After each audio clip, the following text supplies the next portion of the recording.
monsters. 1v3. They are savvy observers, staying out of trouble and positioning well to deal the most damage with their fragile heroes. Do you agree? How would you describe the roles that make MLBB greater than ever?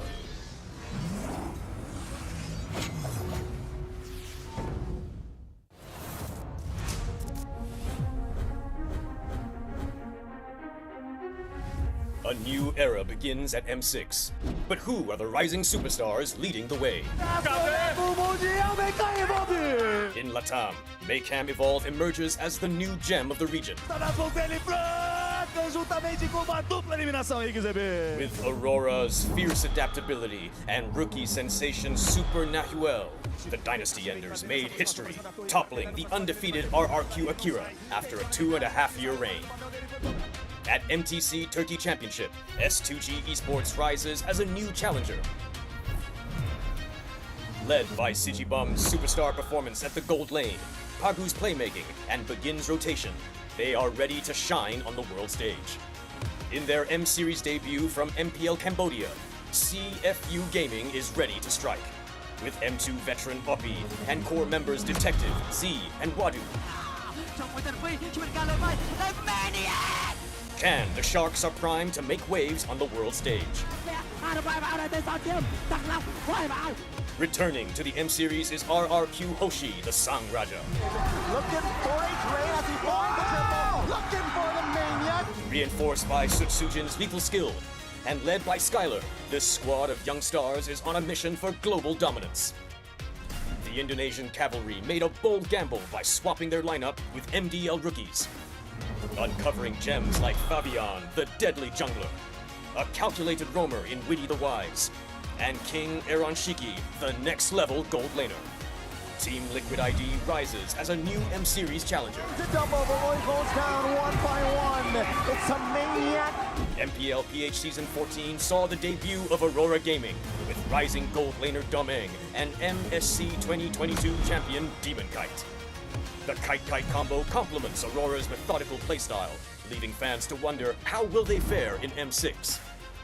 Spearheaded by superstars in Kelra and King Kong, Fnatic Onic, PH made MPL PH history with a 13-match winning streak. Known for his insane mechanical skill, Season 14 has seen King Kong perform at peak confidence with aggressive and assertive plays throughout the season. It's a battle in the mid lane! Domain for Kelra! While Kelra has proven to the world why he's the gold standard. Making his M-Series debut and ready to shake the international stage once more is Selangor Red Giant Skies. Known for his signature fanny, Skies is able to switch it up with fighter junglers, enabling SRG to deploy many different playstyles to surprise their opponents. These rising stars have claimed the spotlight, but which player has what it takes to emerge greater than ever?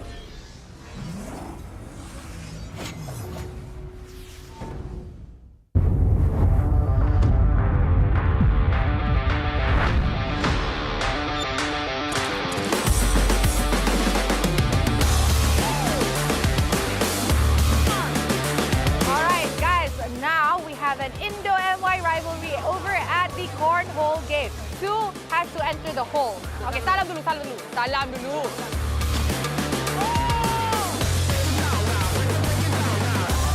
An MYID rivalry at the cornhole game.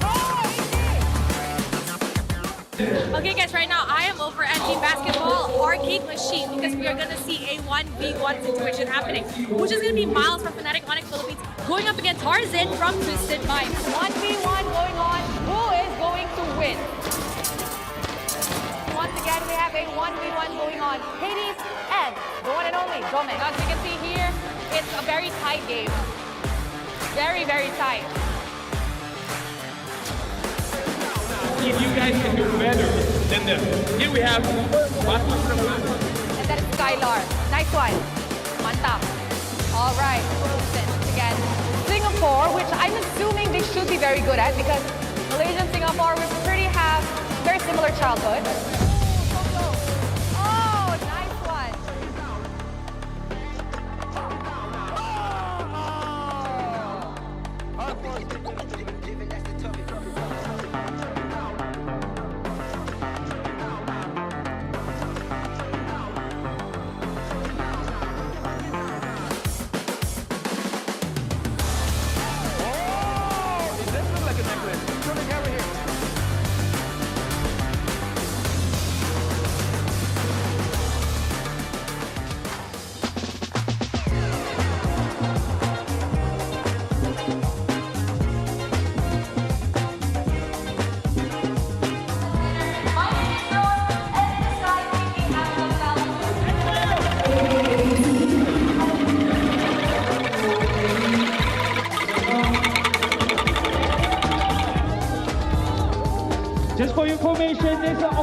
Tonight for M6 and TNT Gold Trophy of 28 in the tournament. Let's come on with TNT. Crossing Malaysia, we are ready for M6. Kita siap untuk M6. ML Kitchen Hazardous. Kita udah ready buat M6. We are ready for M6. Handa na kami sa M6. We are ready for M6. M6，我们准备好了。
starts now.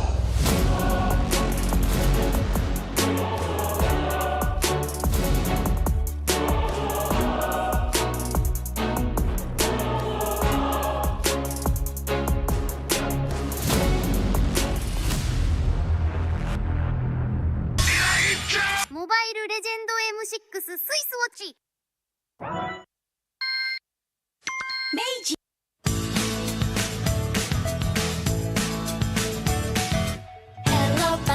Hello Panda semua suka biskuitnya Biskuitnya enak isinya lezat rasa coklat dan strawberry Hello Panda semua suka biskuitnya Biskuitnya enak isinya lezat rasa coklat dan strawberry Hello Panda biskuit isi yang enak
In MLBB, each of the 5 players plays a distinct role. Whatever it is you want to believe, But how do these roles work together on the world stage? Going Suns, who picks up the Mid laners and roamers are the bedrock of the team. looking for the knockup, not able to find a sense who he wants for, takes him out. Whether it's picking beefy tanks, mages, or sustain, together they provide crowd control and damage in the early game, making space for the team to farm or secure objectives. Then we have the EXP laners, usually playing tanky heroes. They poke and zone the enemy to create opportunities. All right, let's see another fight commences here. Gear goes in. It's going to be a lot of damage played. While the roamers pick to fill the team's needs and support if needed. EXP laners must win their lane and protect their tower with aggressive continent play, ensuring map control for the team. Ooh, final slash. Finally, we come to the junglers, the early to mid-game finishers, and the gold laners, the mid to late game finishers. Fiery, the god in the jungle, takes a double kill. For junglers, whether it's frontline tank utility or assassin early game assassin burst, they form the core of the team. They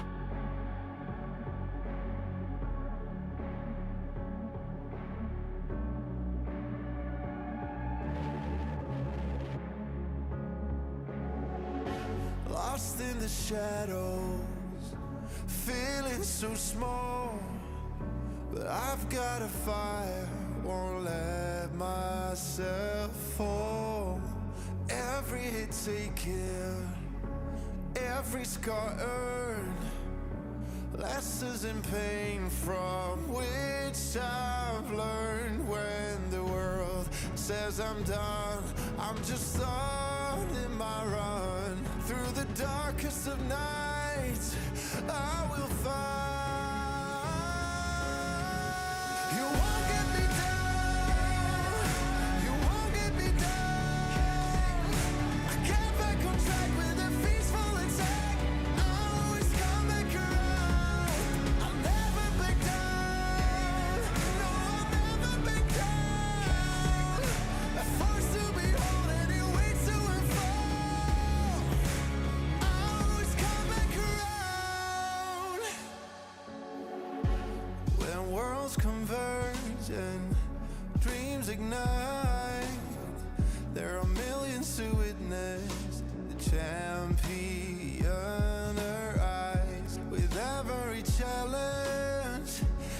push with all our might, for we have only one goal, the ultimate prize. When hope seems so far, I'll reach for the stars. In the heart of the storm, I am reborn, I am reborn. You won't get me down, you won't get me down. I get back on track with a peaceful attack. I'll always come back around. I'll never back down, no, I'll never back down. Forced to be holding it way to and fro. I'll always come back around. Battle, battle, taking the ride, make it, break it, hit it, I shine. You won't get me down, no, I'll never back down.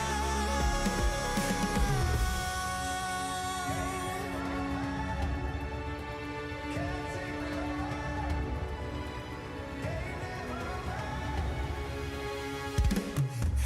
You won't get me down, you won't get me down. I get back on track with a peaceful attack. I'll always come back around. I'll never back down, no, I'll never back down. Forced to be holding it way to and fro. I'll always come back around. You won't get me down, you won't get me down. I get back on track with a peaceful attack. I'll always come back around. I'll never back down, no, I'll never back down. Forced to be holding it way to and fro.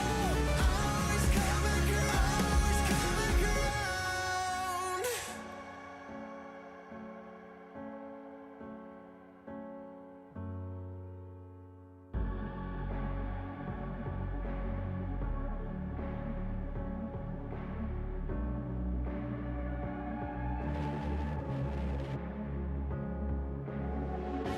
Lost in the shadows, feeling so small.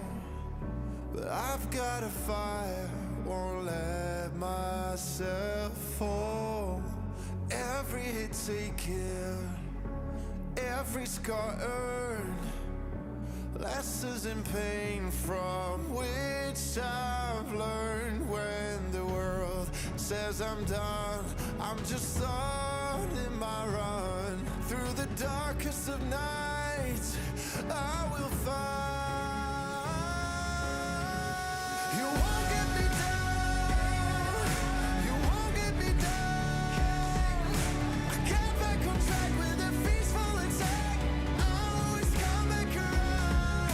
I'll never back down, no, I'll never back down. Forced to be holding it way to and fro. I'll always come back around. When worlds converge and dreams ignite, there are millions to witness the champion arise. With every challenge, we push with all our might, for we have only one goal, the ultimate prize. When hope seems so far, I'll reach for the stars. In the heart of the storm, I am reborn, I am reborn. You won't get me down, you won't get me down. I get back on track with a peaceful attack. I'll always come back around. I'll never back down, no, I'll never back down. Forced to be holding it way to and fro. I'll always come back around. Battle,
in the shadows, feeling so small.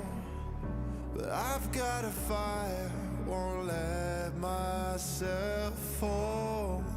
Every hit taken, every scar earned, lessons in pain from which I've learned. When the world says I'm done, I'm just on in my run. Through the darkest of nights, I will find. You won't get me down, you won't get me down. I get back on track with a peaceful attack. I'll always come back around. I'll never back down, no, I'll never back down. A force to behold and it waits to unfold. I'll always come back around. When worlds converge and dreams ignite, there are millions to witness the champion arise. With every challenge, we push with all our might. For we have only one goal, the ultimate prize. When hope seems so far, I'll reach for the stars. In the heart of the storm, I am reborn, I am reborn. You won't get me down, you won't get me down. I get back on track with a peaceful attack.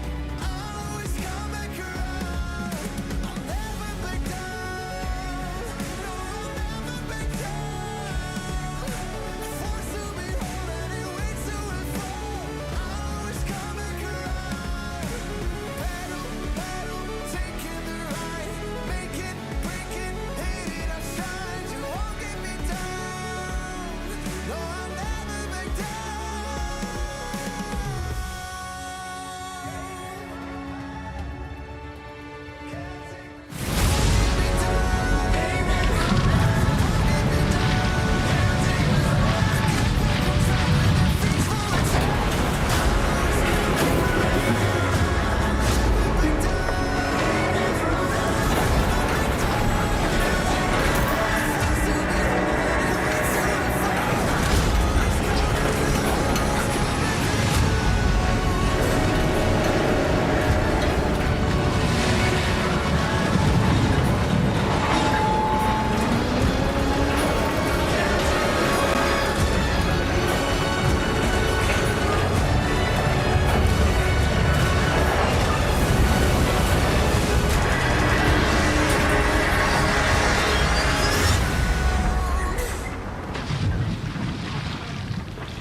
Welcome to the third day of the knockout stage, where today we'll have teams advancing and teams getting eliminated. If you guys can't tell, I'm hella nervous today. My name is Afel. Alongside with me is Gideon Q as well as Steph Weezy.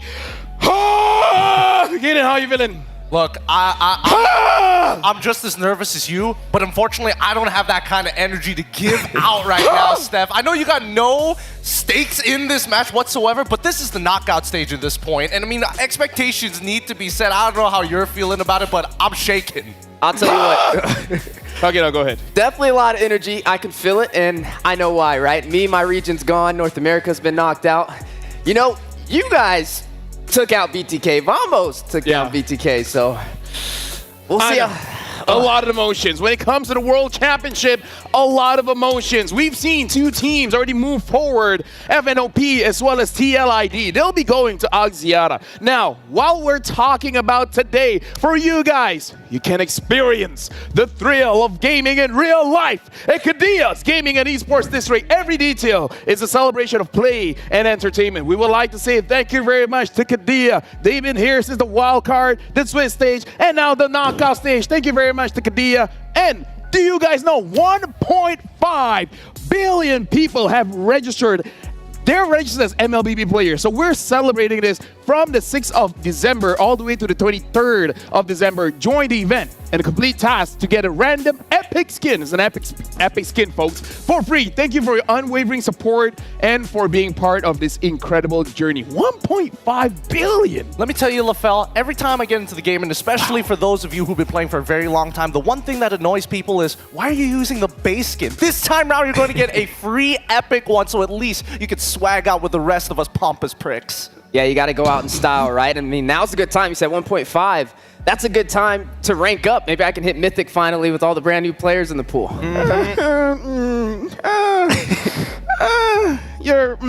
He's being very optimistic, Gideon. Here's the thing: if you play solo queue, then it's an experience for sure. It's very fun. It's very engaging. It's very immersive, Gideon. I mean, yeah, we are the medium server after all. We've upgraded! We've upgraded! That's a plus point, but at the same time, I mean, with today's games, anything could happen. And I think we need to start setting expectations because honestly, I'm really not sure with the inconsistent performance of these teams. Right now, let's look at the brackets to tell the story of what has happened and what could have happened.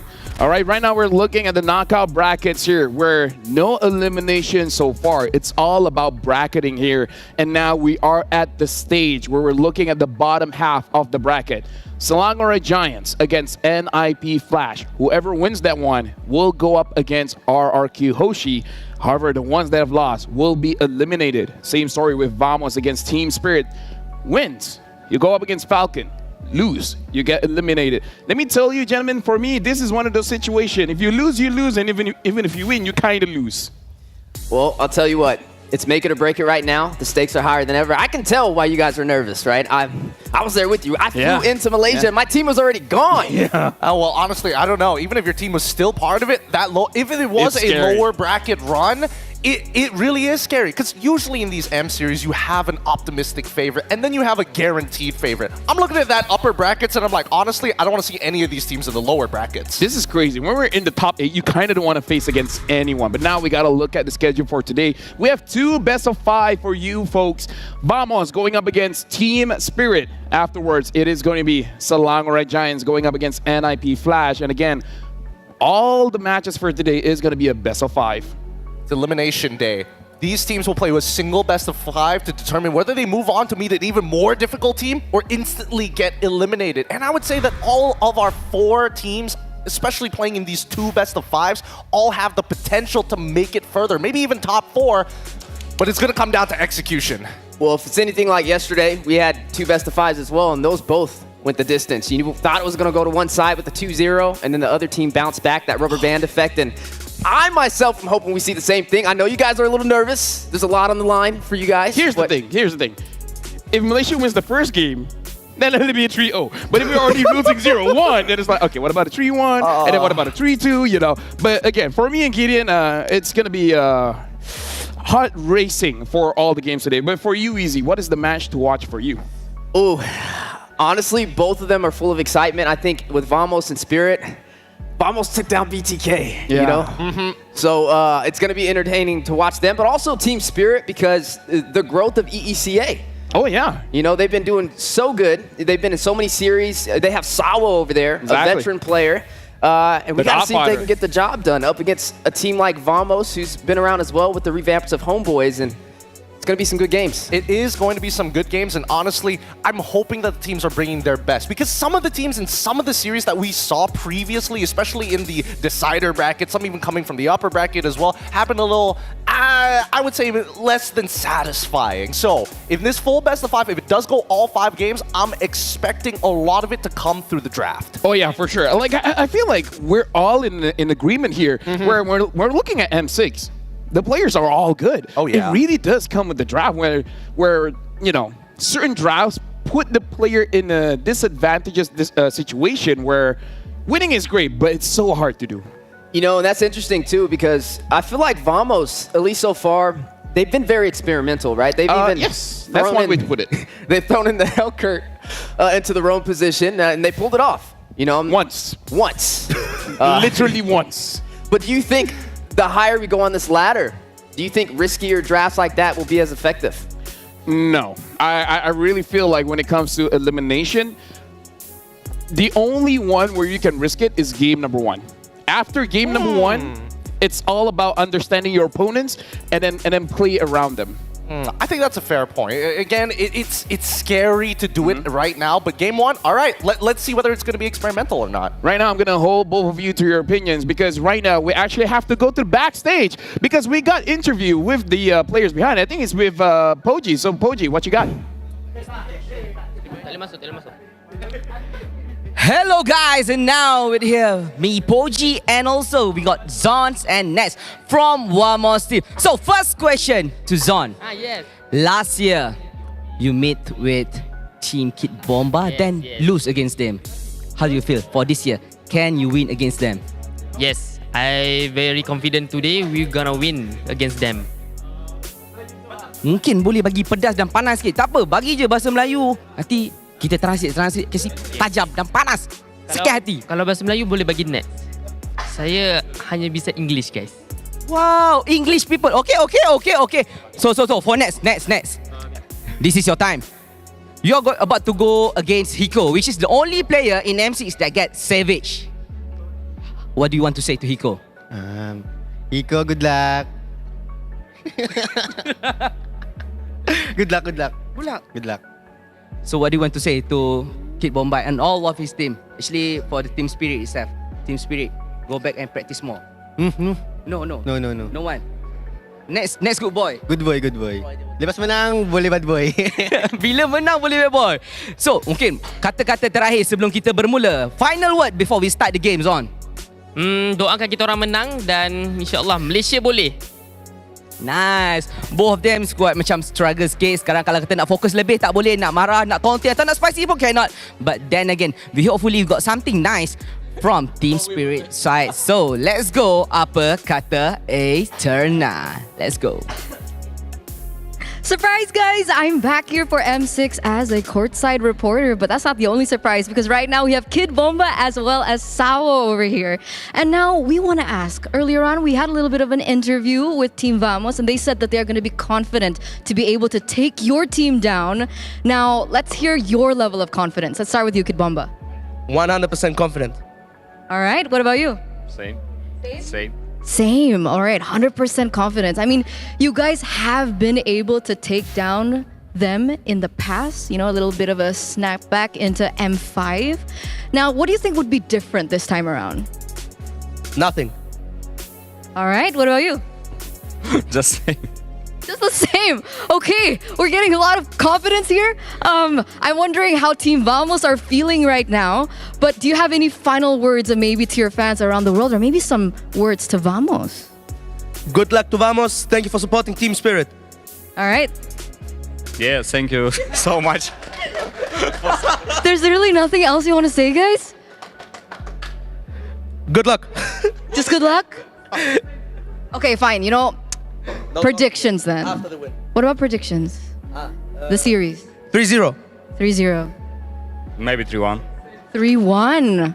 All right. What's going on? I thought things would be a little bit more spicier, guys. Okay, there's a lot of respect going up in the... Oh, what? Do you see that? They're like, no. What do you have to say about that?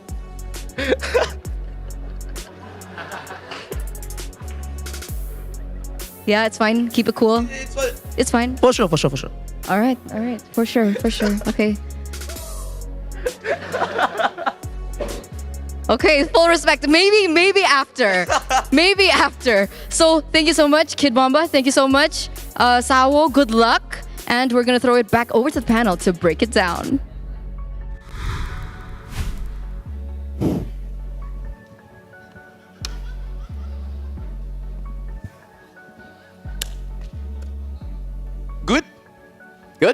Good? What he said, same thing. Okay. This match. What do you guys think? Very good match. Very good match? What about you? Good match. Good match. I see. What's up with these players, dude? What is up with them? It's elimination, okay? They're just like, let's play it safe. Let's play it safe. When we win, then we can show off. But now we got a poster here coming up for you guys. So let's talk about this, right? Let's talk about this. All right, there we go. Igniting Team Spirit's Spirit.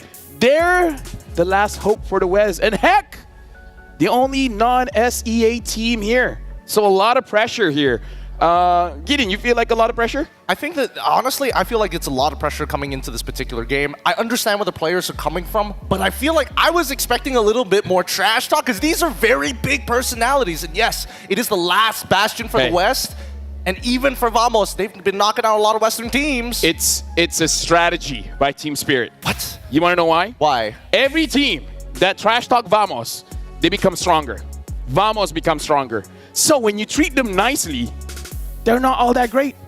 They don't want to feed the beast. So it's something that you guys can try next time. Oh. Yeah, just be nice to them. That's the secret. Exactly, just be nice and then they're like, oh, well, okay. So we can't say Malaysia easy server. No, just say like, oh, you guys are okay. Man, hardest server ever. Never played a server that has been this difficult ever in my life. Okay. That's the strategy. Against Vamos, just smother it up. Just butter them up.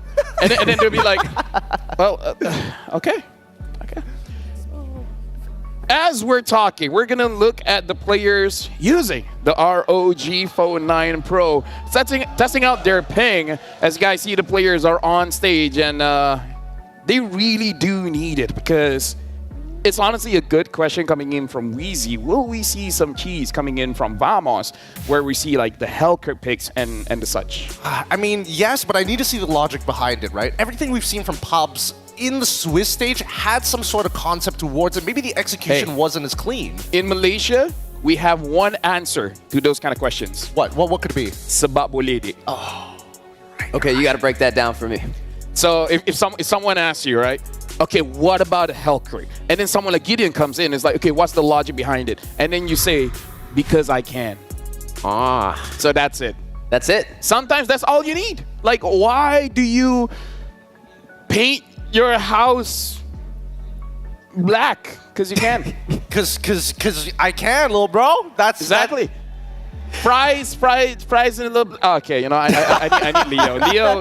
Leo is more. He's got the ball rolling for that one. He's got the ball rolling. He's the Rizzler. He has all this Gen Z talk. Where are we on again? We're match highlight. let's talk about a match highlight here because again, looking at both teams, this is an elimination match. So this is going to be a very tough best of 5.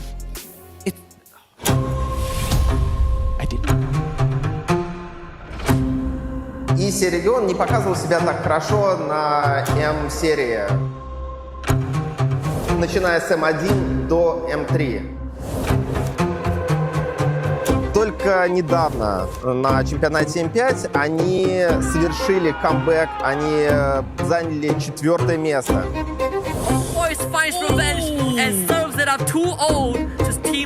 Но после МСС многие забыли о нашем регионе. Многие сказали, что наш регион слабый. After the last top 12 MSC and then M5, I said we'll come back stronger, so I want to keep my word. I'm going to be bringing back the Bomber mentality by showing everybody that actions speak louder than words. I hope more players from Western Europe come forth and show that they can beat stronger teams and going to be able to showcase the strength of European teams. If Team Spirit wins, it will be sensation for the world of Mobile Legends. It will mean that ESA region is as strong as Malaysia and Indonesia and Philippine region. That's a triple for Hiko. That's a double Hiko! With a maniac! See, running around, Hiko! Gets the savage! And after so many years, Sawa and Sunset Lover will have this trophy. I really want Savo and Sunset to be champions. They've been playing for such a long time. You know, I really want to help them get to the top. So much unnoticed talent just getting wasted with time because you can't escape time. Savo's 25, Sunset's 23. I really want them to win something by now, you know. Really want to show everybody that they're also top tier.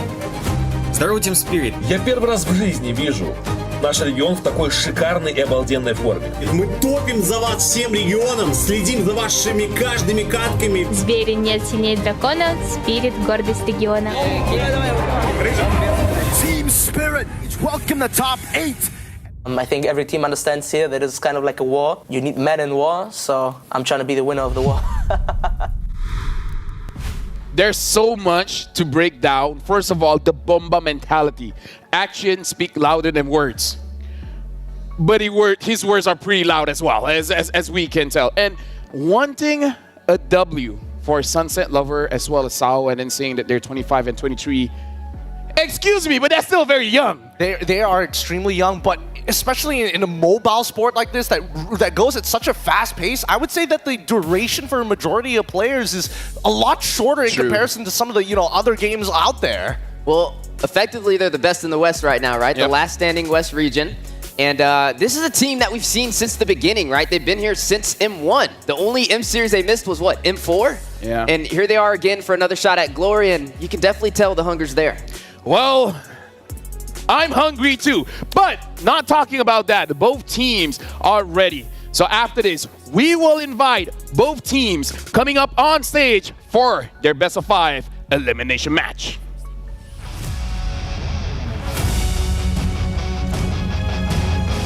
This team's journey served as a major roadblock for teams traveling from the West. Turkey's champion was Uno. NA's king was Dos. As they return on stage, they look to claim the trace. Everybody, say it with me. Hola, vamos! For Gallant Spirit, there can never be defeat. An old adage says, as they face the Western Team Slayers, the final bastion of the Western Frontier seeks to prove that they may be bent but never broken. They are Team Spirit!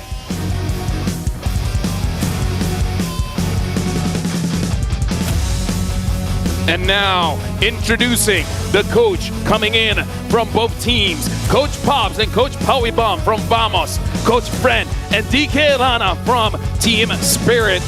Both teams we've seen, they can definitely go the distance when it comes to the draft. A lot of picks have been picked throughout this M6. Do they have anything more? Are they hiding anything from this matchup? And now coming into this matchup, Vamos as well as Team Spirit. When it comes to Team Spirit, we gotta look at Hiko. Hiko Mania, the only one that got a Savage. But going up against Nets, that's gonna be very interesting because you got a long-range marksman player of Hiko going up against Nets, where his range is more mid-range. Yeah, he is a little bit more mid-range, but at the same time, it's a little scary, right? As much as we want to say that, maybe it's his time to actually pop off in lane, he's going to need a lot of support, and that's why I'm looking towards Chibi to make that happen. And now we gotta look at Chibi here, the jungler of Malaysia that has been around since MPL Season 7. But looking at his achievements here, silver in the 32nd at SEA Games, MPL MY Season 12 champion, Season 13 runner-up. Unfortunately, MSC only 5th to 8th place, and MPL MY Season 14 2nd place. And he wants to make sure that at least for M6, the minimum, he wants top 4 here. Steph. Top 4. I mean, it's one of the Malaysian teams to try and get it done, right? There's a lot of regions that have been knocked out. Malaysia still having 2 teams to get the job done this far in the knockout phase. Yeah, now we got to look at a head-to-head here between both teams.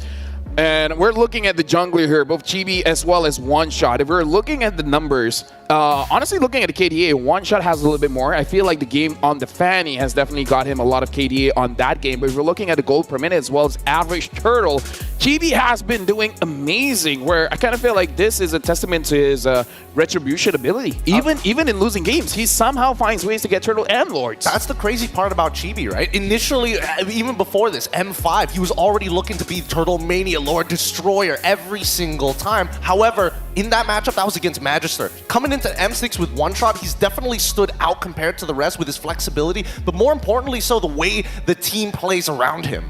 Yeah, we've been seeing, at least so far within the draft, it's had such a heavy impact on the results of the game. And we know when it comes to Vamos, they like to get a little experimental, more in the roam setting than the jungle. And now are they willing to take that gamble up against the last team standing in the West? But for you guys at home, you guys can scan the QR code to redeem your prizes. And we're talking about stats here. Vamos has a 90% first Lord rate.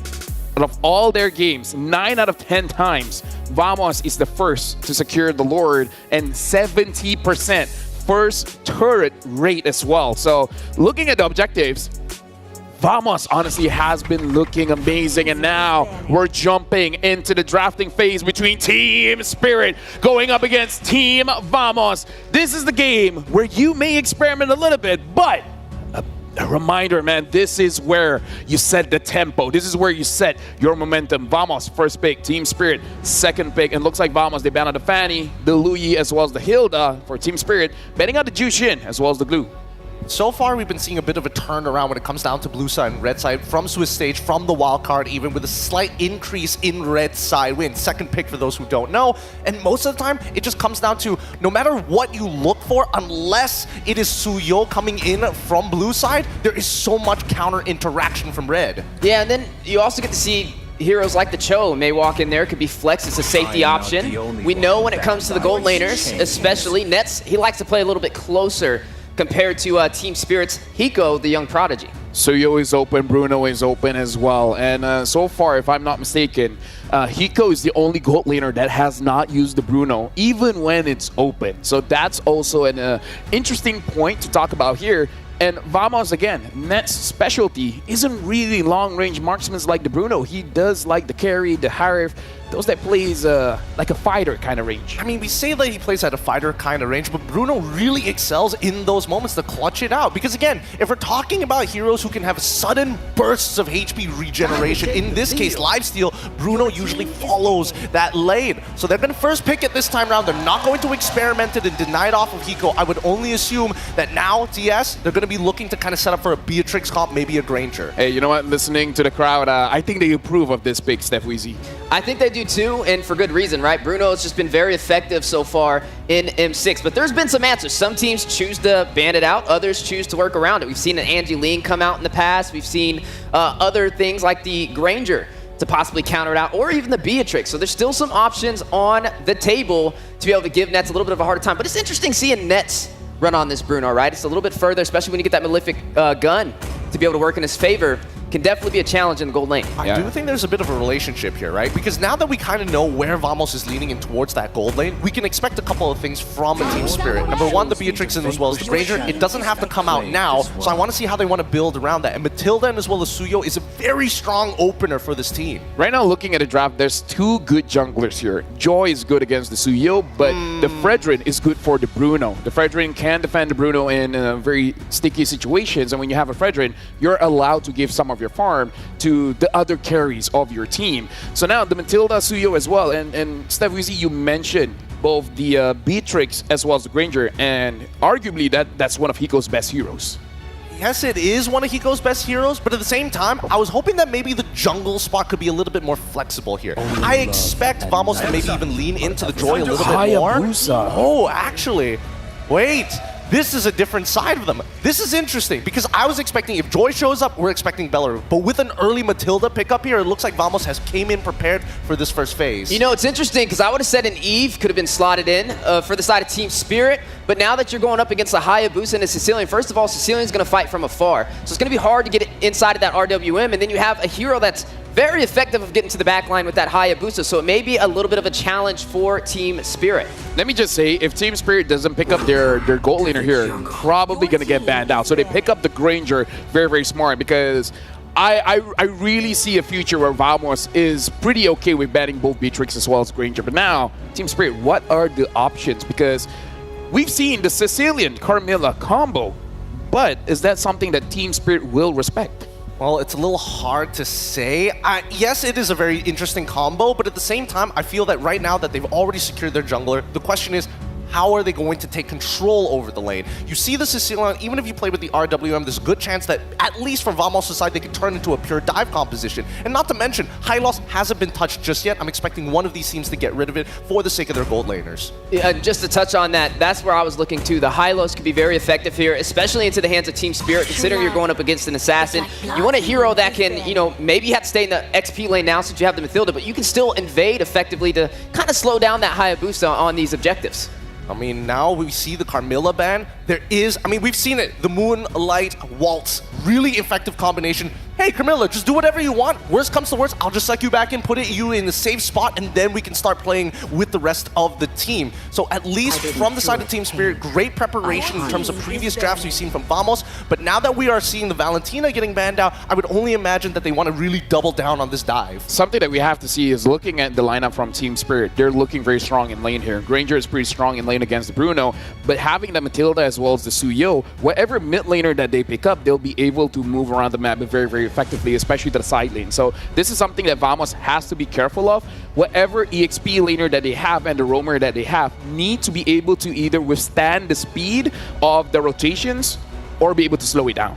Yeah, it's definitely going to be a little tricky, but there still are some options on the table. The Aurora's available. We've seen that kind of sneak up into the scene. The Vexana is still up for grabs right now. But we still also got to see what's going to be put in the XP lane for this. Farza, too. That's definitely a wise option, especially with the Wings by Wings. There goes that Cho ban, though. I was wondering when that was going to get knocked off the table, which really leaves us Hylos up for grabs. All right, Gato Kacha, another pick that Zorn has been using a lot. Both of which are real good here, but at least for Vamos' side, they're less worried about the Gato in comparison to the Hylos. The Hylos denies you, especially when it comes down to nets, that space to play with. Walking out of it and forcing you to use your slide tackle from sticky situations puts you at odds against the rest of TS, and not to mention, they might even consider just going for Purify at this point of time, but we don't know just yet. As you mentioned, LaFell, the EXP lane matchup, I think, is going to be the big difference maker. Somebody needs to have Concussive Blast, and I would only assume that Vamos wants to focus on their support first. Yeah, something that is very interesting here, the fact that Vamos is on first pick, they can't really flex their EXP. We can't see something like a Benedetta all of a sudden to match up against Kit Bomba in the EXP. Kit Bomba so far has been using those set heroes, something like an Arlet, so some kind of crowd control enabler for the team, especially now that Sao is on that Matilda, they need some form of initiation. So this is going to be very interesting for Kit Bomba. He can pick up something like the Hylos, a very good front line, but it looks like, yep.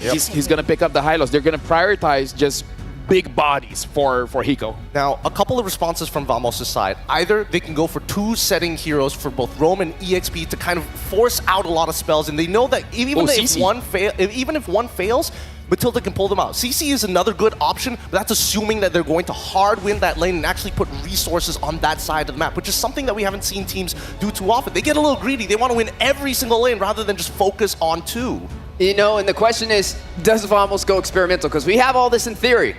But time and time again, Vamos is a team known to draft outside of the box, right? So I'm really anticipating maybe even the Katat sneaking up in here. It's still available, could be flexed in the Roam or the XP, which would give him a little bit of versatility. There goes the Katat we were looking for alongside the Jawhead. All right. So looking for a pickoff here, Gideon. Yeah, they are looking for pickoff, but they want to play some form of early game.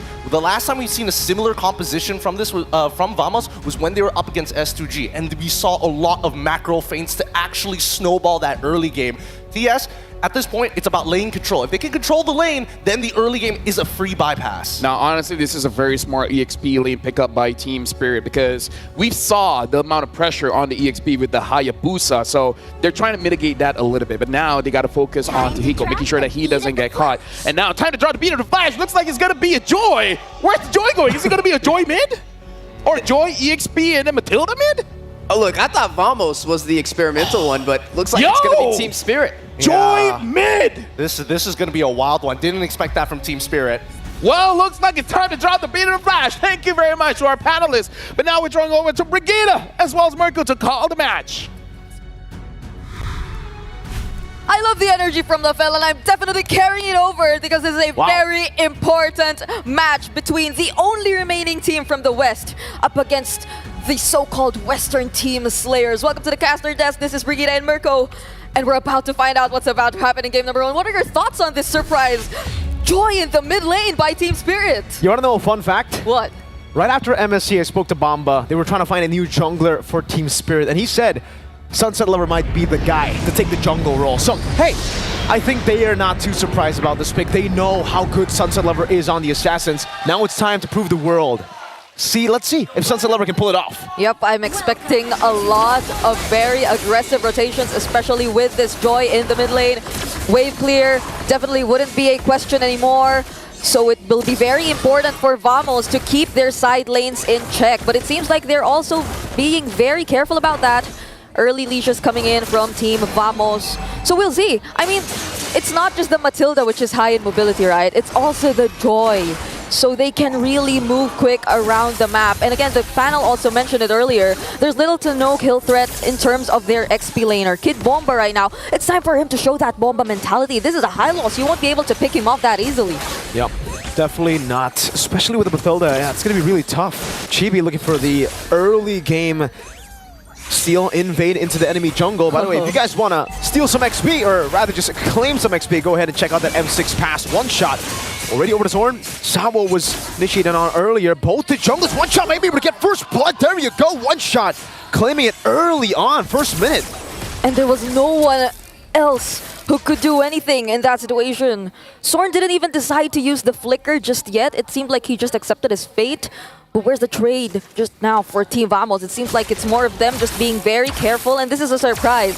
Team Vamos, as far as I know, they have the highest first blood rate, but it seems like they're the team that we're seeing play a little bit more patient, more focused on letting Nets get his farm, because this is, again, Hiko that we're talking about, so there has to be some respect towards that gold lane.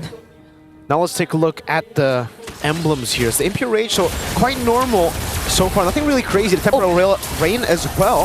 Let's look like for Bomba, he will help get a bit more prio in the mid lane, and both of the teams actually just setting up for the neutral objective. Bomba with the Revitalize, already the Glorious Pathway to another Retro Battle. Whoa! One shot, so able to get it. Sunset Lover jumping in the back line with a Vengeance 2 and the Electrifying Beats. Zorn very low, last shot over. Unable to find it. Sunset Lover still wants to go aggressive, invading the enemy jungle with this Joy mid. And I mean, that definitely wasn't something Team Vamos would have had an easy time dealing with. Their Roamer wasn't level 4 just yet. Smooth also isn't level 4 just yet. So they didn't have as much resources compared to Team Spirit in terms of taking that turtle. And that was something we definitely saw, because Team Spirit, even though they were able to poke, or even though Kid Bomba was very, very low, he received the he received the ejector and was thrown under the turret, he was still able to throw out and put out that Glorious Pathway just to zone and even keep all of the members of Team Spirit intact. So now they're clearly in the lead so far up against Team Vamos. They're yet to find a single pickoff even with the Jawhead in their lineup. This has become a pretty good answer. Oh, what is that damage? That was just a Soul Sever to hold on to Soul Sever. All right, yeah, Vamos have to respect Spirit's damage right now. They're scaling to that mid-game power spike really well, and it's exactly how Gideon put it. If Team Spirit can actually win in the individual lanes and translate it over to neutral objective wins, it'll be very tough for Vamos, because usually it's okay with the composition with Sicilian to be behind here. But the fact that Spirit have so much dive and there's no real response if Sunset Lover jumps in because of the Vengeance, it'll be very difficult. Unstoppable Force, one shot just blinks out of it. An ult baited out. Yeah, and that's also perhaps why Team Vamos, they feel a little bit limited in terms of the movement that they can do, because who would have thought that they'd have to go up against the Joy in the mid lane matchup? Like, probably even Warlord didn't think. He would have just probably played it very, very safe, but that's the ejector. It's only onto Bomba though. Sanguine Claws will catch him. That's the full chain CC. Sunset Lover picks up the kill. Chibi wanted to go for the shadow kill, but TS no better than actually force the skirmish. They have the one-man advantage. They will go to the neutral objective. Oh, imagine even using the ejector and throwing him under the turret, but still making it out alive, and now that's a punish. But Kid Bomba, he seemed very low. Will Smooth be able to out-sustain everything? It seems like he will. That's the Revitalize, but Chibi, whoa. Sawo, still with the guiding wind. That's a stun over. Chibi gonna be locked down, still able to escape. Smooth jumps with the AOG, one shot. It's very low. Vamos will not continue the chase. They got the kill. That's a pickoff, and now they will look towards the neutral objective. Full control now for Team Vamos. That felt like Zorn just accepting all of these early kills onto him for the sake of Team Spirit showing themselves up, and Team Vamos finding a way to reset and work around all of the positionings from the members of Team Spirit. But still, that's a Blade Surge going in. Oh! John's gonna be careful. One shot taken down. The circling eagle from Sawo. They didn't expect 3 members to be in that push.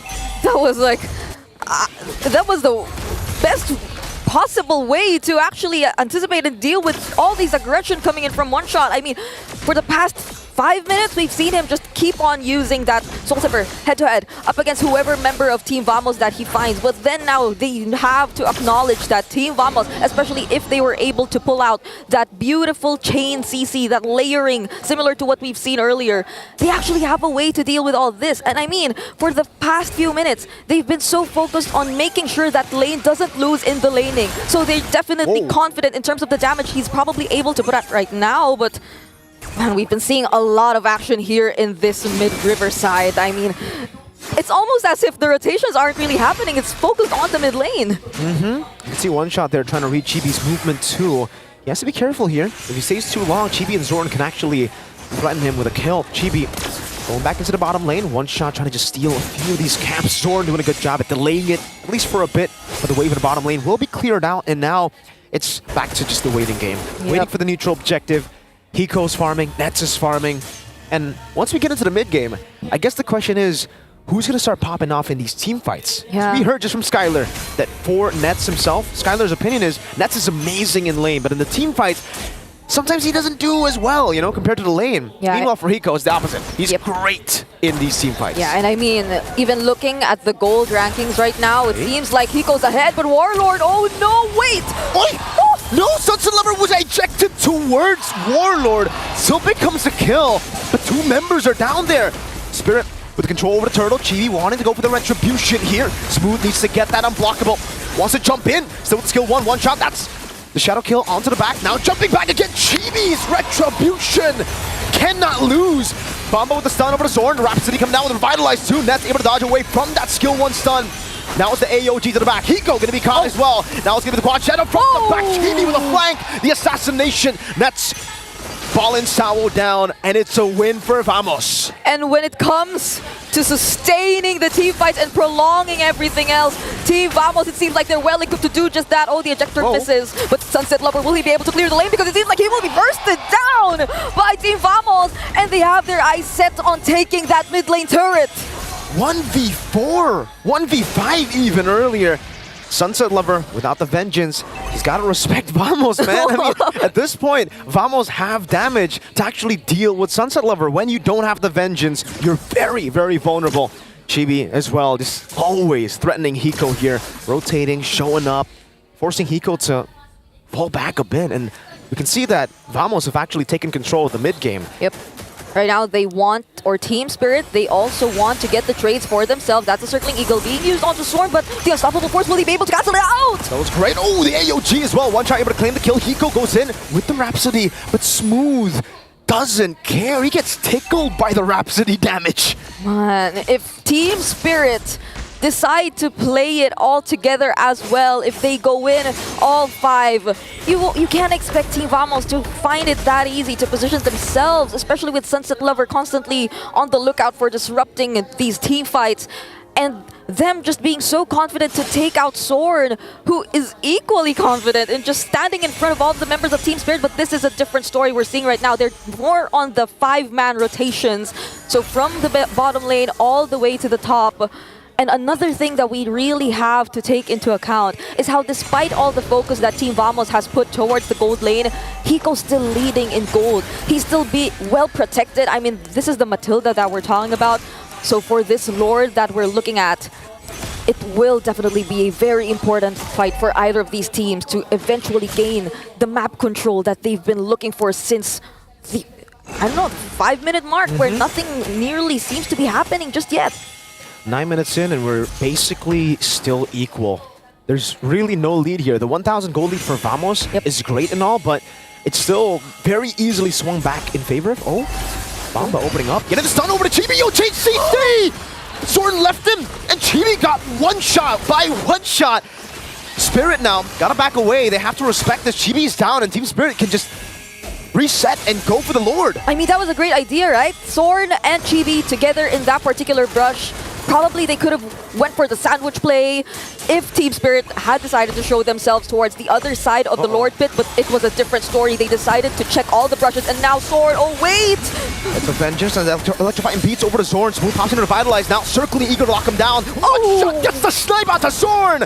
Smooth low, poke down. Chibi is back up again. Warlord pops in. The Bat Feast wants to join in the team fight, and Sunset Lover again is in the bottom lane, so TS will decide to reset again. I just remember that this wasn't... Yeah, it really isn't a Jungle Joy, so the Vengeance, that's an additional layer of problems that Team Vamos would definitely have to deal with.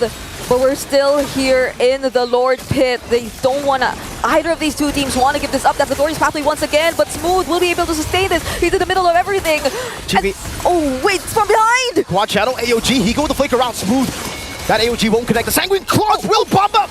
One bad impact. Kid Bomba still surviving with just 1 HP, a sliver of health. Warlord's mana is going down quick, but he claims the Lord for Vamos.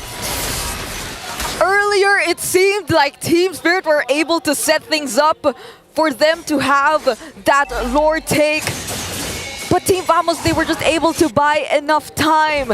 They were the ones who were able to turn things around this time, and currently Nets is in the lead in terms of gold.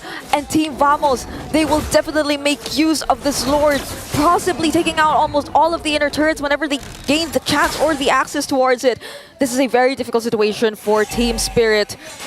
The sustain that Team Vamos has in their hands and the lack of burst damage that Team Spirit has as of now, it seems like it's starting to become a problem. Tier 2, number 1, down below, taken out. And you can see the itemization here for Nets too. I think he's building towards an endless battle. He has the mana beats. Zorn walking up, now stunned up. That's a double stun from Bomba and one shot, but it is just Zorn. He can take that. One shot again with the arrow. It will be TS allocating most of their resources into the bottom lane. A full dive! One shot caught on the AOG. Now that's a taunt as well. Going to revitalize from Bomba, but that's going to be a turret taken down. Sunset Lover walking back and forth now in the midst of it all with a Vengeance and the electrifying beats over the net. Sunset Lover able to dive all the way. Now it's a killing spree. Hiko gunning them down. Sunset with a triple. One shot with a double. Team Spirit had wiped Vamos out. The definition of punish and timing proven to us by Team Spirit. Wait. There's no way. They're looking for the end. There's a big wave in the bottom lane. TS, they're going for the gamble. Wait a minute. The minions will spawn. Team Spirit in the mid lane. Oh, wait. They're already on the base turret. Oh, wait. Is this it? Are they actually going for the end? No one's going home. The minions spawned in their base and they're just going for it. Zorn needs to get the nice shot. Eco is just targeting the base. One team fight. And they turn it around. They secure game 1 against Team Vamos. What an unexpected turn of events for Team Spirit. One crucial mistake, one miscalculated play was all it took for them to end the game in less than 13 minutes. One big fight, one big moment from Sunset Lover. The jungler who was knocked out by a Malaysian team at M3. Now he plays the jungler in the mid lane. That's the joy in the mid lane with Vengeance. He's still got the mechanics in him. Definitely, the mechanics were there. So now let's break down what happened in game number 1 together with our panel.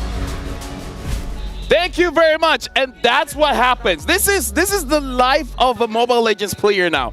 It only takes one mistake. Like, this is the definition of life. You do so many things, and people will forget about it. But you do one bad thing, that's gonna be the biggest thing that people will talk about. And I kind of feel like people will talk about that.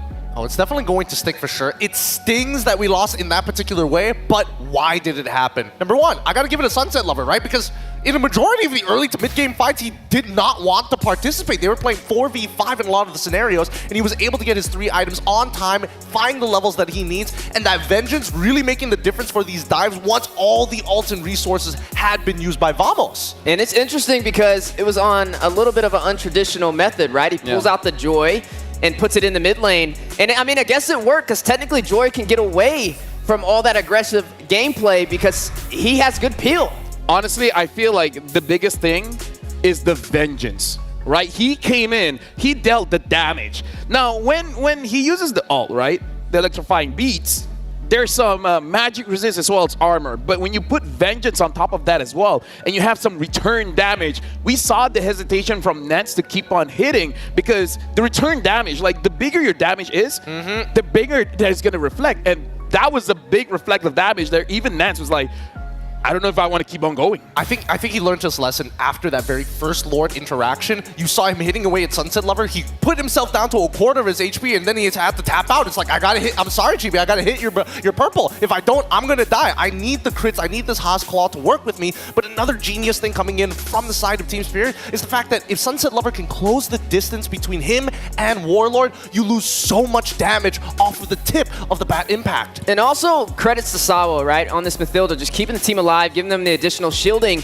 and another way for Sunset Lover to go back if he needed some help when getting very low. Yeah, I would say the critical point is definitely Sunset Lover there, especially with the Vengeance. And looking at the build as well, having that Weapon Master just makes Holy Crystal hurt a little bit more, where we even saw that Zorn got taken down pretty quickly. So this is one of those situations where Vamos looked to be a strong team. They played disciplined throughout the match, especially during that Lord take.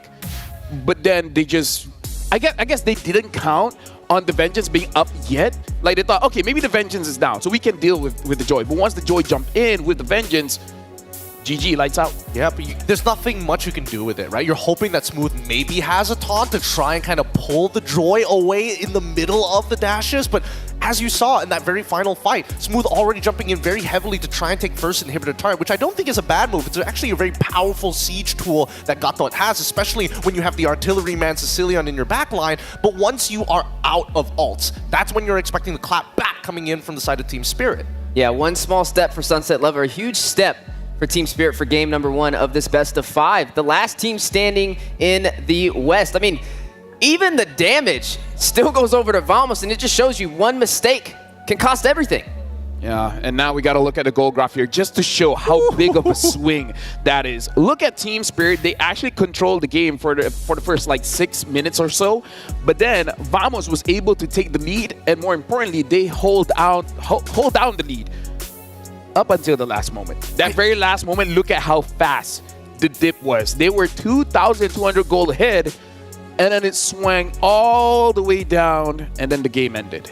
I think that Vamos in this particular matchup was actually trying to find angles to get in an early snowball, maybe for Chibi, maybe even for Nets in the early game. But I think that Team Spirit, they've done great preparation. You could see the movements on the map to deny them, body block them, always marking each and every man, understanding that if somebody's standing on one side of the wave, we're not falling for any macro feints anymore. We need to keep our minds very elevated and stay on what's important, and that's keeping Hiko alive. Once we get into the mid game, we also saw a bit of personality from Vamos. Hey, you made one mistake, now I'm going to take your mid inhibitor. Now I'm going to start pushing into your jungle. Now I'm going to start taking every turret on the map as quickly as possible. Yeah, there were a lot of times where you saw Vamos just bounce back, even if they fell on an objective. The defense was definitely there for them to be able to come back and take the Lord away from Team Spirit. A lot of those occasions worked in their favor, but then at that end game toward that push, that's when you got to see Sunset Lover come alive on this Joy. And now we gotta jump to the beat of the flash, where we're gonna look at the MVP for this game, and I feel like it's gonna be Sunset Lover, because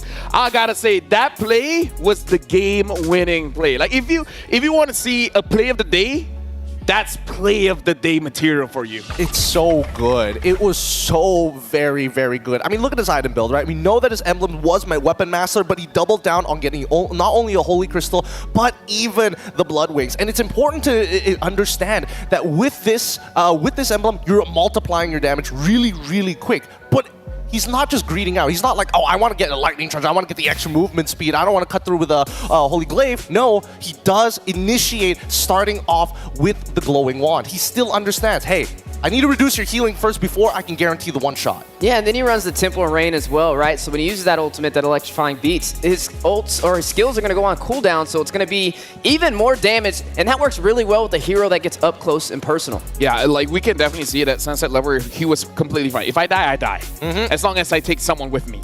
And he took out 3 people with him, and then the rest, one shot just clean up.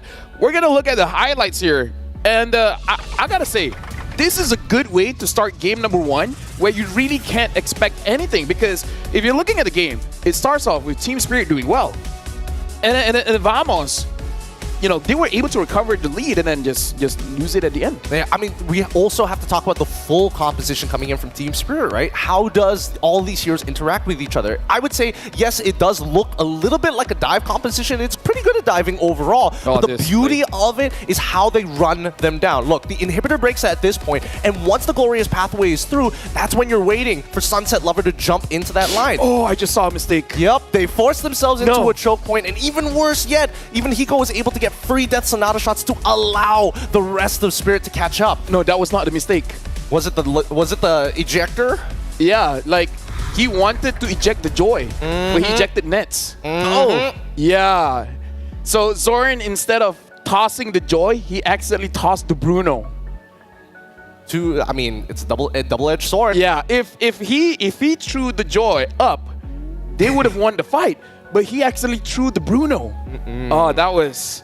I feel like we're gonna have to ask him later about that. No, I'm pretty sure it was like, because the thing about the ejector is that once the Joy is completely on top of Nets, it's really a coin toss, right? Like it could literally hit anyone unless Nets buys the potion to make sure that he doesn't get. But oh, that was unlucky.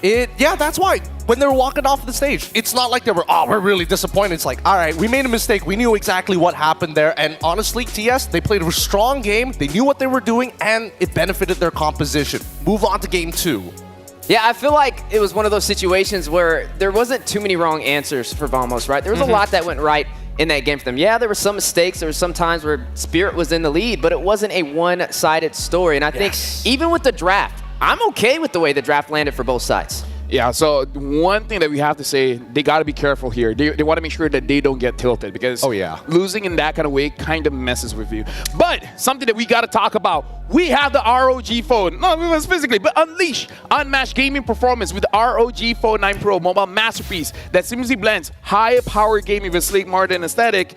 And this is how you use a Joy Mid, right? Get yourself an ROG phone so that you can drop to the beat of the flash. But to let you guys know as well, from the 18th of November all the way to the 29th of December, participate in M6 Lucky Gift. Join the draw for a chance to win Claude's new Epic Skin, Challenges Flare, and Beatrix's new M4 Epic Skin, Lightseeker, which I personally have tried out, and I haven't gotten it yet. I have no idea how Husky got both of them, but it is what it is. Don't miss out this rare opportunity to get Beatrix M4 exclusive and M4 Prime skins returning for a limited time. With my luck, I don't think I'm going to get it, by the way. Hey, just a couple more rolls. You're going to get it at some point, right? And that's not the only thing people should be excited for, because a new optimized game has come also by MLBB, Magic Chess Go, a multiplayer strategy game, now soft launched in both Malaysia as well as Singapore. So you can pre-register. The pre-registration is actually underway for other APAC regions, so no need for fast fingers. You don't have to worry if you're not a big Joy player. Take your time and really focus on your compositions. In one day, I went from a warrior, now I'm Grandmaster. It's an amazing game. It's an amazing game. And like you said, it's optimized. It didn't really use a lot of battery. With just one single charge, I played like 16 games. What? On one charge. 16 games? 16 games. And I've been top 4 every single time, by the way. So just saying. That's a fair point. It is 60 FPS as well. I'm surprised that it's optimized too. That is a machine in a beautiful game as well, and I'm definitely gonna have to try and maybe get some tips and tricks from you. Oh no, dude, you'll get it instantly. You get it instantly. But yeah, we gotta talk about these teams now because this is a best of 5. Losing one game, it's okay. You can come back, and we saw that Vamos had very good discipline in that game. So like you guys said, it's not one-sided. Now, we got to go into the mental of the team. We were able to talk to Smooth, so we'll see what he has to say, and hopefully they're A-okay right now. A long journey ahead. Smooth said, I'm disappointed that both Malaysian teams are in the lower bracket. We were really hoping that this wouldn't happen. Even if both teams make it through, we might have to face each other in the end.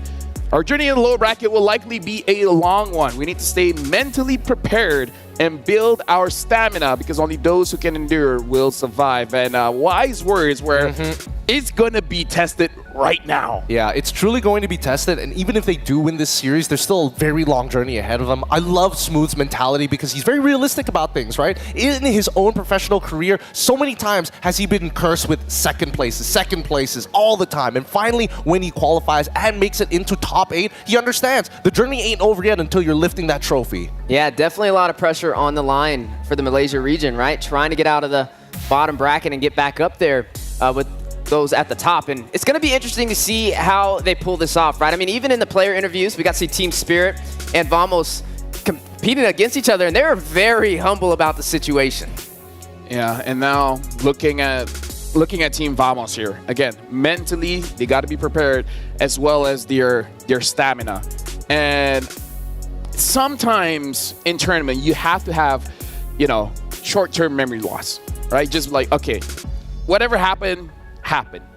Recover, and at the same time, try to learn from mistakes. Like, whatever the coaches say, just trust your coach. Maybe Pop said, you guys have a late scaling comp. You guys didn't have to force it, because there's a lot of game to be played. We'll see what the adjustment is going to be on game number 2. Yeah, just one game at a time is how they have to look at this. I mean, if history repeats itself, yesterday we ran into this situation where the best of 5s, both of them went all the way to a game 5 with both teams winning the first 2 matches. I mean, this M series has been full of excitement. It's been full of surprises. And we're only in game 2. They definitely have enough time to bounce back. Absolutely. But, I mean, on the opposite end, right? Team Spirit, they're playing on Malaysian home ground against a home ground team. The crowd is definitely not going to be on their side for a majority of these matches. If we're talking about a test of mentality in terms of stamina, you also have to make sure that overall your emotional state is not going to be shaken by the crowd screaming for every single play, every single success that the crowd is excited for. And now it's going to be much more difficult in the draft. Who would have who would have seen that the Joy would be coming up in mid? I know I didn't. I didn't either, honestly. I mean, like, we've seen Joy mids before, but not in M6. I agree, but at the same time, it's not like it's an impossibility. We've seen the draft actually, well, not even the draft, the meta right now being pried wide open with a lot more interesting red side picks and even blue side picks. And I think that even Joy, after we've seen BTK show off that it can go into the EXP lane, it's a late scaling monster. And if you want to play long range and you lose damage when you get shorter, Joy's a pretty good option. I'm wondering with game number 2, if Vamos is going to take red side or if they're going to go blue side. They were blue side for game number 1. They were kind of forced to pick up that Bruno. We know Nets, that's not really his specialty play style. So maybe if they take the red pick swing, it could work in a totally different favor. Yeah, honestly, red side so far has been looking very strong for M6 because, again, that final pick can really screw with you. But now we were able to talk to Zorn as well. We have an M chat with him, and let's look at how he's feeling right now. How do you feel about the team dropping to the lower bracket? And Zorn replied, I feel sad that we didn't make it to the upper bracket. We need to review our strategy and gameplay. It will be very important for us to figure out how to recover if we were to lose the early game and focus on playing for the late game, where we definitely saw that they lost a bit in the early game and they were able to recover come mid-game.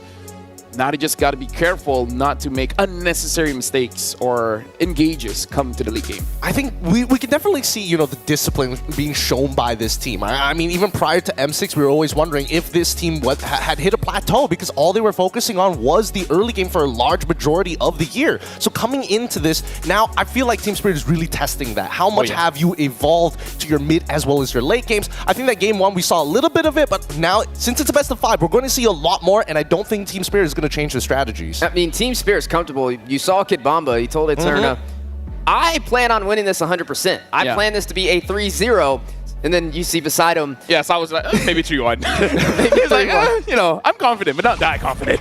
He's a realist. That's why he's the godfather. All right, coming into this draft, I want to see which side they decide to be on. Initially, we saw Team Spirit going on red. I would only assume that Vamos probably also wants to go on the red side because, again, even when we look at statistic win rates, both teams have a higher win rate on red side compared to blue. Something to note as well. Thank you for the production team bringing this up. The last time we saw a Joy mid was Troublemaker from Umbrella Squad during M5 Wildcard. That was M5 Wildcard. So that's quite a while ago, literally last year. Oh boy. Maybe that's where the inspiration came from. I mean, they're all from the same region, right? So information spreads quick. And now Vamos is going to be on first pick. This time they ban out the Bruno. So maybe this is just, they haven't gotten used to it yet. They haven't gotten used to Bruno's power spike and etc. I suppose, but they're also banning out the glue. So I'm guessing that at least for Vamos, they want to make sure that even if they do have a tank EXP laner, they're not going to get punished too hard. I like the response because this is right after they get rid of the Phobius from the side of Team Spirit. But now in this very final ban, it feels like there's too much to give away. We could say, yes, they could lean back into the Matilda once more since Vamos was pretty adamant on getting the Bruno the last time, and they could have gone for Suyo as well. Yeah, I mean, you could go Blue Yo, take that Suyo up, or you could go the Cho route. Definitely have it to be able to flex to the XP or the roam position. I feel like right now, picking up the Marksman first pick, you can wait a little bit, right? I mean, you can get the Beatrix, you can get the Granger, you can get a Harith. You know, Nets likes to play a little bit more up close and personal. I don't feel like they have to rush this. I just think this is a great time to maybe go in for the mid laner, but they're going to go in for Blue Yo. So CEO is going to be in the jungle for Vamos. Maybe it's to make one shot a little less comfortable. I mean, he was technically, in terms of clear speed, doing a much better job at clearing his camps in comparison to GB on a Hayabusa, but that's just the nature of the hero.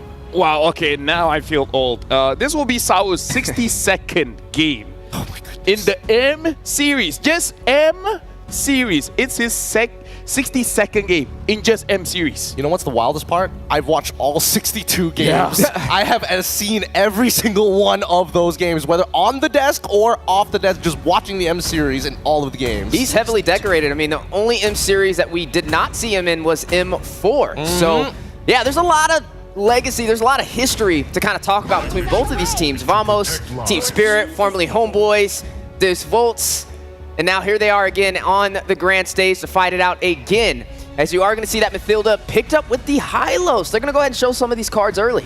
Team Spirit, they might pick up the Granger as well because they banned out the Hilda. Hilda has been good, making sure that Granger stays far away from the team fight, but without that Hilda, he's going to be free hitting here. And Team Spirit kind of feels like having the Matilda as well as the Hylos is a very good answer to what Vamos shows on the table. Yeah, I think that, you know, Team Spirit is going to go back to the previous comp that we've seen in game number 1. They want to be able to punish their opponents. They want to be able to run them down. So I think that Vamos may have to pivot in terms of, hey, we need a composition that can fight on a dime but isn't reliant on our ults too much, so we don't give a clear flag to TS when they do decide to unleash upon us.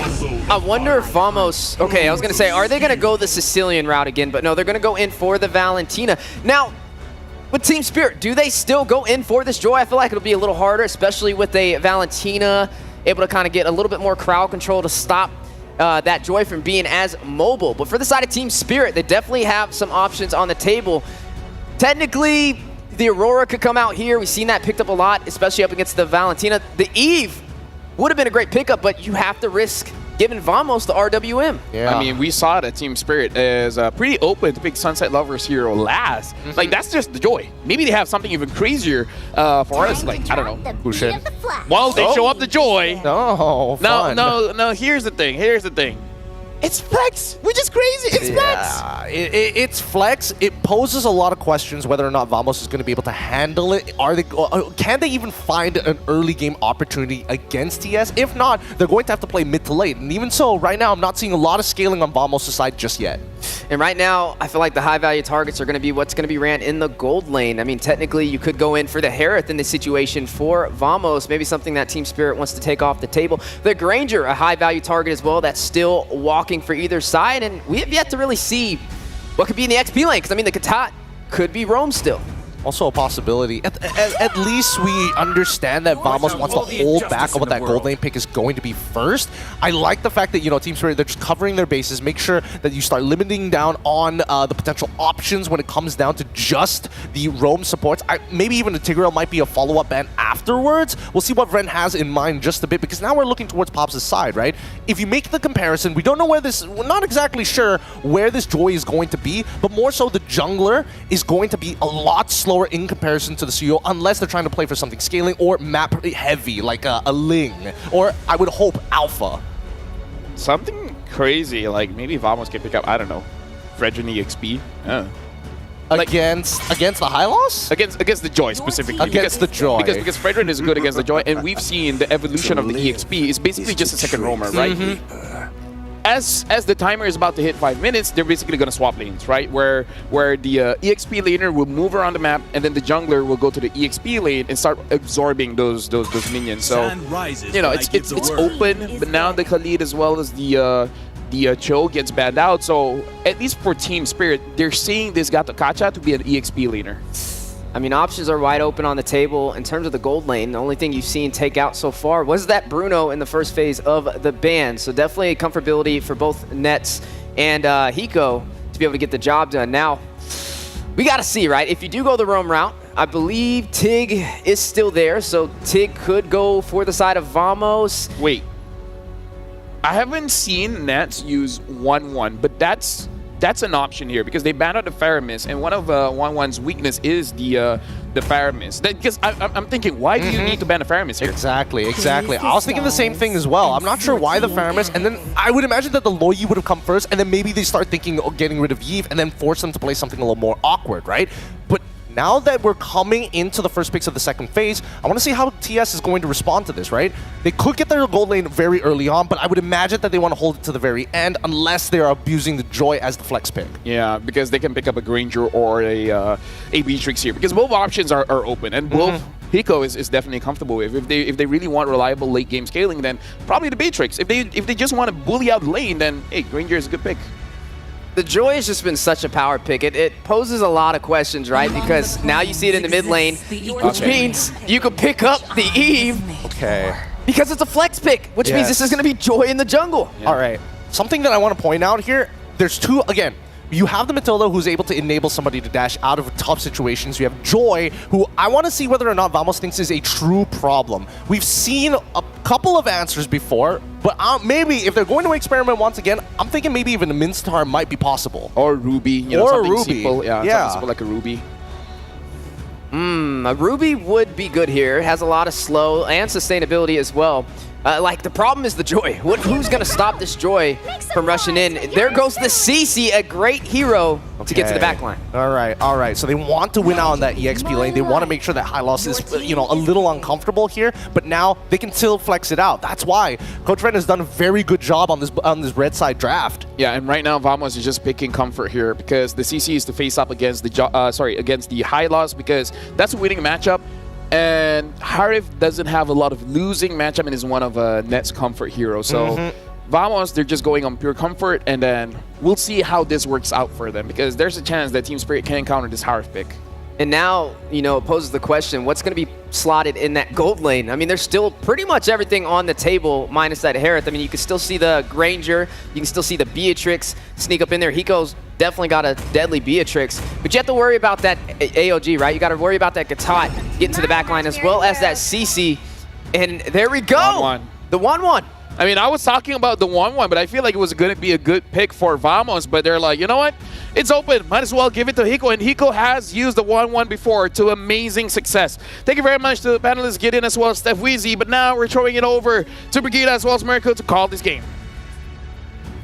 Thank you so much to our panelists. And similar to game number 1, I think we're heading into this match with yet another surprise from Team Spirit. Coach Ren is feeling it today. He's been showing us some unique drafts since game number 1. So we'll see how Vamos will respond to this, because if it's just a matter of comfort, I think they're very much comfortable again with their lineup. Technically, Ren is the defending champion, right? He was the M5 World Champ, so he's a defending coach World Champion here at the M6 World Championship. And you can definitely see the experience here. I was thinking maybe something like a Clint to go and double down on the front to back with the Yi, but they go for the 1-1, so extra aggression. Say One Shot wants to go in, 1-1 can do that. If they want to kite back, 1-1 can do that too. I mean, they didn't really decide to go for a safe option, right? Even the Granger, in terms of range, if we're talking about range, those are some of the options that they can potentially pick up, but they really wanted to go for the aggressive plays. So we'll see if that will really happen in this game, because Vamos, they should have learned their lesson. Team Spirit is really a very methodical team, a very patient team, so they cannot afford to go all out and make the same mistakes once again. So still, of course, not letting go of that potential aggressions, because we're seeing it right now from Sorn, but Team Spirit, they really know how to play around this. But wait, what? Warlord in the EXP lane? Oh, both of the mid laners are in the EXP lane. It's a full lane swap done by Spirit and Vamos. I think maybe it's because I think Team Spirit initiated this, right? Because there's no way Vamos wanted the mid lane to be where CC would be. He wanted CC to go lane up against Bamba, but because it's such a bad matchup for the Hylos, they decide to lane swap over to the mid lane to give Bamba a better laning phase. And up top, it's basically the same, right? Valentina, it'll go as is. Great setup too, by the way, for a skirmish. Zorn gets in the taunt. One shot still able to dash back and forth. Oh my goodness, that damage smooth with the yo-yos. Even with Bamba and Sawo to provide sustain, it was not enough. Even with the Revitalize, even with all that, Team Vamos, this is clearly the type of early game that they want to play, and it's something you would expect with the CC in the mid lane. It wasn't directly towards interrupting the jungler of Team Spirit, But then the moment that they saw each other in that Riverside, it inevitably led to that death by one shot, and that's not a great start, definitely, for Team Spirit here. So they would want to get the upper hand for this upcoming turtle that we are about to see. And now that Warlord, though, he's yet to get his level 4. Let's see how they're gonna work around this, because they're bursting it down and they're not letting Team Spirit get near it at all. Okay, Zorn is all alone. That's the art of UM2. Oh, smooth. Pops in a vengeance. Great stun from Chibi. That's a kill at the current call. Locks Sunset Lover down, but whoa, Bamba able to get the kill back on Smooth.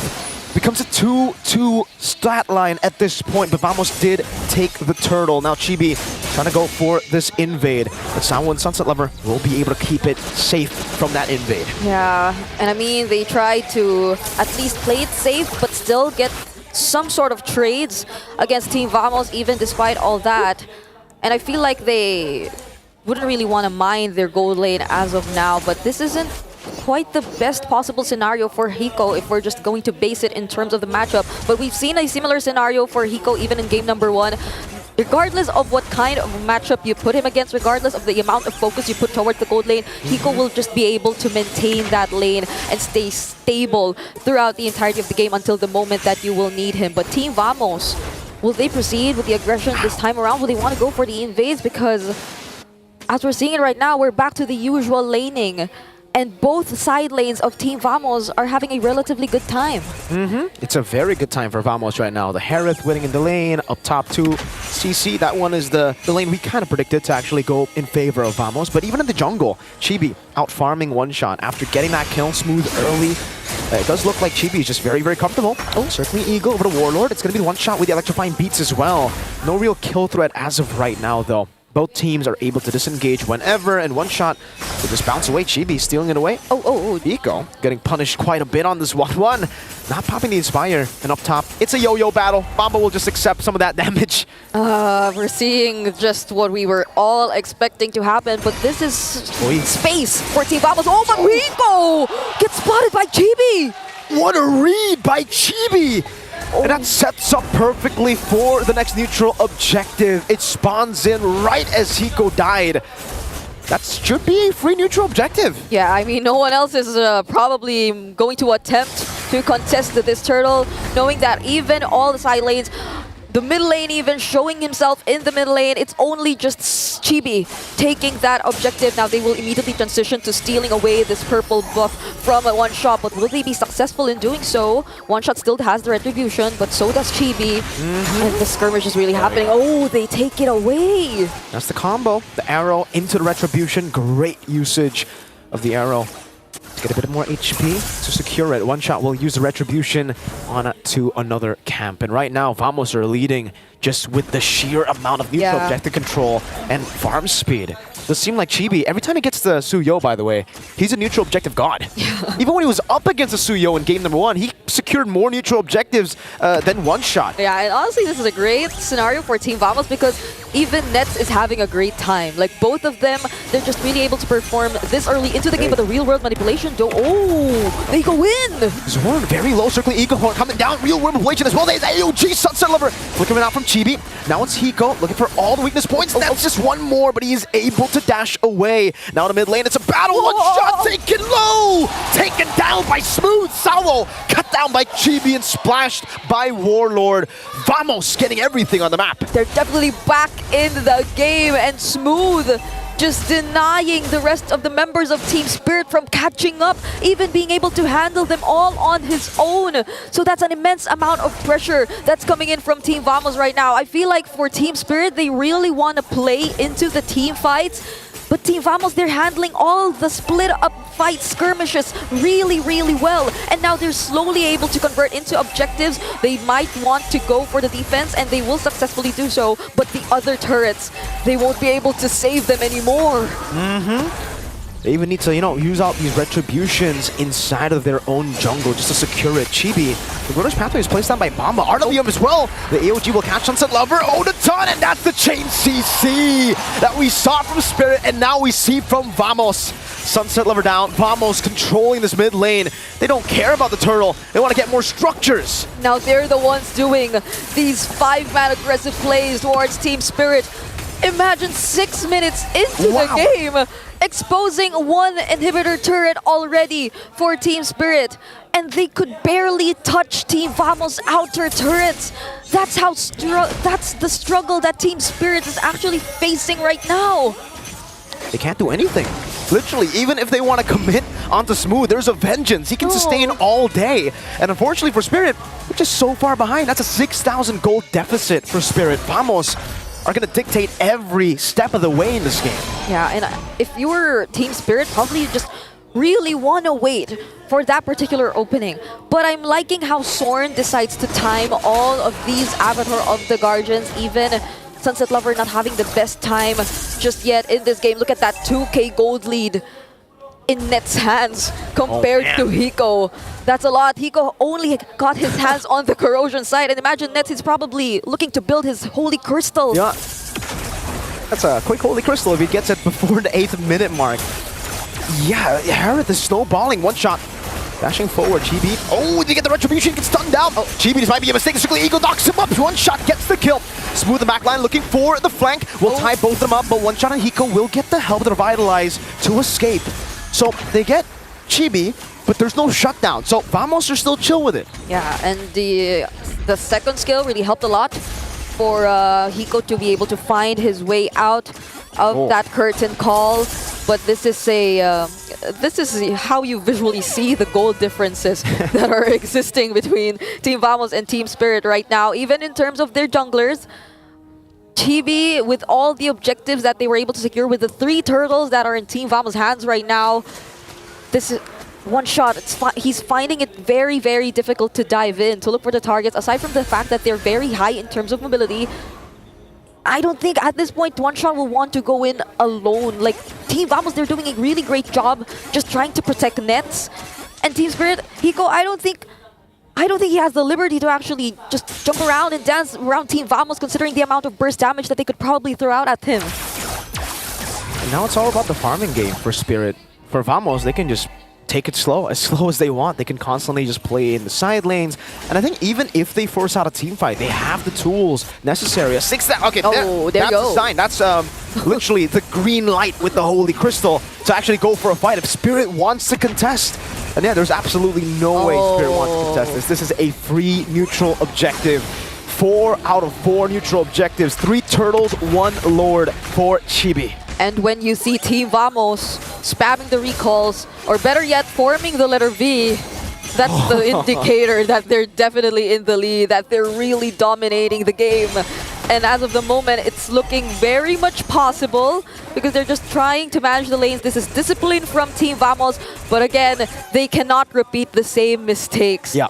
One wrong call, one miscoordinated play could eventually turn things around once again for Team Spirit. So now they're looking to just sync up the lanes, but Chibi with one shot! Oh. Chibi very low. One shot might be dead here. He picks up the Holy Crystal. He's trying to run away. He will be able to run away. Chibi gets the BOD, already using the Retribution earlier. Has that bought enough time? Lord of the mid lane. Holy Defense still intact. Will be popped. And the Lord will be cleared out. Whoa. One shot might have actually defended, helped Team Spirit defend from the first Lord. Yep. And Chibi didn't really risk it anymore, but will he be able to catch one shot? Okay, my lord. That was close. The Evil Queller. A pixel away. That was close. That was real close, man. Okay. Hey, one shot. That's he's cold with it. He just stuck by that recall. He committed. That was so close. But now, at least for Team Spirit, thanks to what One Shot has done towards the bottom lane, I think they're able to breathe a little more. That's a magic scent. They spot out Smooth and Warlord, but will they go for it actually? They used the Avatar of the Guardian as well for Team Vamos. Catches Sawo as well. Now circling Eagle Bomba dismantled by Vamos. Spirit. Oh, wait a minute. Zorn was recalling on him. All right, he gets away from the weakness point. One more. They're all so low. Hiko's gunning for it. He needs just one more, but he's going to be caught in. Smooth jumps in with a vengeance, takes the double, and punishes Hiko for his overextension. Now it's Smooth.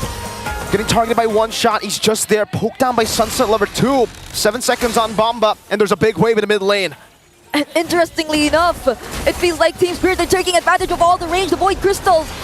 They're trying to slow Team Vamos down, but will they be able to slow them down? They're very low. The mini waves will be dealt with. One shot, able to survive. Warlord splash of damage. Now the mini wave still available, but Team Vamos in similar fashion, capitalizing on a mistake, shoves it in and takes game 2. It is now 1-1.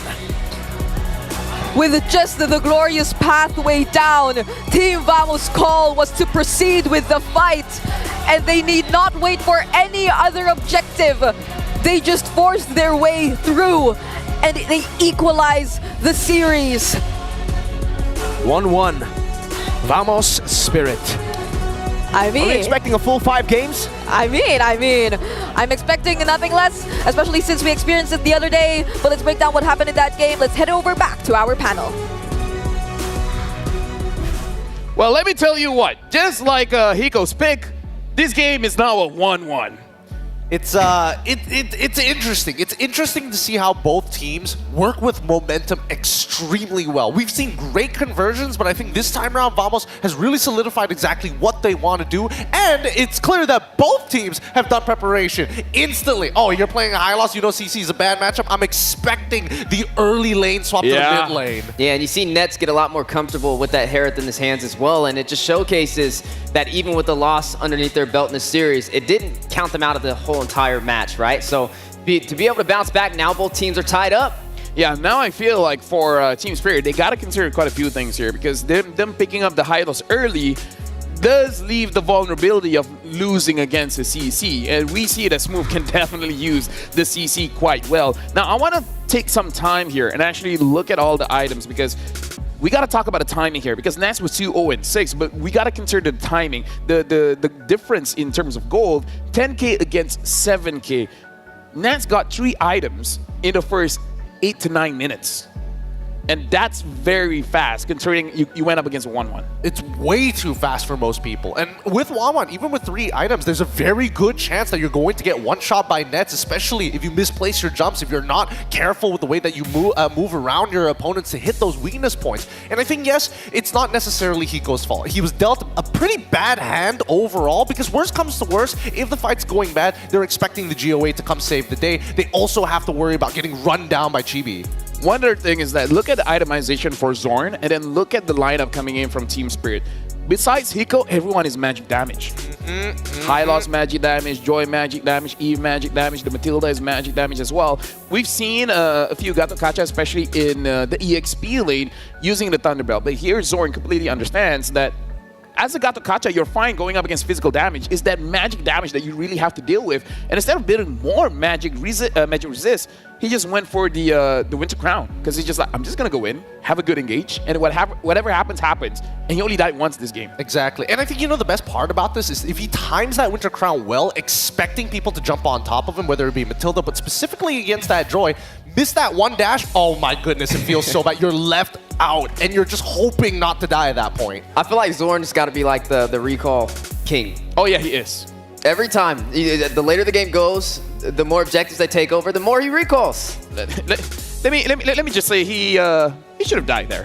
He should have died plenty of times. But now let's look at the emblem setup as well, just to see how Vamos really set things up, and just to say this is their comfort draft, right?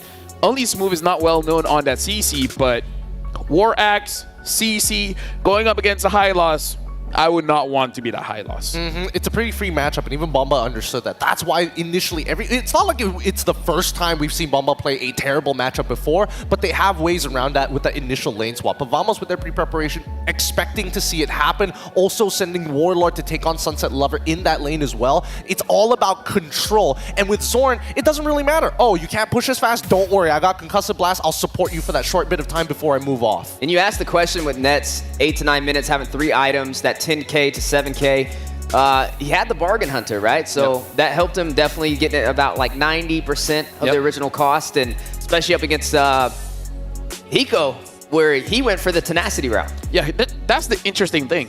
He went Tenacity and he was already having a hard time. Imagine if he did it. Imagine if he took something like a Master Assassin. He will not be survived in that lane. So this is also another pick that Team Spirit has to consider. Like, that Hari from Nets is quite nasty. It is nasty, but I think they were really hoping that if we can survive the laning phase, once everybody's unlocked, even if we have to sacrifice all of our tier 1s, our team fighting capabilities are pretty good. We can bait a lot of resources coming in from Vamos. However, we need to rely heavily on Sunset Lover, who I gotta give him credit. He's dealing damage, but that GOA is too much of a problem. TS was not able to take control over the game because of the tempo. And Vamos, especially when Smooth is not only winning the lane, but spreading his influence outside of the lane, he's playing not to accelerate his own team, but to slow down TS at every moment. Just a small thing as well, look at Vamos damage. Everyone's doing roughly the same amount of damage, even Zorn, which does show that everyone is doing work here. But now we got to talk about the MVP of this game. And I feel like you guys got to be playing some yo-yos after this, because I feel like it's Smooth on that CC. And I got to say, one hero, honestly countering every single aspect of the draft coming in from Team Spirit. That's huge, because percent HP damage does well against high loss. But that curtain call, locking down that Joy, dude, that's genius. I mean, it's not only Joy. If 1-1 gets the opportunity as well to pair them both together, that's maximum value coming in from Smooth. I love seeing Smooth as the MVP, because as an EXP laner, I can relate to him, but his level of influence over the map, his impact is always felt when he's doing well. Yeah, and you see him with the Festival of Blood and the Brave Smite as well, and then on top of that with the War Axe, and then he buys the Runner Crown.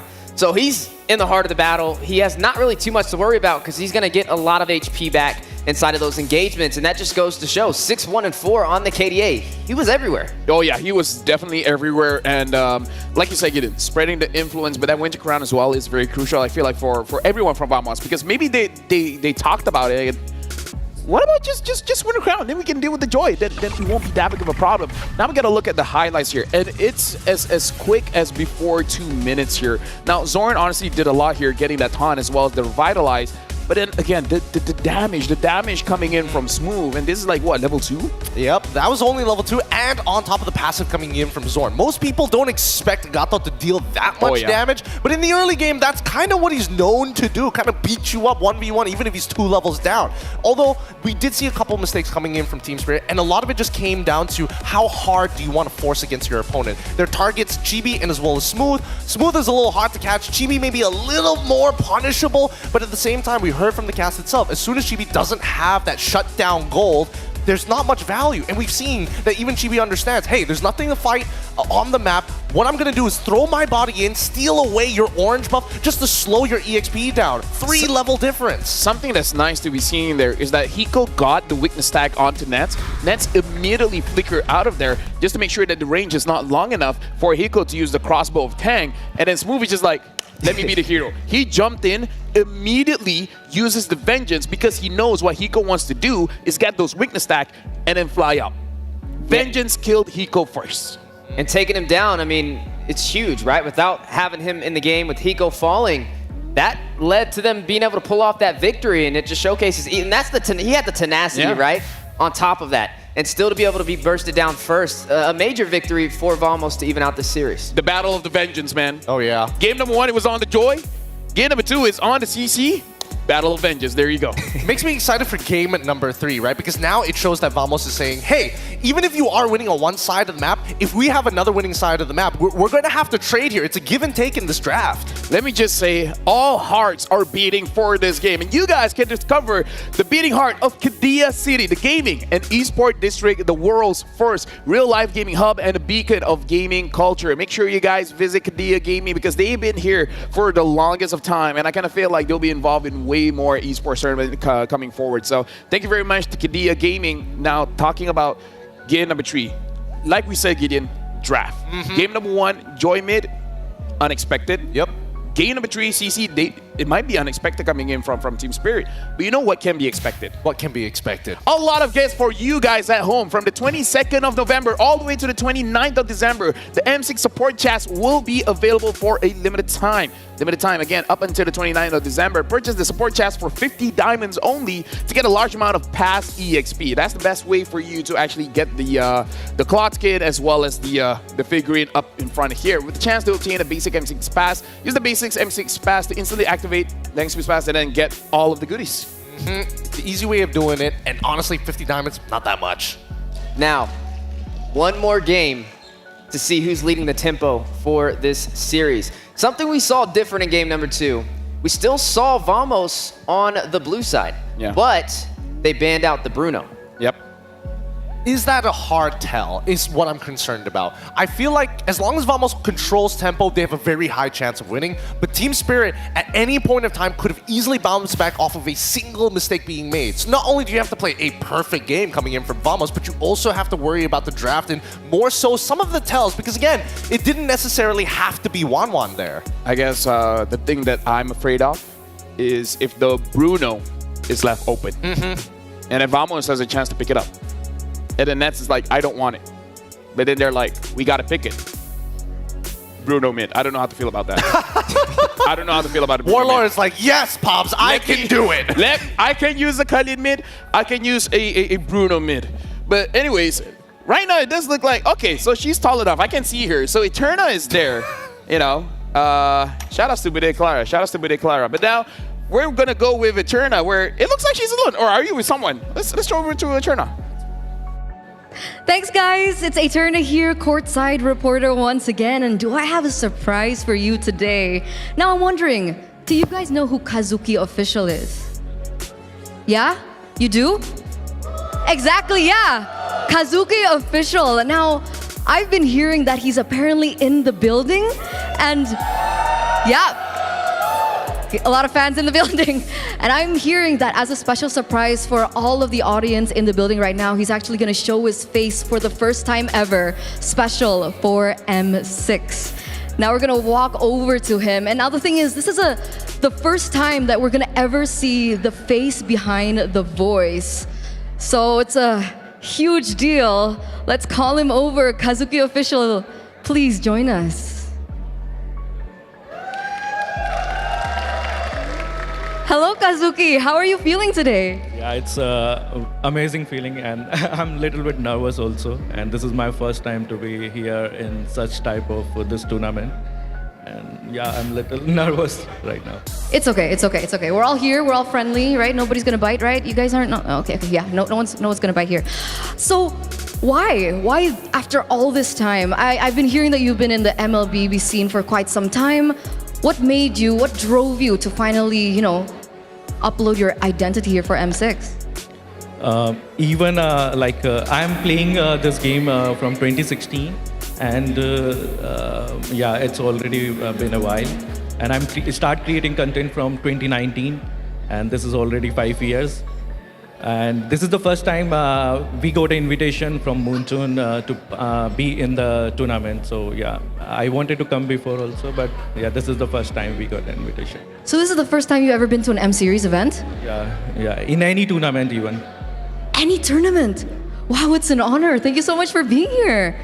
Amazing. Okay, so now that you're here at M6, we want to kind of know, is there a particular team that you're supporting? I'm supporting every team because I can't be biased with any team because all teams worked very hard. Yeah, so I'm supporting everyone. But I especially want to see matches of Onyx PH. I want to learn more about their strategies and gameplay. Yeah. Why Fnatic Onyx in particular? I think everyone in India also love Onyx PH. Yeah. We are very towards the Philippines teams. Yeah, and my mostly subscribers are also from Philippines. Ah, I see. So Fnatic Onyx, you guys have a lot of Indian fans over there. Very, very, very cool. Very interesting. What's the attraction to Fnatic Onyx PH? Is it because they've been doing so well? Is there a particular gameplay that you're excited about whenever you see them play? I just love the Philippines teams. Yeah, but it's still I'm supporting every team because they worked very hard to be in here. It's not easy to be in here. Yeah. All right. So coming back to your content, coming back to your YouTube account, what kind of content do you usually make? What particular thing really stands out about MLBB to you? I think we are covering everything. We are covering guides, strategies, and tips and tricks, events, patch notes, skin reviews, everything we are covering, even the tournament reviews. So I think there's nothing we are not covering, and we are the only in the YouTube that we are covering everything. Ah, okay. Is there a particular hero that you like? Favorite hero? Claude. Claude is good. Claude? Even now in this meta? Yeah. Yeah. Okay, okay. You want to know my favorite? My favorite hero? Do you want to know my favorite hero? Do you guys want to know my favorite hero, guys? Are you guys curious? Yeah? See, I love the crowd here. Thank you, Malaysia. Amazing. My favorite hero is Uranus.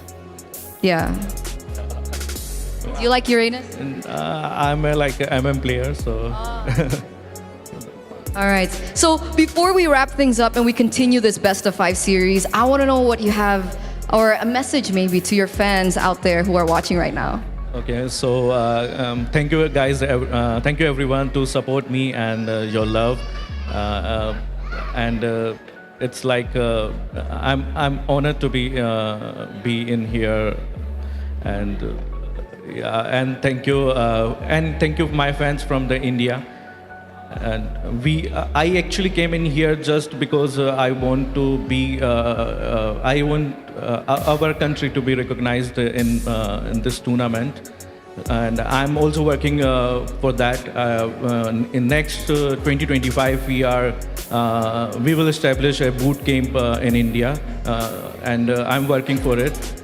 And I will support many players in India. I will make opportunities for them.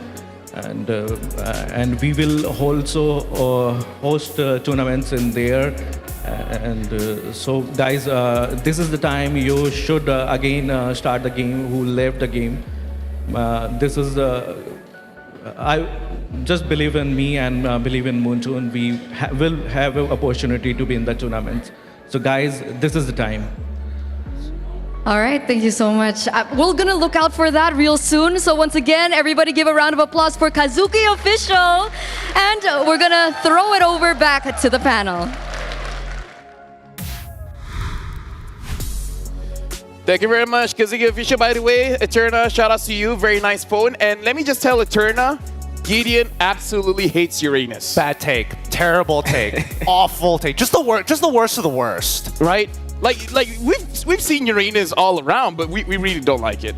It's a good thing it's not meta right now. Yeah, thank God. Thank God. Woo! At the bare minimum, you know, shouts out to Kazuki being brave enough to stand next to a Uranus lover like that. Oh, terrible. And Eterna is too much. It's just too much. Eterna is too much. What's your favorite hero? Honestly, because of my ADHD, it keeps on changing. But one of my favorite heroes for sure is the Grok Execute. Oh, those were back in the days. That was back in the days. But now, we have a code here, so let's actually check that out. We'll talk about favorite heroes later. Right now, maybe I'm skewed towards Matilda. But anyways, a test of teamwork. It's not that Liquid ID became stronger because we were weak. This is from One Shot, by the way. In our match against them, there was a lot of miscommunications and disconnect within the team. Some of us ended up as sitting ducks, unsure of what to expect. Against Vamos, we won't rely on mind games. Instead, we'll focus on playing our own game, securing objectives, and taking the win. And honestly, this is some pitfalls that I see a lot of teams where they overthink things, and then they should have just gone with the basics. All I have to say is I knew it. I knew they weren't playing exactly their strongest game. And I totally agree. There was a couple of moments where they're like sitting ducks for no reason. And especially after the performance that we saw from the Swiss stage, it was a little disappointing that they lost in that fashion. So at least with One Shot giving that code, it's validation that yes, we were the weaker team at that point of time, but we can see it right now against Vamos. They are playing well, not really a different game, but they're not overthinking too much. That's interesting. What does Brigitte think? Oh yeah, for sure. No, I agree. Totally. 100%. Honestly, I like her takes. Yeah. I really like her takes. But now we were able to talk to Kid Bomba, and let's see what he has to say. Could you tell us the reasons for your loss against TLID? And he said, we lost because it wasn't a team effort. Not everyone gave 100%. We'll also make little adjustments to our draft. I hope we can come back just like how we did after losing to RRQ. So looks like they're on the same page here. You know, it's like they understand where the mistake is. So step one is understanding where it went wrong. So step two, we got to see how they fix it. Well, at least they acknowledge it. And we're hoping to see that as we progress through this series. Now, both of these teams tied up 1-1. Today, it's make it or break it. Whoever wins this series will move on forward. The loser will be going back home.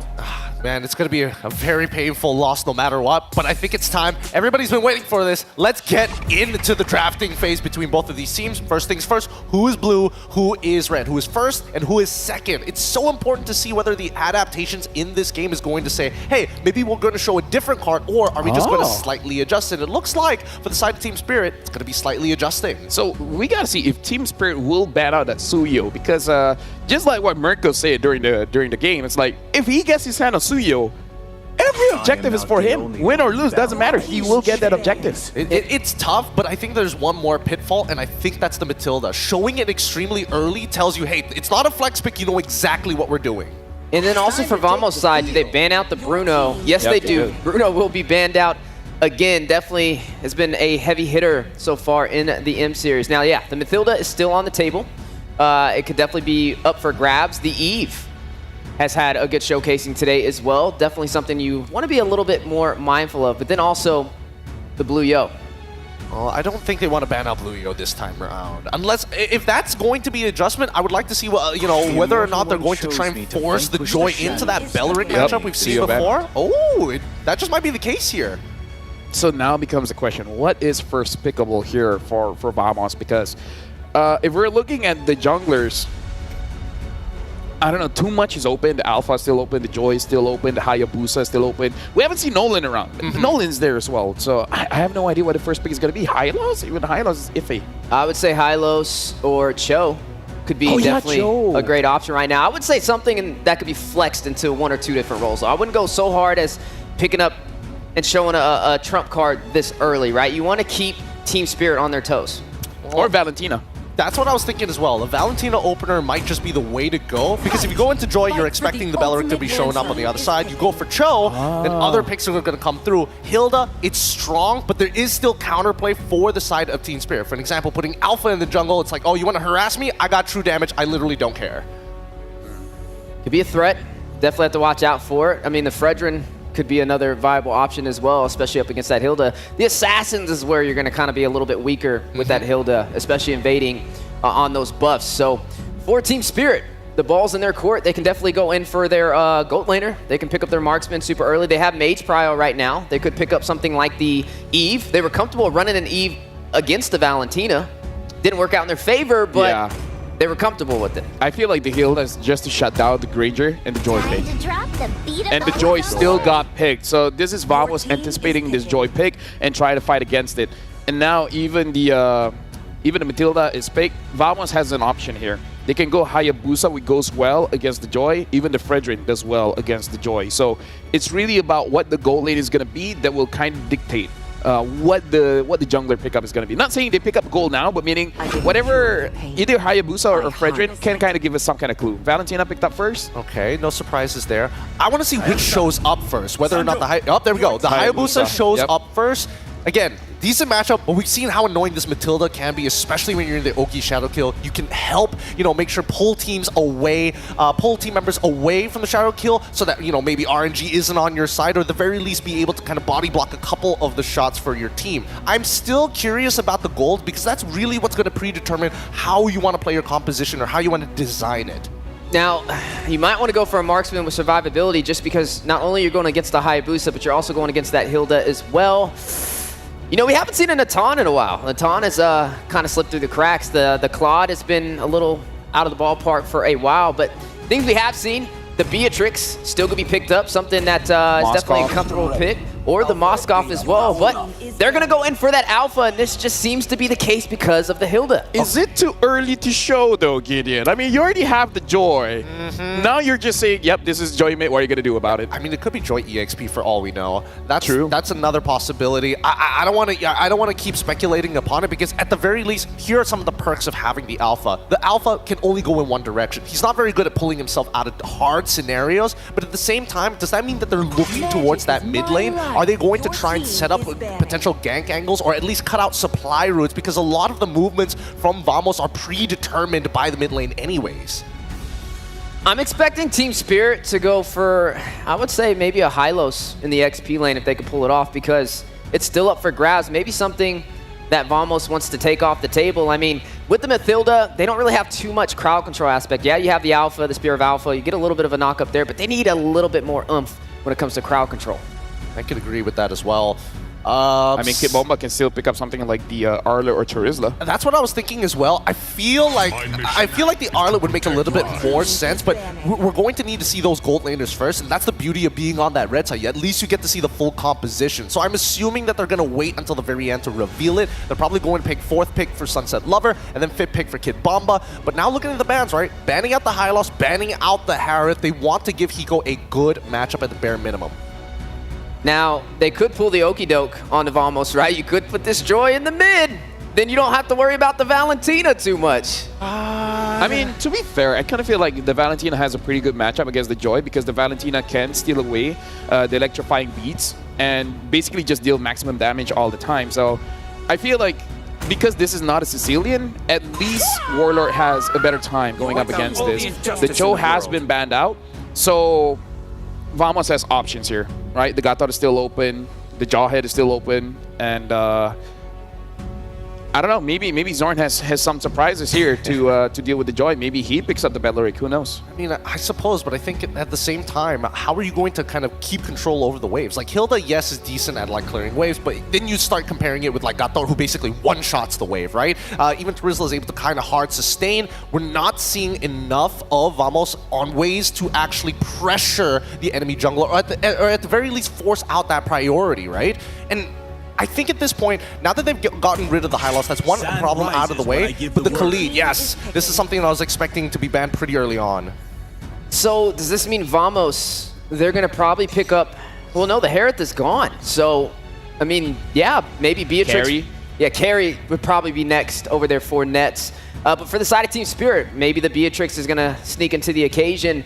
And then we got to see what's going to be put inside of that XP lane. Now, also, the question still is, yeah, the Joy with the Valentina may not be the best option, but there's just so much flexibility with Team Spirit's composition so far, right? Not only do you have sustainability with the Alpha and the Mathilda, but you also have that Joy and not too many heroes to kind of slow them down. Yeah, they pick up the 1-1, which hides where this Joy is going. Because like I said, it could still go to the EXP, and maybe that's what Team Spirit is playing around. So now Vamos, they just have to expect the unexpected, right? And right now we have the behind the IGN for Smooth. Understanding what's up with the name Smooth. So Smooth from his IGN from being praised for his silky smooth Fanny gameplay when he first started MLBB. Let me just say, I played with Smooth before, and he can carry like crazy. Like when he's on EXP, he can 1v5. And I've never had freer games than when I'm playing with Smooth. It's pretty crazy, right? Especially during his time with MYA, if I remember it, like ages ago. He was known to be a Fanny player, and then just kept on playing Uranus for like 2 seasons straight. But now, completing the draft, Gatot as well as the Irithel, they finally go for the counter matchup. I didn't know why they didn't do it in the previous game, but they already unlocked their gold laner at that point in time, so it's like, all right, fair enough. But now... This is nasty, by the way. This Irithel is nasty. Exactly, because how exactly is Team Spirit supposed to catch it without the Irithel, right? Other than the Irithel, they're going to try and run it down, but there's plenty of appeal with Valentina and Gatot as well. Well, right now, the final pick is here, and they're picking up the Fredrin. So Fredrin, EXP, and then Joy mid here. So we have seen the Fredrin go up against the Hilda, and the Fredrin is able to stop the Hilda from moving around. So looks like Team Spirit wants to have a 1v1 5 times here. Thank you very much to our panelists, Steph Weezy, as well as Gideon. Now we're going to throw it over to our casters, where what do you guys think about the draft? As if we didn't have enough interesting laning matchups in the previous game. The coaches give us more. Fredrin in the EXP. And another Joy mid lane for Team Spirit. Hey, usually for Fren, he has someone stopping him from all these, mad scientist choices, right? Usually Stucky, maybe few for AP Bren. This time he's like, I'm gonna go full Fren. That's a Fredrin Revitalize in the XP. The first of its kind. When was the last time we saw Fredrin XP? That was like back in the MSC 2023 Onyx days when Boots always played it. Oh, definitely months ago. It has to be at least months a year ago. Or a year ago. At the very least, for perhaps some of the local regions, they might have seen it a little more recently, but at least for M6, it's the first time we're seeing it. So now it will have to go against this composition of Team Vamos, which is very, very high in mobility, but early game damage Warlord again on the Valentina. Whoa. But Sunset still goes for the clear either way. Uh-oh. Oh my goodness, just relying on the guiding wind, playing with pixels of almost death. My goodness, what an action-packed early game we're seeing with a lot of early invades as well. But don't forget that the M6 Pass is available from November 11 or November 18 to December 29. Complete all tasks to achieve the level 75. But again, we're back in the game. On shot. Oh, he seems very, very low. But at least Sao and Kid Bomba are there to aid him. There's no prio in this lane at all for the Fredrin though, because usually, at least when we see the Fredrin 2, we usually see the concussive blast. This is more of a pure tank Fredrin for Bomba. He wants to just sustain in the lane with the Revitalize and the Brave Smite. That means clear speed is going to be a problem. And when it comes to prio in the XP lane, you kind of need clear speed with how neutral objectives are played. Team Spirit don't really have that. This is a team fighting composition. Purely team fight. If they fall behind, Vamos are just gonna siege every turret for free. Definitely. And for Team Spirit, it seems like you'd have to take them front to back. Like, at least you'll have to get past Kid Bomba. You'd have to get past the one shot. But Team Spirit, on the other hand, they also have ways to access and penetrate Team Vamos and their lineups. But that seems like a problem as well for Sunset Lover. Like, how easy would it be for Sunset Lover to look for targets, to look for a pickoff, or at least to disrupt Team Vamos and their positioning with the Joy in this kind of situation? Because at the very least, since Team Vamos got their hands on the Irithel, this is the type of marksman who makes it hard for you to actually chase after the Irithel, to make it hard for you to look after him. But oh, they go in with the Spear of Alpha. Oh, he's gonna be taunted down though. Fredrin comes in with Revitalize too, even with the guiding wind. Chibi follows through. It's first blood. Oh, a big Appraiser's Wrath. But what are you gonna do against the two tanks? Sunset Lover, they go to back now with the electrifying beats. Oh, Shadow kill. Vengeance used, guiding wind, terrified. One last shot from Smooth, but Sunset Lover gets away. A disaster for this team fight comp in the early game. And we aren't seeing Team Spirit play their composition in its most aggressive way possible. Majority of the guiding winds are really to save, interestingly, Sunset Lover from all of the times which he tried to go in and look for the kills against Team Vamos. And I must say, the innate tankiness that Team Vamos has in their hands, even with just the Valentina who decides to constantly put on the pressure and join the skirmishes in the early stages, it's not one of the easiest mid laners to take down. Definitely, this isn't the best situation for Team Spirit, but as far as we know, they're also relying on Hiko to get his items. They're also waiting for the farming, the scaling, and the team fights, as you've mentioned. But if we were to just observe them laning phase, based on their laning phase or one-on-ones, I don't think we'll be expecting that much action from Team Spirit just yet. Yeah, I don't think they have enough damage to deal with Vamos right now. Like, I mean, maybe if they get to the late game, then Mr. Joy is gonna hurt, but yeah, I don't know. Even Hiko's gonna have such a tough time against the Irithel. It's always something that, you know, I talk about. I'm a 1-1 main. Whenever 1-1's picked, I'm like, oh, please, please ban the Irithel. They banned the Harith, which I understand why after seeing last game. But the Irithel wasn't banned. They still decided to go for the first pick 1-1 in red side second phase. And yeah, Hiko's definitely gonna have a very, very tough time in lane. In team fights, I can see how he can actually get the weakness points and fly by with Bomba. Getting CC. Let's see, Bomba, 3-man taunt. Okay, now there are just little exchanges of pokes here and there right before this turtle. They're grouping up. But this is the moment Team Spirit has been waiting for. It seems Kid Bomba, though, he's half HP. So they'll be dancing around this turtle for a while, and a lot of resources are still available, but that's the guiding wind and the energy eruption. They're gonna use the resources on the Smooth. AOG coming down, locking Kid Bomba down there. Oh, Sunset Lover very low. Chibi wins out the retro battle again. Defensive Spear of Alpha, Nets trying to run him down. Bomba walking back, and again, this team fight composition has not worked out in favor of Spirit just yet. It's Vamos securing all the neutral objectives. And how else do they make it work? If Kid Bomba, one of the most important frontliners here for Team Spirit, with just a brief moment of showing himself up against Team Vamos, gets poked that low, but Warlord, though, he will be spotted here by one shot and Sao. So at least they get a trade somehow, but that doesn't mean much. They're not able to necessarily convert it into other necessary objectives just yet. Yeah, I guess for Spirit, they're really waiting for mid-game at this point, but I'm concerned that Vamos might actually just build a big enough lead to stop that mid-game power spike from being a problem. Spirit are struggling in these individual lanes on top of the fact that the neutral objectives have just not gone their way. This Irithel is bullying 1-1 hard. Sunset Lover cannot lane against the Hilda. Smooth is just having the time of his life up top.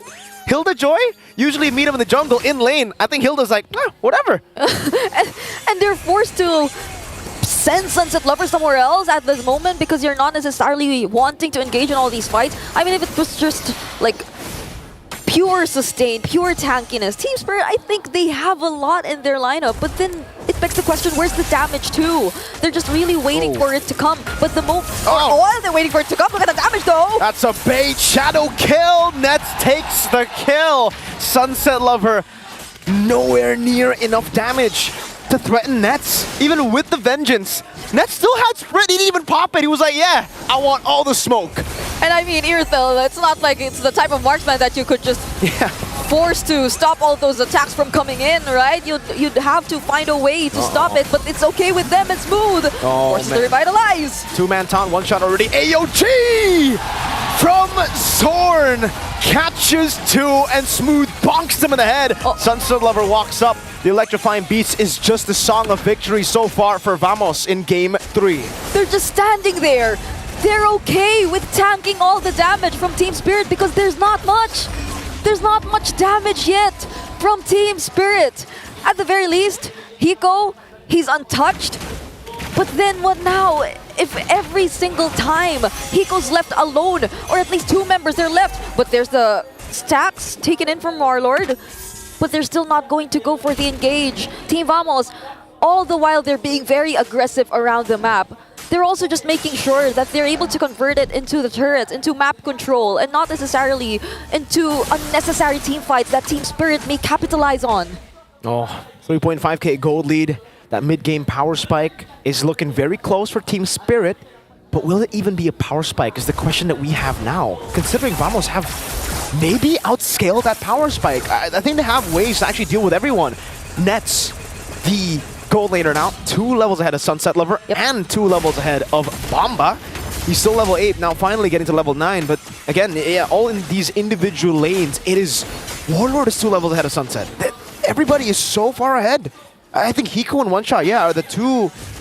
One Shot's actually getting out-farmed by this Hayabusa too. It's just Hiko who's still level at this point, and Sawo, it's a roamer. And once Team Spirit actually decides for the grouped up team fights, right?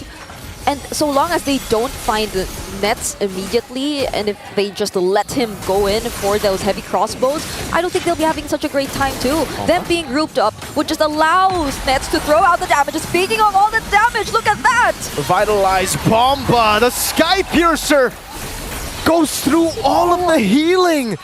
That was just, oh man, that was ridiculous damage from Vamos. And it's not even, we're not even at the 10-minute mark too. We're just slowly approaching the 10-minute mark. But it seems like Team Spirit, they're losing access in their own jungle. Team Vamos might actually go for this Lord. And if you were Team Spirit, very much reliant on the fronts, but they get easily bursted down by Team Vamos. How else would you approach this objective take? One Shot will be able to secure his orange buff, but Warlord gets his very own circling eagle. So with this innate tankiness that Team Vamos has in their hands, they're not at the least bit afraid to actually start this Lord. Smooth is going to walk up, he doesn't care. If he gets comboed with the Spear of Alpha, he's very happy to tank up that damage. Ooh, big bonk over to Bomba. Warlord just steals the circling eagle. Sunset Lover, not enough damage to take down anyone. Chibi, Shadow kill to the back. Sky Piercer on, now One Shot, whoa! Able to dive deep, Nets caught all alone! They were isolated, One Shot gets a triple from out of nowhere! That seemed like a very decisive call once again from Team Spirit. We've seen it twice in this entire series. And even after Team Vamos gets their hands on the Lord, it seems like Team Spirit will be the ones to fully convert it into their much desired map control. And that was a very crucial mistake from Team Vamos. I mean, you would definitely want to group up, but that beautiful Spear of Alpha onto at least 2 or 3 members, that's when the true damage comes in. That's when Team Spirit and their pure confidence, their sheer confidence comes in. Okay, now they gotta be careful. I guess the mid-game power spike matters a lot. Even with the 3,000 gold lead, Vamos chose to fight, and Spirit were like, we got our items now. We have that power spike we were waiting for. I guess the 10th minute mark was it for Team Spirit. I want to see a replay. What happened? Nets still didn't sprint earlier.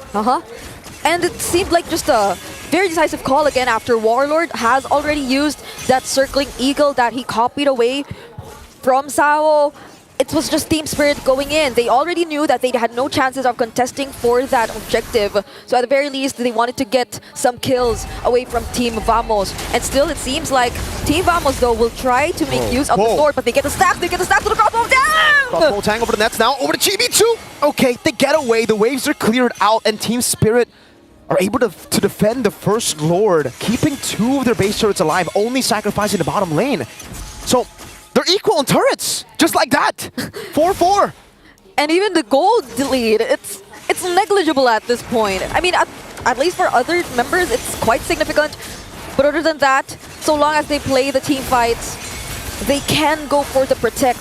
They can go for the create space kind of approach. And look at that double circling eagle, but they get to somehow pressure the purple buff from a Team Vamos. So we're seeing a closer fight right now. We're transitioning into the mid-game, and this is the game that Team Spirit wants to play.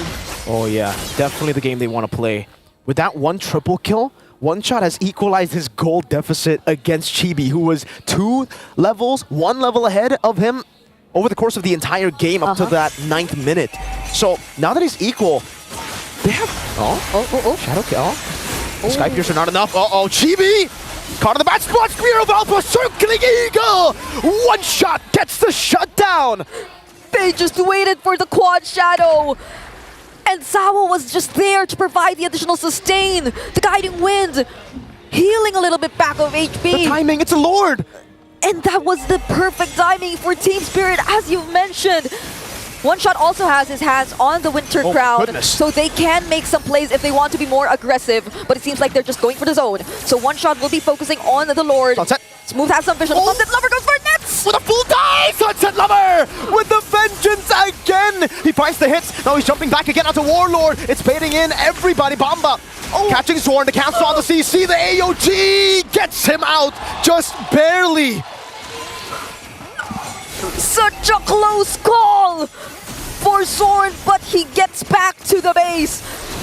And Team Spirit, regardless of all that, they think it's okay. They still have the Lord marching towards the middle lane. There are no holy defenses anymore for their base turrets. So could this be it for Team Spirit? They're knocking on Team Vamos' base. Smooth, gonna be locked down. That's all the weakness points already for Hiko. Revitalize used up, that's a big bong over. Hiko still has a crossbow of tanks. That's gonna be, again, the Shadow Kill to clear out the waves. Chibi jumping back and forth with the quad shadow. Sunset Lover walking up. The base is open now. Spear of Alpha from One Shot again with the Winter Crown. Now the lockdown once more. Hiko kiting away. That's a Winter Crown used up by Sword, but he's gonna be slashed down and taken out by Hiko's crossbow. Chasing all the way. Sunset gets a killing spree. Chibi, the ninja, followed by Sawo with the circling eagle. Hiko gets the killing spree, and in 14 minutes, Spirit turned the game around. They wipe Vamos out, and they take match point.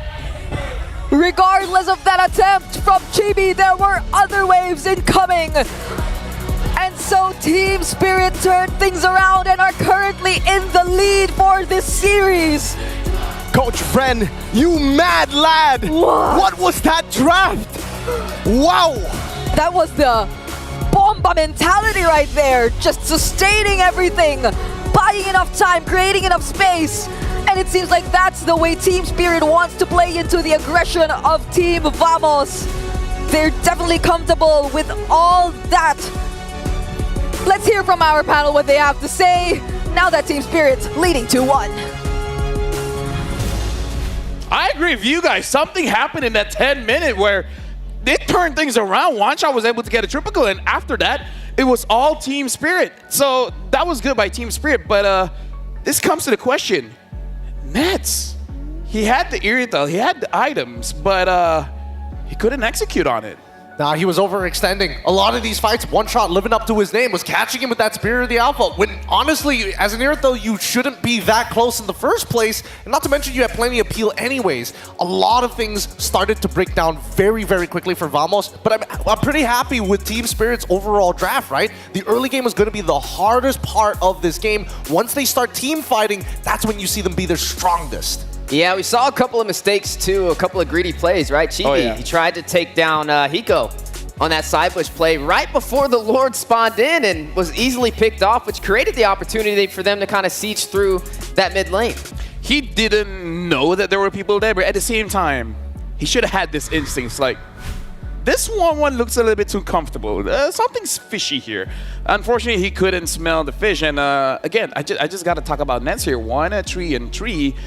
He had 4 items, but I would say mid-game, he wasn't really able to contribute much in terms of the damage. And then once Joy got the Holy Crystal, there's not much that Nets can do about it. Absolutely. That's why if Vamos is going to play a composition with such an early lead, they have to keep on pressing the advantage. As soon as they let go of that lead, and more importantly, as soon as they lose that very first Lord, it's not like their wave clear is the best. Both teams generally struggle to deal with waves overall. So that first Lord was a very pivotal point to actually put some permanent currency in their pocket. And the power of Joy has just been shining for Sunset Lover in the mid lane. I mean, he's just been on point again with that Temple Rain as well.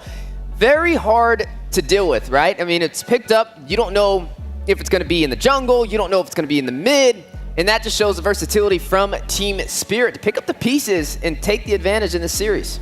My only worry is that, like, the Irithel was an amazing pick against what Team Spirit has. So if the Irithel can do it, now I'm scratching my head. What other picks is really there for Nets now? Honestly, I'm guessing that they're going to go back to more comfort picks all over again. If you're unable to not only win out your lane, which I think he was trying to do his best in doing so. Hiko played a strong game as well with a lot of support from the rest of his team. But once these 1v1s were done, these team fights have just not been looking as clean, right? We saw the early game movements coming in from Vamos specifically, and based on the damage, everybody was getting involved, right? Zorn's creating space, even Smooth was rotating out of his lane really, really quick, knowing that Kid Bomba doesn't really come online until he hits level 4.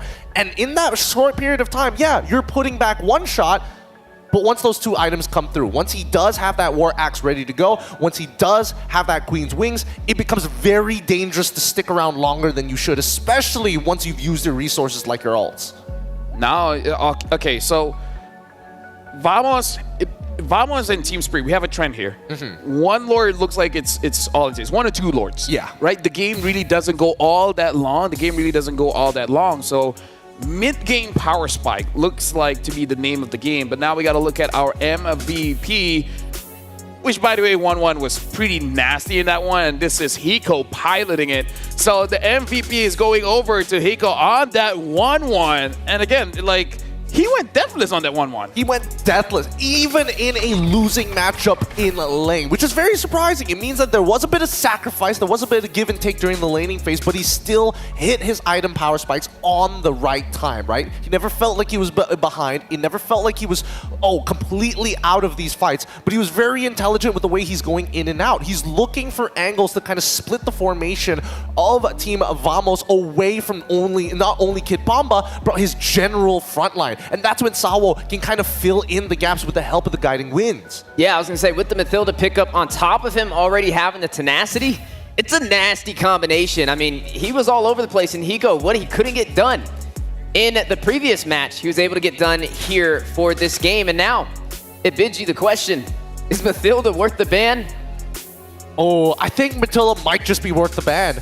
It's putting a lot of stoppages and more so creating more opportunities than I would have liked to believe, because just look at the way these fights are playing. The front line is sustaining despite being 2 levels down. They are able to come up with very creative angles. Okay, so for some reason, Vamos didn't have enough damage to do with Team Spirit, and Sunset Lover was actually able to dish out majority of the damage, and then one shot just came in, and this is the pivotal mistake where yeah, I kind of feel like we're at that part of the tournament where no way will a marksman be all alone in the map. So maybe GB thought like it's just one other guy, so his OG Shadow Kill will be able to handle 2 people, but that was basically the whole squad, man. Yeah, he was banking. I mean, he even picked up that Sky Piercer within like 3 minutes plus in the game, and maybe he was just hoping for that lethality to kind of latch on and deal the additional damage to take down Hiko. But Mr. MVP was able to get the job done and close out the game with that full wipeout. And now we're looking at a 2-1. I think at this point, there's a couple of things that need to be solved. Number one, this Joy is too annoying of a flex pick to deal with unless you have a direct counter towards it. And I think that, yes, getting the Winter Crown is one way of potentially, disrupting that combination. But I think there needs to be a valid argument of banning it out entirely, because now their backline, and especially Nets, he's struggling, and he's struggling in a way that I wasn't expecting. This is the best thing about a best of 5 is that adjustments can come in, right?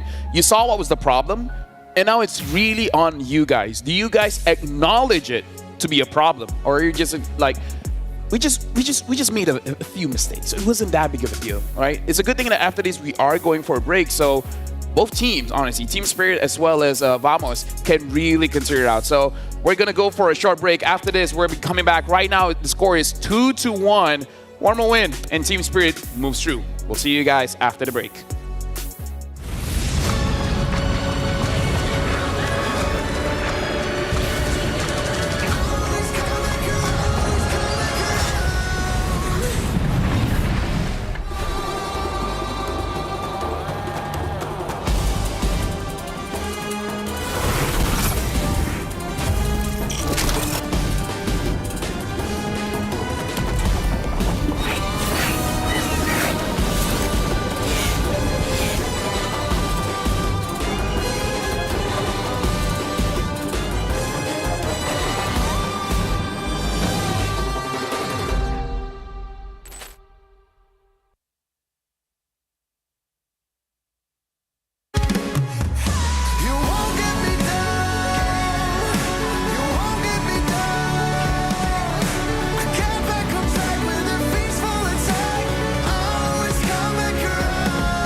ultimate glory starts now.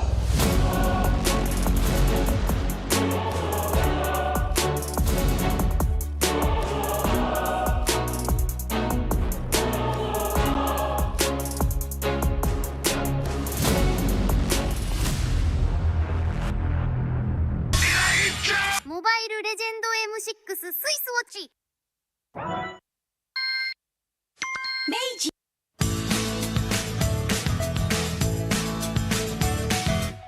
Hello Panda, semua suka biskuitnya.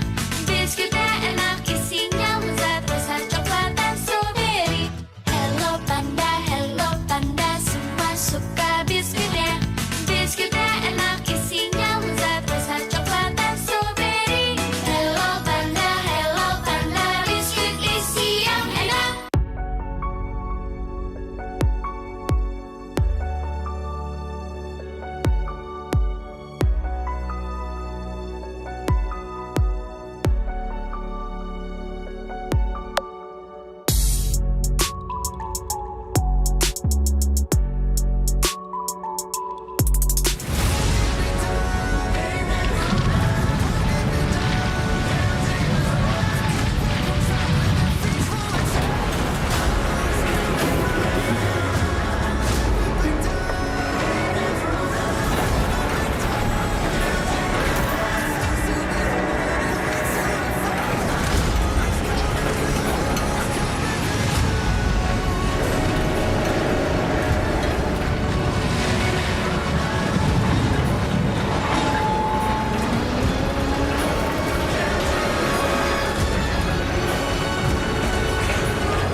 Game never over indeed, because right now our best of 5 is still ongoing.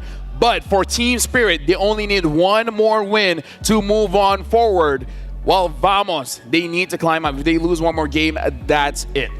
And welcome back. My name is Ophel, alongside with me, Steph Weezy, as well as Gideon. And let me just say, for the folks that just came in, honestly, Vamos has been controlling, I would say, the majority of the match, but just one mistake. One mistake is all it takes for Team Spirit to close out a game. There's a couple of ways we got to look at this, right? First of all, Nets. We know he likes to get a little up close and personal with these mark spins, and I feel like so far Team Spirit has done a great job on trying to get him on something that's not really his nature of play style. You don't really get to see him pick up the pace on these pickups that he's had so far, and I think that's one of the many aspects to kind of look into as we progress through this series. I mean, the same thing can be said about the draft, right? Both sides. I think the Team Spirit overall is much better at staunching their bleeding every single time the early game goes out of control, because most teams usually fumble, and we saw even in game number 2 where Vamos was able to find the victory, it's all about holding the tempo against their opponents. Right now, we got to look at both coaches here, where we got to look at how Coach Fran as well as Coach Pubs looks on paper. And this is a good segue because, honestly, throughout the break, that 5-minute break, I kind of thought about it. And I feel like Joy should be banned. Because it really does shut down Nance. Right now, you guys are looking at the numbers here. When it comes to the first pick rate, Pubs has more of it. Looking at the second pick, looks like Coach Fran really likes that second pick. And when it comes to the win rate, it's more equal, but it's definitely more towards Team Spirit. Oh, yeah. I mean, it's just by 0.7%, right? And as more games come by, the stats are always going to change. But at the very least, the stuff that we've been seeing from Ren has been extremely interesting, right? I think, you know, even Pobbs has taken a little bit of inspiration previously, but now coming into it, they are established coaches in their own individual regions. And now, as Ren comes into the ECA, he's sharing that knowledge alongside with Team Spirit, and they're executing it very well. You are allowed to sacrifice the early stages of the game. You are allowed to lose lane. As long as you execute the comp perfectly, then you find these small opportunities. And that's the issue that we're seeing here today, because even though second pick hasn't been going too well specifically for Vamos, Team Spirit is utilizing that 45.5%. Yeah, I mean, every single game so far, Vamos has been first pick, right? And they tried to ban out the Bruno. That one did kind of work in their favor, but other than that, it's just been Team Spirit's ball game, right? You got to find a way to disrupt them. Maybe even try to get on the red side. Maybe that could be the difference to get Net something he's more comfortable on, to deny this Joy from being picked up. The thing is, I was even considering, what if Chibi just pick up Joy, because Chibi can use the Joy, but looking at the hero picks coming in from Team Spirit, they have a lot of picks that actually counters the Joy, even the EXP Fred. So yeah, I feel like even taking away the Joy is actually quite risk. I mean, that's why we haven't seen him actually pick up the Joy initially, right? Previously in the Swiss stage, we saw that if given the opportunity, it's not too surprising for Chibi to actually lock it in pretty early on into the draft. But as we've seen time and time before, Team Spirit has direct counters to the Joy. Not only in that Fredrin, but prior to that, the Belleric as well. Both of which, what this team does especially well is predetermine where we're going to fight, and we know exactly how we want the fight to look like. And then to hit you with another element, the Mathilda. How do we feel about that so far? I mean, I feel like it's been pretty successful today. I feel like it really shuts down the Hayabusa. Like, I really feel like that's it, because as much as the Hayabusa damage does, but shield and heal is a little bit too much. If it's just, I don't know, something like a Hylos in the roam, something like a Belleric, it's gonna be difficult, but it's doable. Against the Matilda, it looks like you're about to get it, but then the shield pops up, and then while the shield is there, the healing is gonna come in. It really disrupts your plan, making it so that Chibi alone, that's the problem. Chibi alone can't do it. He needs help from Nets, and Nets has been dealt with the Joy. So it looks like the Matilda is to go up against Chibi, and then the Joy is to go up against Nets. Both damage leaders are not in the fight. How are you going to win? Yeah. And I think that's, right now, I think that Vamos is trying to figure out the best solution, because they have to invest in one of these players. We've seen games where, as long as Smooth has a winning matchup, maybe we can influence the lane even more. But you got to win 2 out of the 3 matchups, whether it be gold lane, EXP, or even in the jungle. And really the question is, most of the time, is that mid trio. Now, so far, we've been seeing that at least for Team Spirit, they don't mind losing the early game. They expect Vamos to do a very good job with the way that they rotate. But at the same time, they're also investing in their players like Sunset Lover to give him farm on the opposite side of the map to make sure that he hits that item power spike on time. And same goes for Hiko, even willing to sacrifice jungle just to make sure that he has enough funds in the bank. It's like Team Spirit's not really giving any room for opportunity for Vamos to make a mistake. I mean, every single time we see one slight mistake, it's a game winner. One feels like too much. That's the problem. It feels like Vamos making one mistake. It feels like too much of a mistake, right? Because every single time, one mistake makes it so that at least 3 members are taken down. And I feel like even Vamos has realized this. The only thing that we have to see is they realized why, right? What was the mistake and how was it capitalized? Is it a mistake of Vamos, or was it the outplay coming in from Team Spirit? That is something that they have to acknowledge, and if they get it wrong, they're gonna get eliminated. Because just to remind you folks, this is the battle to go further into the tournament. If not, they're absolutely out of the competition. But now we got to look at Turtle Mania here.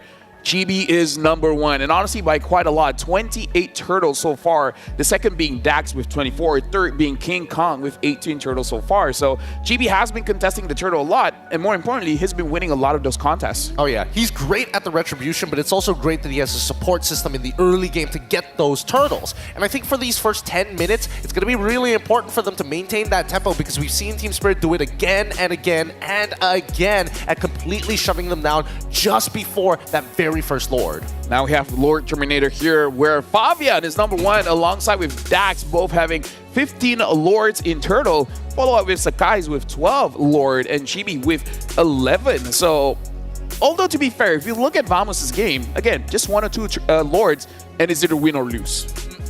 Vamos really doesn't go to the ultra late game. Yeah, you got to be careful, right? You want to not overextend, but you also don't want to miss an opportunity by not taking one. And I feel like right now a pitfall for Vamos is the mind games that we're seeing Team Spirit play so far, right? I mean, even when it came to the M-Chat and it came to Team Spirit's players, looking through where they went wrong in some of their previous matches, they never said that they didn't have the talent to pull it off. They said it was more of a mental game that was the issue, and it seems like they found their composure. Yep. And now coming into the drafting phase, the true test is whether or not Vamos has not broken underneath the pressure. This, again, home crowd, home soil as well. They've got the supporters by them, but pushed against match point, a single mistake is all it could take for them to get eliminated here today. This is going to be very important, folks, because now we're in the drafting phase. Team Spirit banning out the Suyo as well as the Jushin. Vamos banning out the Fanya as well as the Glue. Now the last ban is on Vamos here. They ban out the Bruno twice now. And Will they do- Vamos is red side again. Blue side. Vamos is blue side. Oh, blue side again. I mean, like, to be fair, I'm colorblind, so you could be right. No, you're right. Yeah. Vamos is blue side again, which means every single game so far, they have had first pick priority. Do they ban out the Bruno here? Do they go for something like that Joy from Sunset Lover? Because it looks like this side is blue. Yeah, don't worry about it. Don't worry about it. Vamos is going to be first pick and Team Spirit is going to be second pick. But they ban out the Joy and leave out the Bruno. The real question is whether or not they're going to first pick it this time around, because if they don't, we know for a fact that Hiko more than happy to pick it up. I mean, like, to be fair, Hiko has not picked it up so far. And Hiko, on an interview, he did say if he gets the Bruno, it's over. He hasn't shown it just yet. But on an interview, he did say, like, don't give him the Bruno. Most people don't give him the Bruno, unfortunately. Well, you can get the best of both worlds, right? I mean, you banned out the Joy, and you still can get the Bruno because you have first pick, so that should definitely be the move from Vamos, but we know it's not a Nets specialty. I'm just hoping. We're hoping and praying that Nets is going to be able to first pick it this time, unless Team Spirit decides not to and bans it out here and really breaks open the draft. At night, your team is Sicilian. Oh, very clever draft here. So we've seen just Cecilia and Valentina. I'm not counting those tanks. I don't care what you say. Yep. I'm not counting those tanks for the Warlord hero pool here. Unless Warlord has something crazy as well, like a Xavier or whatever. But the Bruno has been picked up. Nets wasn't able to get the W in game number 1. Although, to be fair, it was against the Joy. The Joy really did take him down very, very fast. Yeah, it chunked him really hard, but they are giving Hilda this time over to the side of Team Spirit. Yeah, now we have behind the IGN for Sao. Sao actually means sapodilla or chiku, a tropical fruit in Bahasa Indonesia. Pretty sure it's Bahasa Malaysia as well, but oh well. Chiku. Sao means chiku? No. Sao really? Sao means chiku. Huh. I wasn't expecting it. the ultimate answer. It doesn't have as nice of a ring to it, but I get where it's coming from. That's actually really interesting. I would have never expected it, especially for someone with his level of veterancy. But as expected, the Hilda comes out, and they're going to be pairing it up with the Matilda. Okay, so here's the thing. Hayabusa against the Matilda, not so well. Alpha maybe though, right? Because you can stay in the fight for a little bit longer, where the Hayabusa is like skill-based heroes that has very long cooldowns don't do well against Matilda. Agreed. There's two ways of taking it. It's either you take the alpha, or maybe even consider like picking up the Suyo once again to kind of fulfill Suyo that bad. flexibility. But I mean, you're kind of forced in that position, and hopefully, I would imagine that Vamos, and yes, Suyo is banned. If they do decide to go for the alpha, there are still other picks that they can go for. Something a little bit more passive. I would say even a Bane does pretty decently into this matchup as well to sustain and even disengage. Even the Fredrin can technically walk here. They're going to go in for that show. Oh, the Hayabusa picked up yet again. Not too worried about this Hilda. I mean, Hilda and Matilda, there's two ways to shut down the Hayabusa. So Vamos has to play this very, very cleanly. And it's to the point where I feel like Chibi just has to play the side lane. They got to give Warlord some kind of damage dealer, which maybe Team Spirit saw through, and that's why they banned out the Sicilian. This is going to be challenging. Side lanes.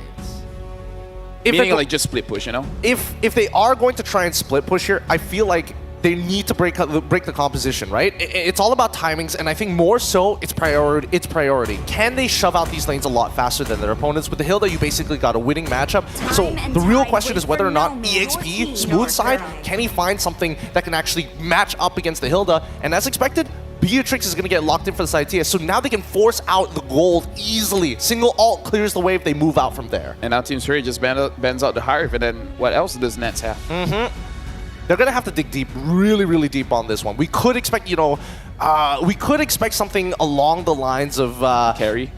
No, I mean, they've already locked in the Bruno for their side anyways. What am I thinking about? Sorry. No worries. We all get one. We all get one. But at this point, the mid lane is just so valuable right now. They could play for a traditional teamfight composition, but now with the Beatrix, it doesn't seem likely. EXP needs a winning matchup, but the Hilda's already there. It's not checkmate just yet, but I feel like Vamos, at this point, getting a Yve might just be the way to go. Yeah, and maybe Hylos could be a pickup for the side of Vamos. Just considering the show, I mean, again, with the G Kondo, it's great for setup, but they may need a little bit more in their arsenal to go up against Team Spirit. You know what else they could pick up here? Technically, you could go in for the fairness in this situation. You can throw an element of sustainability on your side as well, and go with the Hylos to top that off. could be a pretty solidified draft. I was thinking about that, but then the only and the counterplay would just be picking up Valentina on your side. At the very least, you're able to kind of punish melee heroes coming into that range while still having the Netherrealm ready to go once stolen. It forces an interesting playstyle, but I feel like Vamos, they got to double down. They've already locked in the Cho. It's single target lockdown. It's all about controlling those waves and making sure that they can visibly see where Team Spirit's motions across the map are going to look like. There we go. CC banned off the board for Team Spirit. This is definitely due to that Hilda, right? They don't want to have the easiest way to match that mobility to go up against it and get to the back line with some great pills. So now we got to look at the mid lane matchups, right? Sunset Lover, he's been on fire with the Joy, and this time around, it's taken off the board. What does he run now? Because if he goes in for something like the Eve, there's a lot of answers from Vamos to shut that down. Yeah, they can still pick up the Gatakacha and the EXP, and then the Valentina coming in from Warlord. Again, unsure if Warlord has a different hero up his sleeve, because against the B-Trace, you kind of need range. You're talking about Eve, Farsas, the likes. Your team is And now the Fredrin gets banned as well. Pretty smart ban. Yep. They want to make sure that they don't have the lockdown, right? What Beatrix really needs right now is a setup for her to land very easy ult. Then you have quick bursts, two synergies, and fights and skirmishes that happen along the riverside. Bane is still on the table. That's what I'm thinking of as well. But it doesn't have that setup. You're expecting at that Nolan point. is there. Oh, that one's not bad as well. Yeah. Nolan is up for grabs. We haven't seen too much of Nolan. If we dig in even deeper, something like that Kai could be a very cheesy pick. But yeah, I'm thinking of Nolan. Bane is a good shout out as well. They can delay it for a little bit and just pick up their mid laner. But again, I would say mid lane is kind of good to keep it a secret for now. Your team is Never mind, they pick up the Valentina. So not giving it over to Warlord. So now it's on Warlord's hand. Whatever mage she picks up, undoubtedly will give a very good ult towards Sunset Lover. I'm curious why they want it, because again, I feel like Valentina super safe here. It could have gone to either one of these teams, but at the very least, it's admitted of we want to hide our jungler first. And the question is, why exactly do you want to hide your jungler? You already know the alpha is pretty much gone. You've banned out the Suyo on your side, so we don't have the fighter style traditional junglers as we usually expect to. Does that mean that you're going to have to play an assassin on your side of the map and look to kind of split up formations, or more of a setup, which could have been the Akai for all we know? It's a mind game for Team Spirit right now in the draft up against Vamos. I feel like this is a little bit of a repetitive pattern we've been seeing all day. You are going to see the Khalid picked up, though, for Vamos, and the Vexana to top that off to finalize their draft. And now one more pick for Team Spirit. What do we think it's going to be, right? We have the mid lane matchup. We have the marksman as well, but we have yet to see the jungler in effect. They take out the Alpha. They take out the Fredrin. LaFell talked about some cheese picks. He talked about the Akai possibly rising to the occasion. We mentioned maybe Nolan. even a Bane or a Nolan to sneak into the scene to finalize this draft. But Vamos has put him in a tricky situation on limiting the pool. I mean, they need some kind of dive, because that's what they had with the Joy going up against the Bruno. So it looks like it is going to be the Bane. Yeah, like we talked about it, the Bane does get picked up here. So now Vamos going up against Team Spirit. Again, just to remind everyone, if Team Spirit wins this one, that's it. That's over. Vamos gets eliminated. Thank you very much to both our panelists. And now we're throwing it over to our casters, where potentially this might be the final game of this match. Our panelists have mentioned it. This is potentially the last game of this series. Welcome to the Casters Desk. It's still Brigida and Mirko bringing you the action. And this sounds like a more holistic approach to drafting from both of the coaches. But still, there are a lot of hero synergies that we have to watch out for. Mathilda Bane, Mathilda Hilda. But Vamos, they have equally the same amount of reach and potential to surprise Team Spirit. They got a lot of combos too. The Cho should be a way, at least for the first turtle, to lock the Bane down. But later on, it comes down to how One Shot utilizes the Deadly Catch. Because you can cancel Jikundo when you use the Deadly Catch. It comes down to timing. Yep. And again, elimination match. Yes. A lot is at stake, especially for Team Vamos, as they're definitely looking to extend this series. Fighting in their home ground, they definitely would want to proceed in the lower bracket. But will Team Spirit let that happen? One thing I would definitely want to talk about, as mentioned by our panelists, is wait, sword? An early steal from Zorn. He didn't even let me finish my sentence. That's the... I would say that's why a lot of jungles don't go for the retry early, right? But One Shot went for it, wants to go for the fast clear. In the end, it backfired by a lot. Zorn claiming first orange. So far, a really great start, aside from the fact that even Smooth is able to cut his lane immediately. So Team Vamos, they're playing the early game really well. Man. One shot, oh no! First orange buff and first blood to Team Vamos. And now Team Spirit, they're in a bit of a pickle. Zorn wants to continue this. Bomba walking forward against 3 members. That's the guiding win to get him to safety. But Chibi's already level 4. 2 whole levels ahead. Whoa, Bomba dealing a lot of damage on the Revitalize as well. Shadow kill in towards the camps. Bomba surviving the Curse Blast, not connecting. Smooth! Unable to get the kill to Terrify as well. What? Sawo gets the kill back on Chibi. I think... Oh! One shot with the bounce!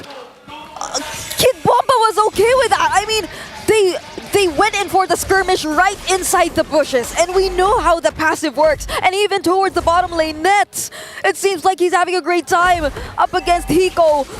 But after that moment, Team Vamos, it seems like their momentum was suddenly halted. They're not as aggressive anymore. Team Spirit, you can't afford to make those mistakes. The panelists have mentioned it earlier. Such expensive mistakes, Team Spirit, they punish it really well. Oh my goodness. One shot, still not level 4. Chibi level 5, so at least it should still be an advantage to Vamos. Zorn getting chased out by 3 members. Raging Sandstorm from Sunset Lover 2. A bit of an overchase situation for sure there. Zorn definitely happy with that. Raging Sandstorm coming down. Now Deadly Catch as well. One shot taken down. Sawo very low. Chibi! Quad Shadow and the Shurikens. Bomba on Smooth. Just needs a few more hits. That's a great quick sand guard to get him back to safety with Warlord disengaging for them. So in the end, it's still Vamos who get the turtle and survive with that 1.5k gold lead. And I mean, that's exactly the reason why we said timings are definitely important here for Team Spirit, right? That was the deadly catch. Oh, the Renner's Apathy misses, but then again, that was the deadly catch, which was casted a little bit too early. So Team Vamos, they're just able to go in with the aggression once again, but there's the Way of the Dragon used onto Sawo. So now Team Spirit, it feels like they have to watch out for One Shot. It seems like they have to accompany him in order for him to successfully be able to take his very own objectives, in order for him to farm. Because they're not stopping with the pressure. The mere fact that Smooth has this much of an advantage compared to Kid Bomba in the XP lane, we're seeing a lot of rotations, a lot of perhaps even double lanes, and you want that to happen to Team Spirit, but Sawo, he gets spotted out! Great combo, Raging Sandstorm, Terrify, Eternal Guard, Zorn G Kundo, and that's a double for Chibi. A great start for Vamos, despite a few mishaps there, back and forth. One shot will only get 2 hits on the turret. And I like how they're really trying to pick up the pace, right? They're trying to be really fast in terms of rotations. Team Spirit, you would expect with the amount of mobility that they also have, with also Hiko and the composition of their lineup, that Hiko would want to rotate out of his lane a lot more often, just focus on clearing the waves, not entirely picking up a fight against Nets, and potentially even going for the double lanes. But since Nets is also handling the laning pretty well, and Team Vamos, they're really going for the evade, similar to this. Whoa, Terrify, Deadly Catch! One shot gets the shutdown again! It's all about the Deadly Catch timing, and that one was perfect. Bomba walking up the Terrify to disengage. Turtle number 2 has spawned in the game, and Chibi is down. Yeah. He won't be there, so Team Spirit, they want to get this turtle for themselves. Kid Bomba zoning 3 members, but will they still go in? They don't have the retribution. Bomba's cool with taking all that damage. Bomba wants to walk back in. Gets the guiding win as One Shot takes the neutral objective, and we are back to almost dead center. Equal game. Yes, Hiko's able to breathe too. He's able to attempt to go for the double lanes. He wasn't for like the past 5 minutes. He was just restricted in his own lane, even under the turret even, because like there's just so much rotation, so much pressure coming in from Team Vamos. But that's also one of the advantages we're seeing. That One Shot still goes for the engage with 3-man knock-up! Great kick into the Curse Blast. Nets takes that kill away. And Vamos are now trying to grasp onto that lead. They want to hold it for as long as possible. But that big lead that Chibi had over to One Shot, is no longer present, right? One shot is also level 9. That's a good shot from Hiko too. Nets, though, is doing a very good job right now on the Bruno up against this Beatrix. Zorn, he needs to be on point with his picks.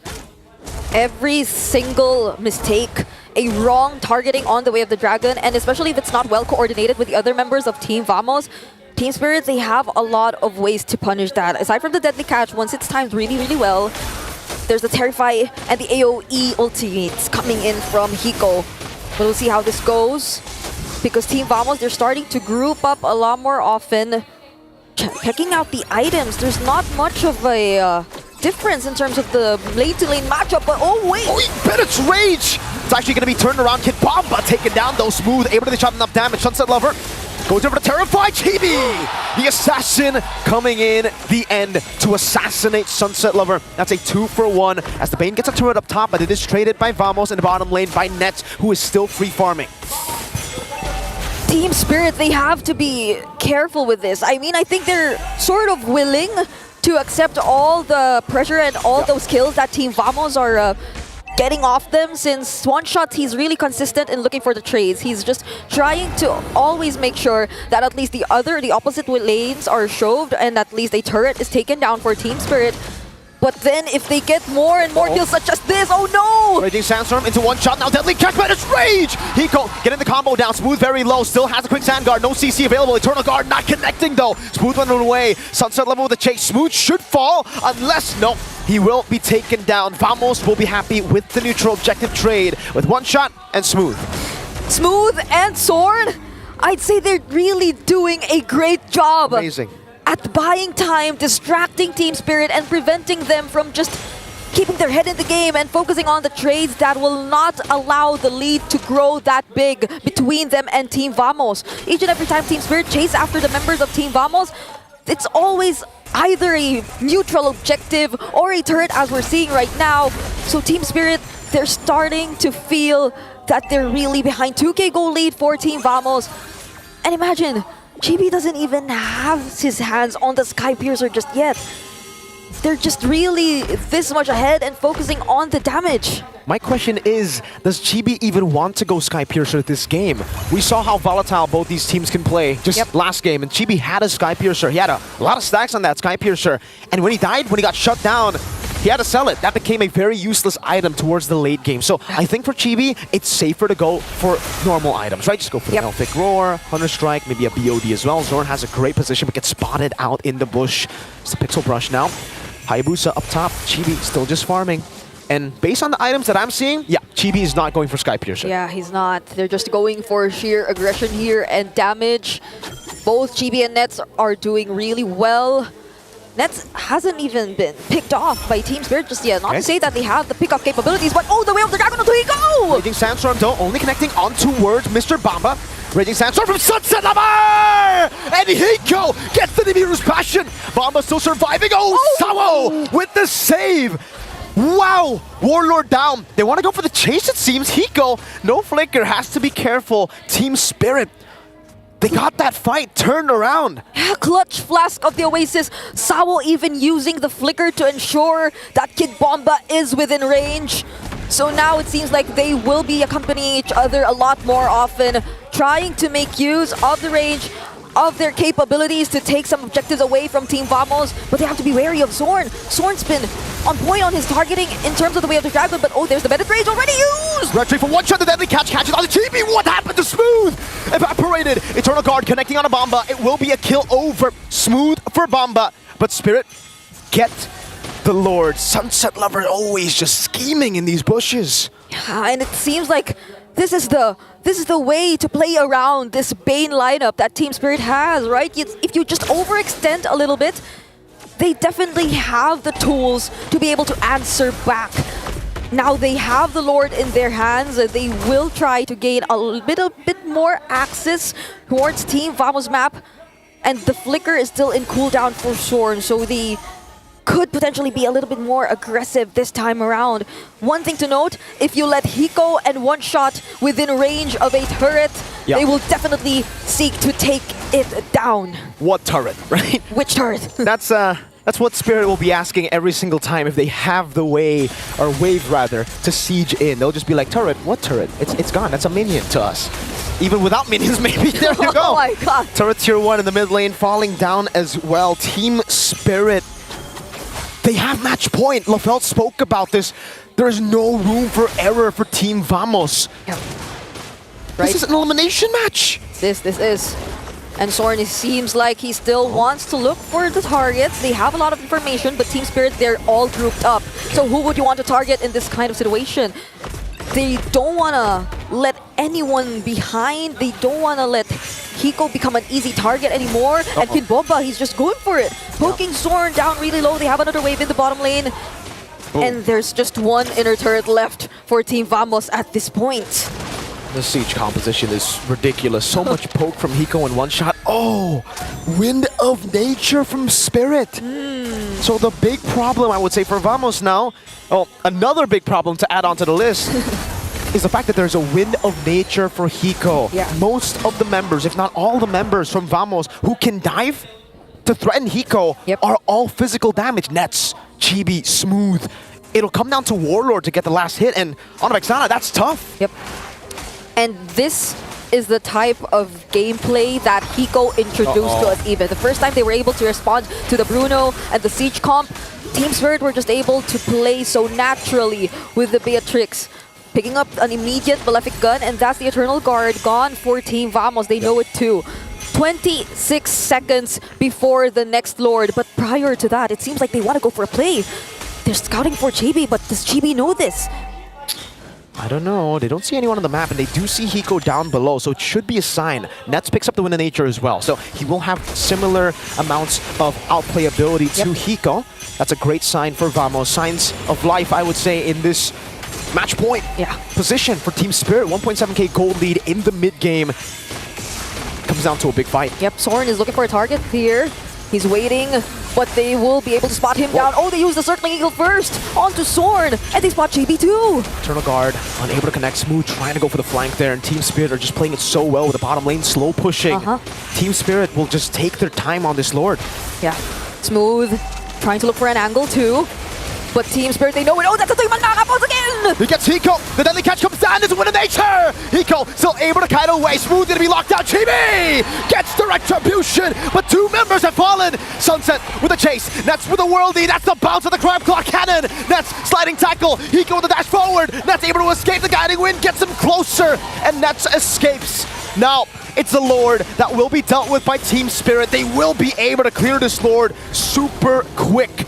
With two members down, can they get more? He doesn't even walk past the tier 2 turret.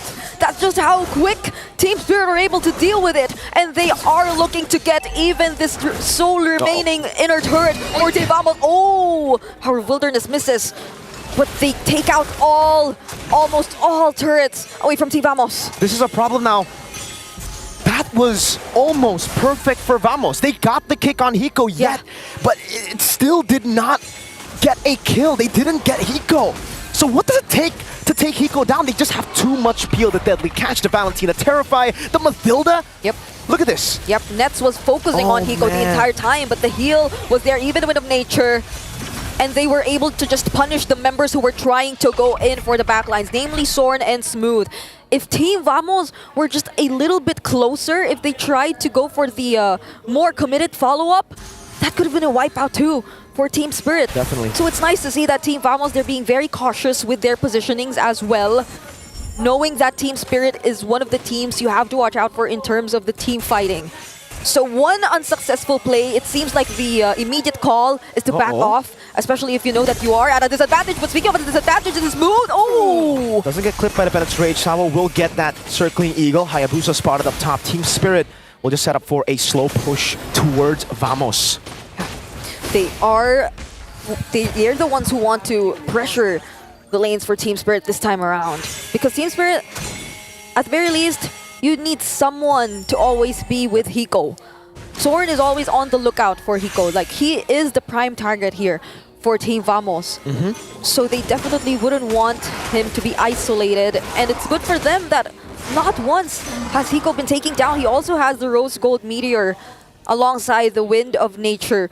So he's really focusing on survivability too. He wants to make sure that he doesn't fall because Hiko's role in this lineup is super important. Like, I know one shot, he's also capable of just going in for the siege, but he's the one that they should have the least access to in terms of Team Vamos. It's just really tough to go for the catch there, right? Most of the catch potential from Vamos, I mean, all of it almost, is on Zorn. The Raging Sandstorm has been very easy to dodge, at least for Team Spirit. Yep. I don't know, I guess they need to try to like go in together, right? They need to try to bait in some of these flickers out, because if they still have flicker plus that Mathilda guiding win, it's just so tough to go for one shot, to go for Beatrix even. And man, I guess for Vamos, the advantage that they have is not a team fight in a 5v5, but it's on in the side lane. CS though, they don't care. They're gonna go and try to blitz it. Nah, they really want to go for the team fights. Oh, Zorn will he be bursted down? Smooth. Oh, Raging Sandstorm. Oh, flickers out that. Oh my crap, Claw Cannon!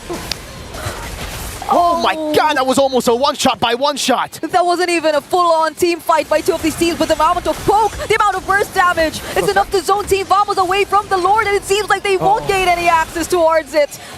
Team Spirit, that was a clean take on the Lord. That was beautiful, a phenomenal take for Team Spirit, and now all questions are back to Vamos. Can they defend?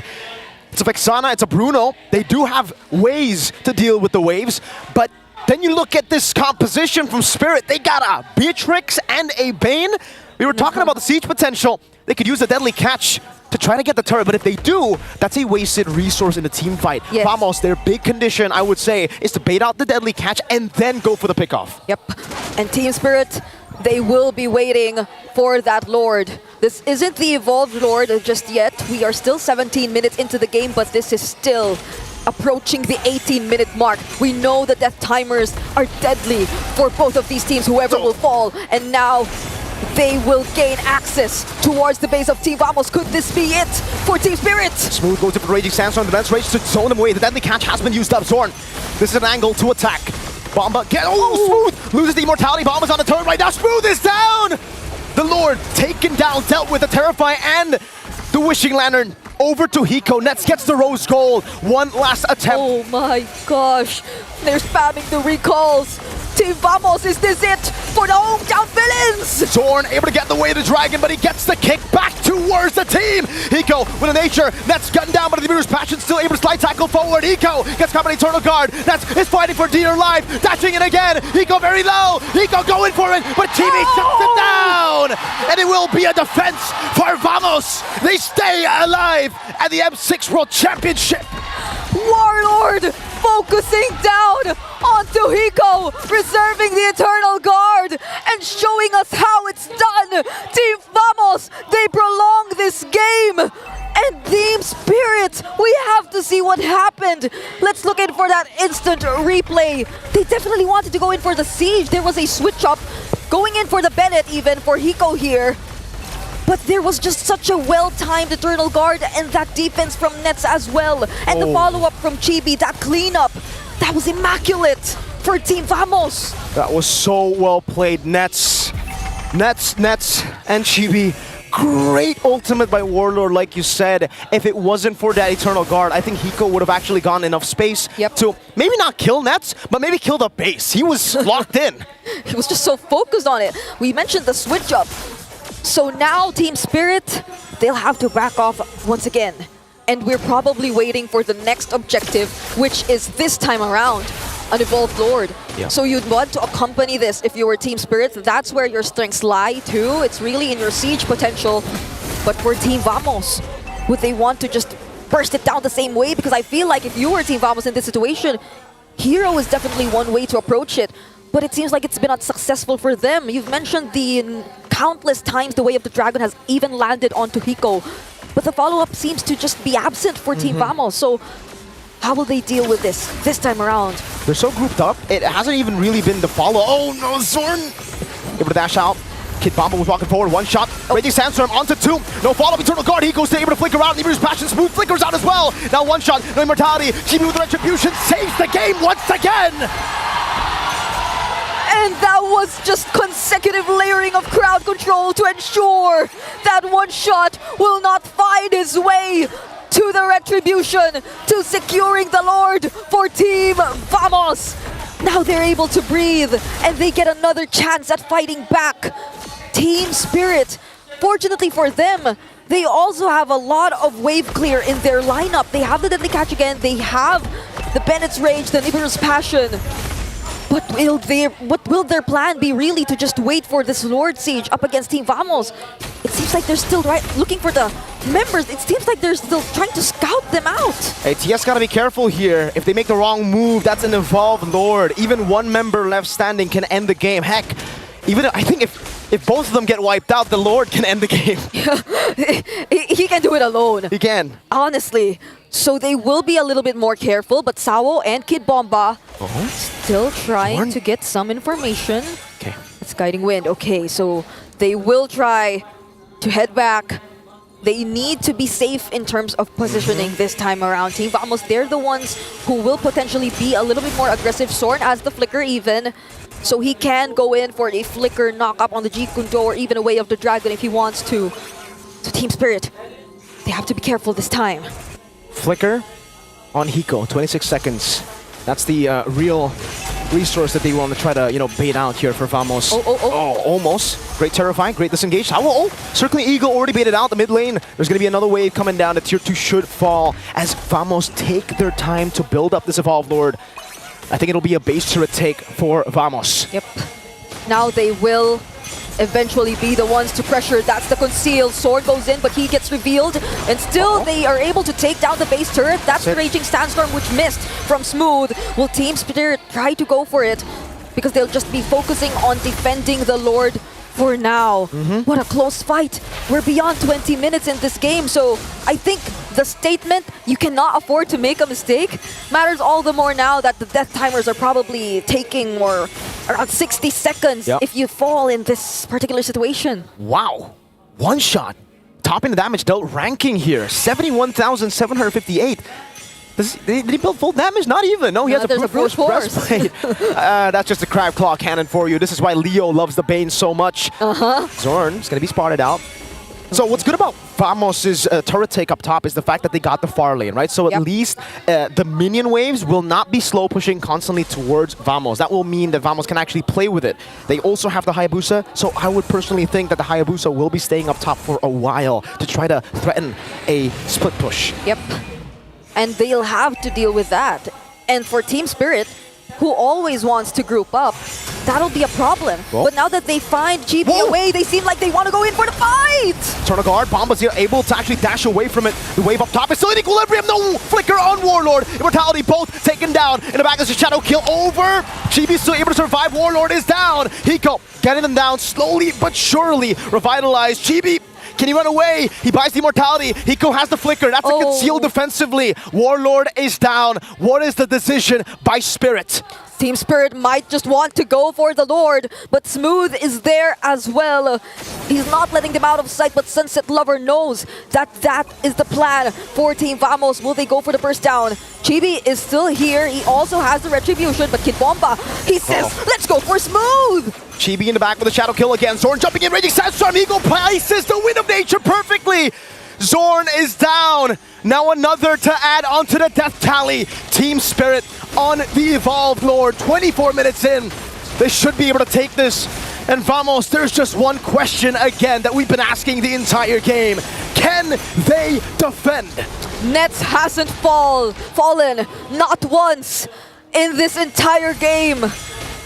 And they have to repeat it once more for this upcoming defense. Warlord has already returned to the game, but Sword is not here to add on to the pressure of Team Spirit to make them very cautious of their positioning. And there goes the Circling Eagle once again onto Warlord and the Bennett's Rage, but they're able to dodge it either way. But there's still the Evolved Lord marching in the mid lane. This might be premature abilities to be using very early in the siege, but we will see. Evolved Lord in the mid lane. Massive one, Eternal Guard catches Warlord. Raging Sandstorm with the flicker. Hiko still in the back, hiding away. Chibi will try to go for it. Team Spirit will bid adios to Vamos. One shot from the side. the siege potential and the pride of EECA will reign, and they defend their spot in the competition. No room for mistakes indeed if you're up against Team Spirit. The Spirit might have wavered in their decider bracket match, but it was not gone. Spirit will make their way into the next round of the lower brackets. What a phenomenal performance by Spirit. Unfortunately, Team Vamos, their journey ends here, but we have to recall what happened in that game together with our panel. Out of all the games in that match, that last one, like if you were to get out of this competition, that's a good game from Vamos. If there was any team that we're going to lose to, at least it was Spirit, because they put on a show. Both sides played an incredible game here. Congratulations to Team Spirit as they move on to the next stage, an exciting time for their region. A major step for EECA, and also, this is kind of giving some nostalgia, right? This is kind of feeling like M5. Back when we got to see Deus Folks go up against Homeboys. Yep, a good time that was. But man, it does break my heart to see Vamos lose in that sense. But at least they put up everything on the table, making sure there's nothing to regret at the end of that game. Yep, hopefully they'll keep on trucking and actually improve as a team. Because I believe coming into M6, a lot of doubts were thrown over to Vamos, but they've really showed up. They tried their best, only up until this point.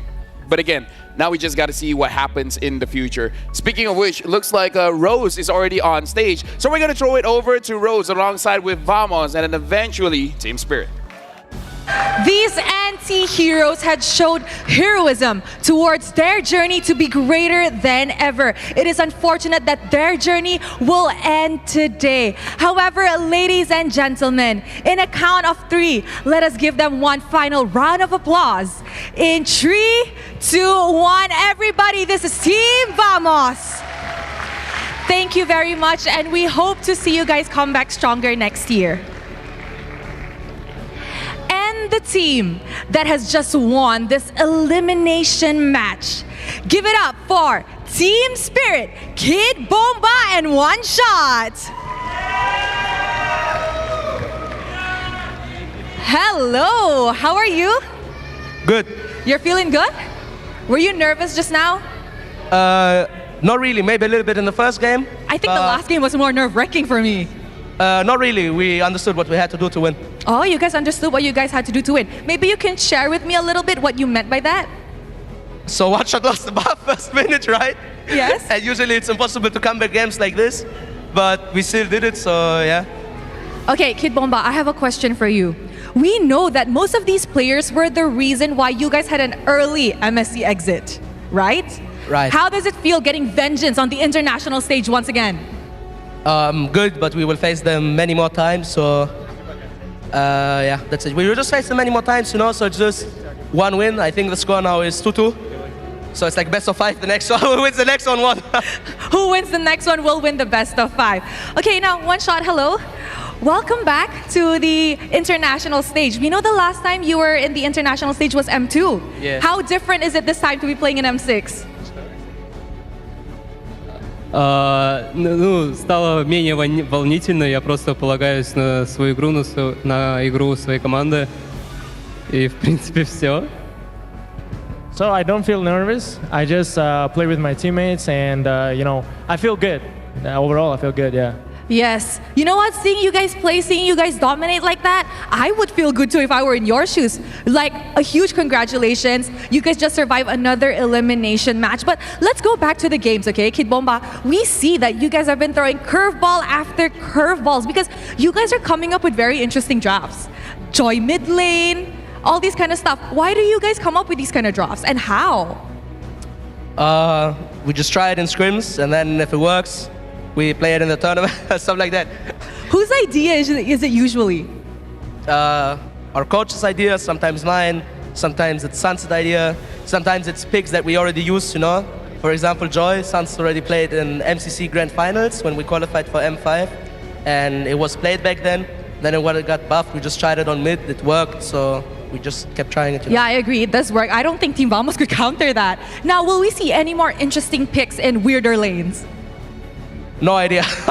Let's see. Let's see. Now, let's talk about more of the draft, yes? We know that this unorthodox draft comes from you guys as a team itself. Now, is this a EECA specialty or just Team Spirit itself?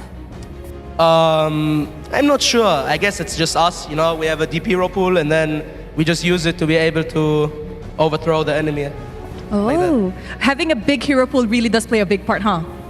Does. It does. Now, One Shot, you're the only non-Southeast Asian team left in M6. What does this mean for you guys?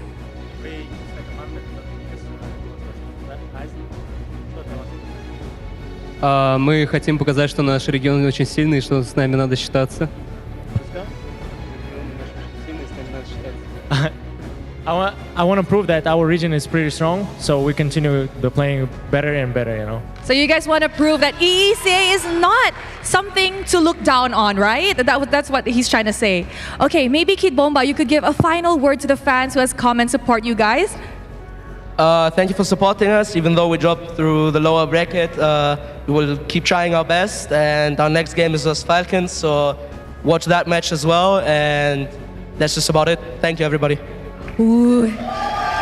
There we go. The love from Team Spirit is there. Thank you very much. And guys, congratulations on continuing your journey in the knockout stage. And with that, let's throw it back to the panel to break down what happened in this match up against Team Vamos. And now we got to talk about what happened in that game. And in my mind, it just keeps on replaying the moment Sao got Warlord. After that, everything started crumbling down. It was such a great angle as well. Like an incredible angle because he was circling around smooth initially and honestly, not too bad of an option. Get rid of the Raging Sandstorm, then you don't really have to worry too much about, you know, securing this lore, which time and time again, One Shot was kind of struggling, which is why Kid Bomba was laughing a little bit at him up on stage, knowing like, dude, you just gotta hit that. We need this lore to end the game. A curveball indeed, but overall a great game and a major victory for the EECA region and Team Spirit to move on forward into M6. What phenomenal gameplay we just seen.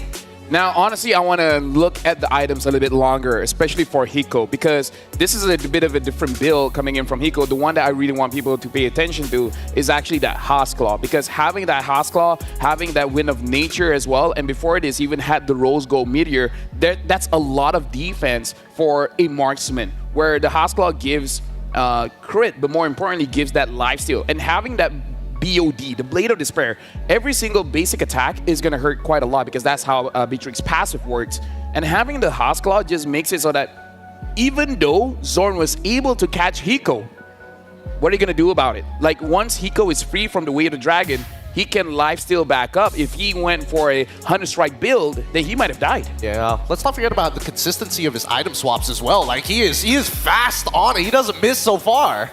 Yeah, and then the Malefic Gun to top it off. I mean, with the Bruno, everybody picking up the Malefic Gun super fast. You got the range to match with it, and then a little bit more versatility. And the Beatrix is a comfort pick for Hiko, and it definitely showcases today. Yeah, and again, looking at, I would say the hero pick here, Vamos, they were able to play the side lanes very, very well up until the point where Warlord got picked off. And this is just one of those situations where one mistake is all it took.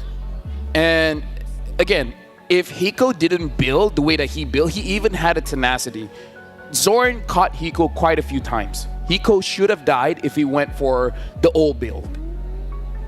I mean, I want to say that it's going to be enough, but at the same time, he also has supplementary heroes to make sure that he can successfully do so, that he has that one or two autos that could make the difference in those types of fights. Number one, coming in from Sawo, Matilda, it's obvious. But most importantly, it has to be One Shot. The utilization of the Deadly Catch has been used in many different ways. You walk up to that Lord, you're like, okay, when it gets low, we drop this ult, we walk alongside the Sharks, then we go for the retry. Or we use it to actually position it to save Hiko from some pretty terrible situations. So you don't need to be as scared, right? Not to mention the Revitalize coming in from Kid Bomba made the early tomatoes slightly better, but generally, Vamos was not able to break apart their composition battle lines. And that was the most difficult bit, because Zorn, despite hitting so many of those Way of the Dragons, Unfortunately, they didn't have enough people to actually follow up. And as soon as Warlord lost his position and got compromised, it becomes very difficult to start falling back.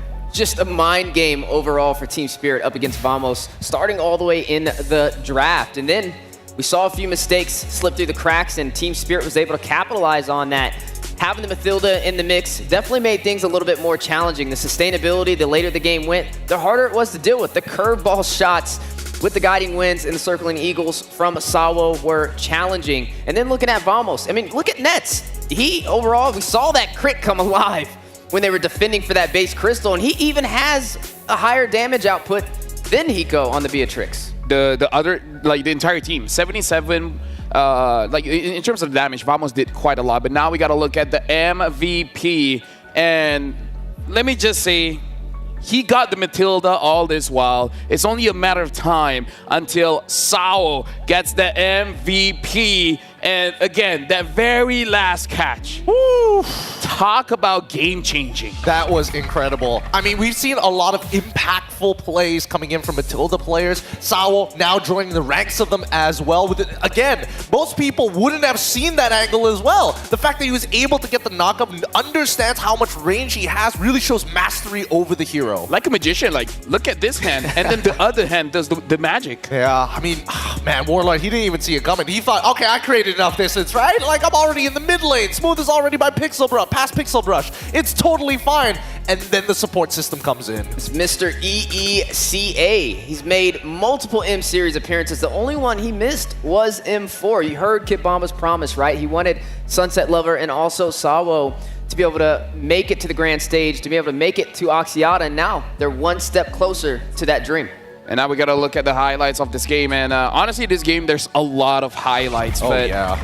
Again, like, this is just one of those things. You just take one play, and then that kind of describes what really happened in the game. Yeah, but both compositions were pretty difficult to pull off, right? Team Spirit is expecting these responses from the side of Team Vamos, but if they group together, they give up side lane pressure. So it's this awkward balancing act between both teams as Vamos wants to be able to kind of pick apart the members from Team Spirit to create 4v5 advantages. And even so, despite everything that has happened, the likelihood for a team fight composition like Team Spirit is extremely high.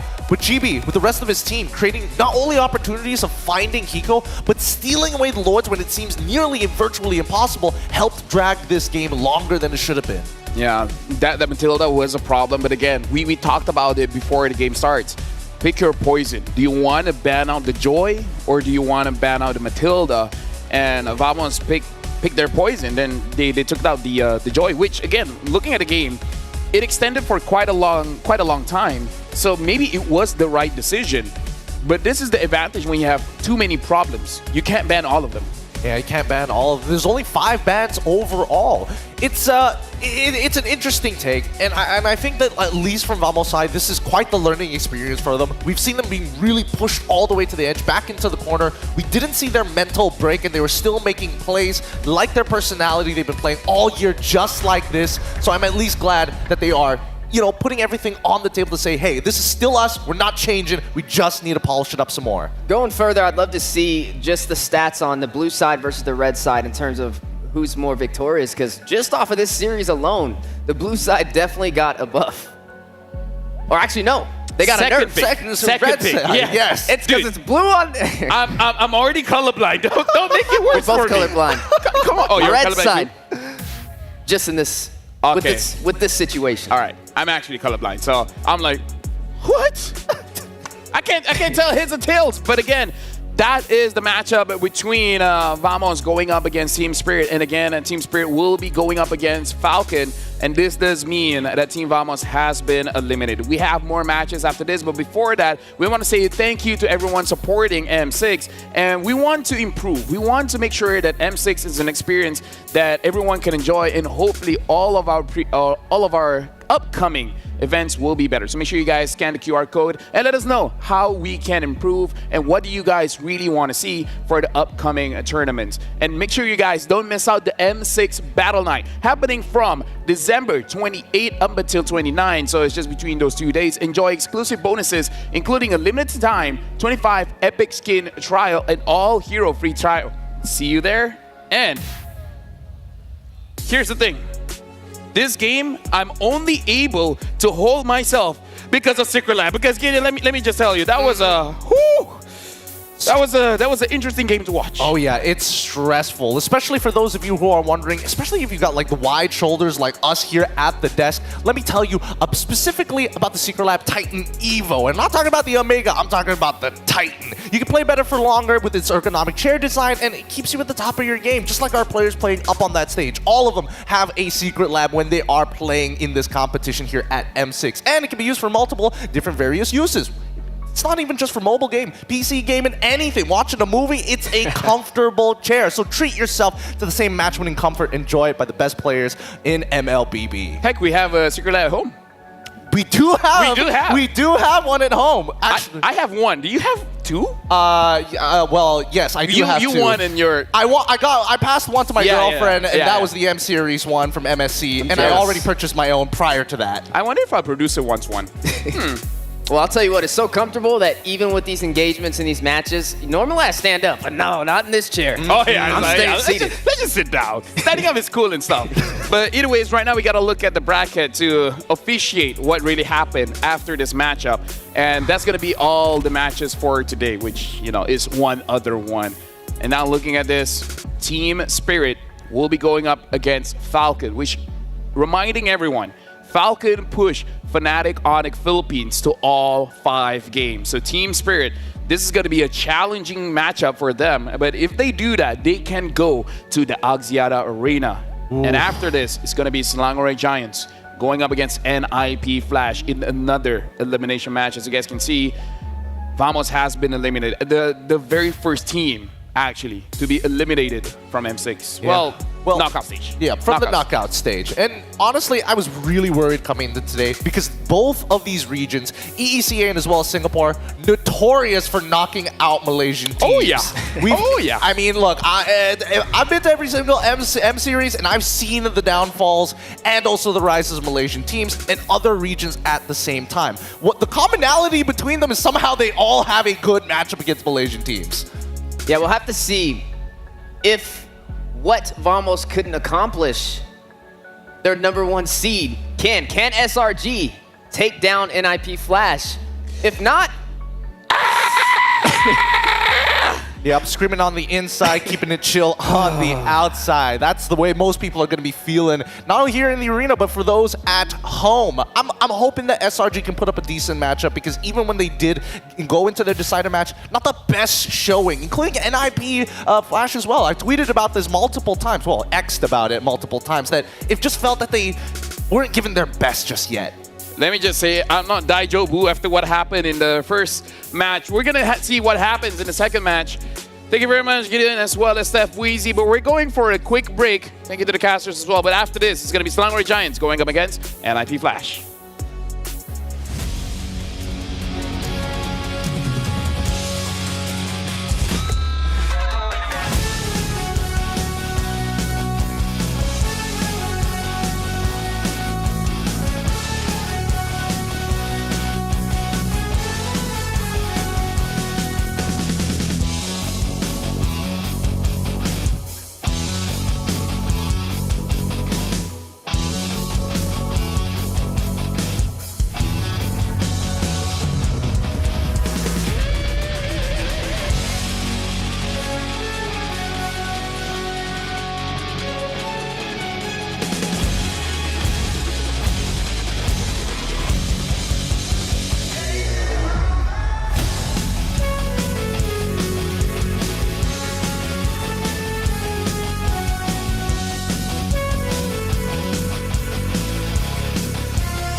ultimate glory starts now.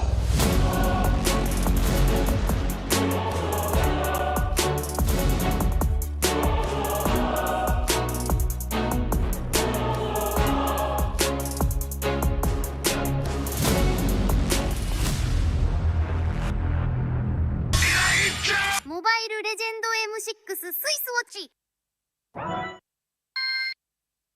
明治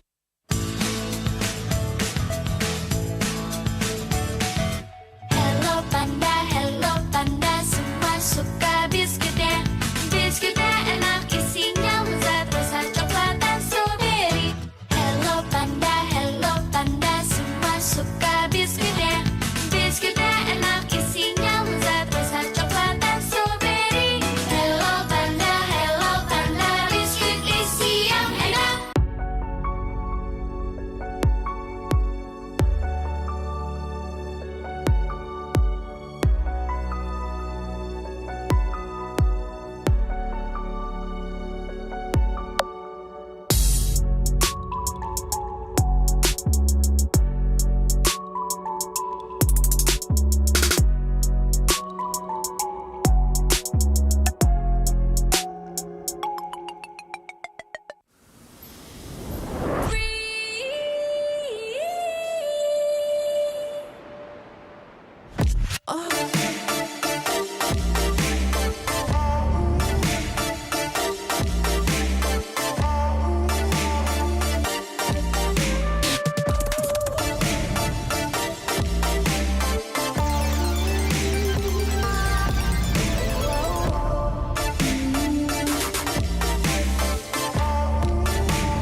In MLBB, each of the 5 players plays a distinct role. Whatever it is you want to believe, But how do these roles work together on the world stage? Going Suns, who picks up the Mid laners and roamers are the bedrock of the team. looking for the knockup, not able to find us. Hence who he wants for, takes him out. Whether it's picking beefy tanks, mages, or sustain, together they provide crowd control and damage in the early game, making space for the team to farm or secure objectives.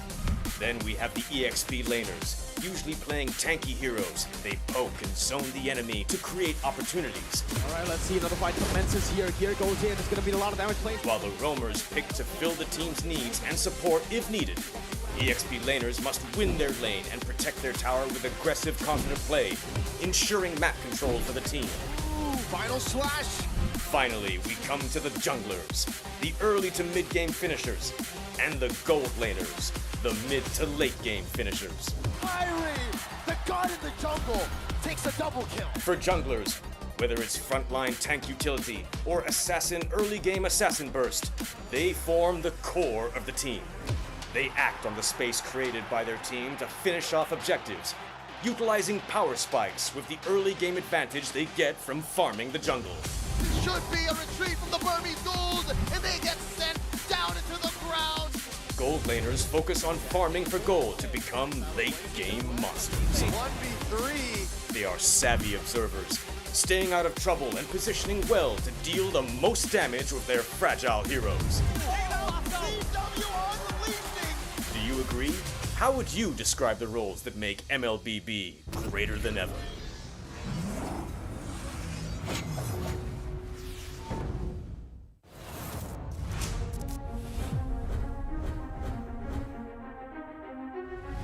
A new era begins at M6. But who are the rising superstars leading the way? In Latam, Maycam Evolve emerges as the new gem of the region. With Aurora's fierce adaptability and rookie sensation Super Nahuel, the Dynasty Enders made history, toppling the undefeated RRQ Akira after a 2.5-year reign. At MTC Turkey Championship, S2G Esports rises as a new challenger. Led by Sigibum's superstar performance at the gold lane, Pagu's playmaking, and Begin's rotation, they are ready to shine on the world stage. In their M-Series debut from MPL Cambodia, CFU Gaming is ready to strike. With M2 veteran Poppy and core members Detective, Z, and Wadu. Can the Sharks are primed to make waves on the world stage. Returning to the M-Series is RRQ Hoshi, the Sang Raja. Looking for a drain as he finds the triple. Looking for the maniac. Reinforced by Sutsujin's lethal skill, and led by Skylar, this squad of young stars is on a mission for global dominance. The Indonesian cavalry made a bold gamble by swapping their lineup with MDL rookies, uncovering gems like Fabian, the deadly jungler, a calculated roamer in Witty the Wise, and King Aaron Shiki, the next level gold laner. Team Liquid ID rises as a new M-Series challenger. The double, Roy goes down one by one. It's a maniac. MPL PH Season 14 saw the debut of Aurora Gaming with rising gold laner Domeng and MSC 2022 champion Demon Kite.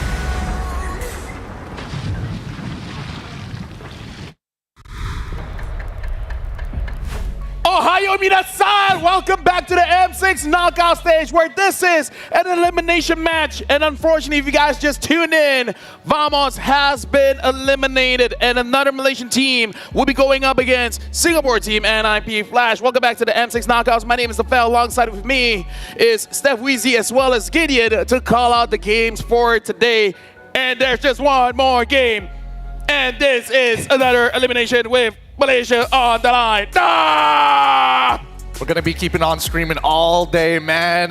Okay on the outside, screaming on the inside, but we want to also make sure that we're shouting out our sponsors, specifically to Kadia Gaming, because Kadia Gaming and Esports District unites gamers, communities, and fans all across the world at every walk of life. And today, they're going to be united on this one because this is going to be quite the battle between our two teams. Brigitte, you okay, Brigitte? All right, she's okay. And for you guys, we want to celebrate 1.5 billion registered MLBB players. So from the 6th of December all the way to the 23rd of December, join the event and complete tasks to get a random epic skin for free. So thank you guys for playing MLBB because you guys are absolutely amazing and it doesn't stop there. From the 18th of November all the way to the 29th of December, participate in the M6 Lucky Gift. Join the draw for a chance to win M4 painted skin for Beatrix, as well as Claw's new epic skin challenges. Flare, I haven't gotten it myself. Husky apparently has gotten it. You haven't gotten it, I guess, Gideon. No. We haven't gotten it so far, but keep on trying. Eventually, you'll get it. Speaking of which, Malaysia and Singapore, quite the rivalry. Like, we can't seem to avoid this, Gideon. I mean, you know my opinions about Singaporeans in general. As much as we are brothers amongst the causeway, it has been a very long rivalry from our time of the MPL MYSG, the dark times, as some may call it. Well, today we're going to see that rivalry continue as both these teams battle it out, and it's make it or break it as one team will be going home. This is Malaysia's last hope. Hey, look on the bright side. Both teams don't have to travel far. But now, the Causeway Nemesis, the Red Giants, taking on the Singaporean Rulers. And the last time they met, it was on MSC. Maybe they have met after that, but that's the closest in my memory bank. And now, really, both teams, I'm pretty sure neither of them want to be in this spot. But again, like we've been saying, winner goes home. And, loser go home, and winner will be going up against RRQ tomorrow. maybe they should have thought of the better strategy of just win more games. Just win more games. Stay in the upper bracket. We would have avoided this entirely. And this rivalry has been going for a very long time. So I'm curious about you, Weezy. What do you think about this upcoming matchup? Because again, you were there during MSC to watch that initial battle. It could have been NIP Flash who took over SRG and ended up in the grand finals. Well, I will start with NIP Flash just because, you know, from your perspective, Region, you guys can cover SRG. Sure. So NIP Flash, they're known as a loco team. They're known to get a little wild in the draft, specifically the mid laner, Cortese. Yeah. He can get a little crazy. He gets a little loco sometimes, man. He goes that. He's got that dog in him. He's got that dog in him, and it's a good point to bring up because he has a lot of interesting ideas in terms of quote-unquote counter matchups. Like Loi, he likes to bring out that Martis every once in a while. The anti-CC is a great way to deal with the duality. But when I'm thinking about NIP Flash, I'm thinking of how much they've evolved over a very short period of time from the last time we saw them play against SRG to where we are now. More disciplined, more cool, calm, and collected, and yet even Vanix, he used to be the laughingstock, but now he is one true pillar for the team. And they know how to turn up the heat with Diablo. Somebody you have to watch out for. He likes to run those mobility heroes, and can SRG keep up with his rhythm? You know, NIP Flash might be the only team where people bat on the fanny and they're like, oh, you guys are worried the jungle? No, not the jungle. We don't want Cortese the mid to be using that. It's like, oh, so it's not Hades on their bed. No, it's the mid laner, Cortese. The only team where you're like, you ban the fanny because of the mid lane. That's a weird thing to say, Gideon. It is weird, but yes, I will admit, it's one of those things you have to keep in mind. I mean, even Hades has been known to be quite the assassin player, despite it being in a... Honestly, he was playing through the meta with assassins when it's supposed to be... It's either you pick Fredrin or Baxia. If you're not picking one of these two, you're trolling. Yep, and now we have a giveaway on stage by Ferry where it looks like you can win. I believe it's the ring. I got the ring on, but let's see which audience will get it. We're throwing it over to Eterna as well as Poji. Thank you so much, panel. Are you serious? I'm 100% serious. Really? To do a giveaway to you guys. Because it's almost the holiday season, and of course Christmas is also around the corner, we thought that it would be amazing to give back to our lovely and loyal fans.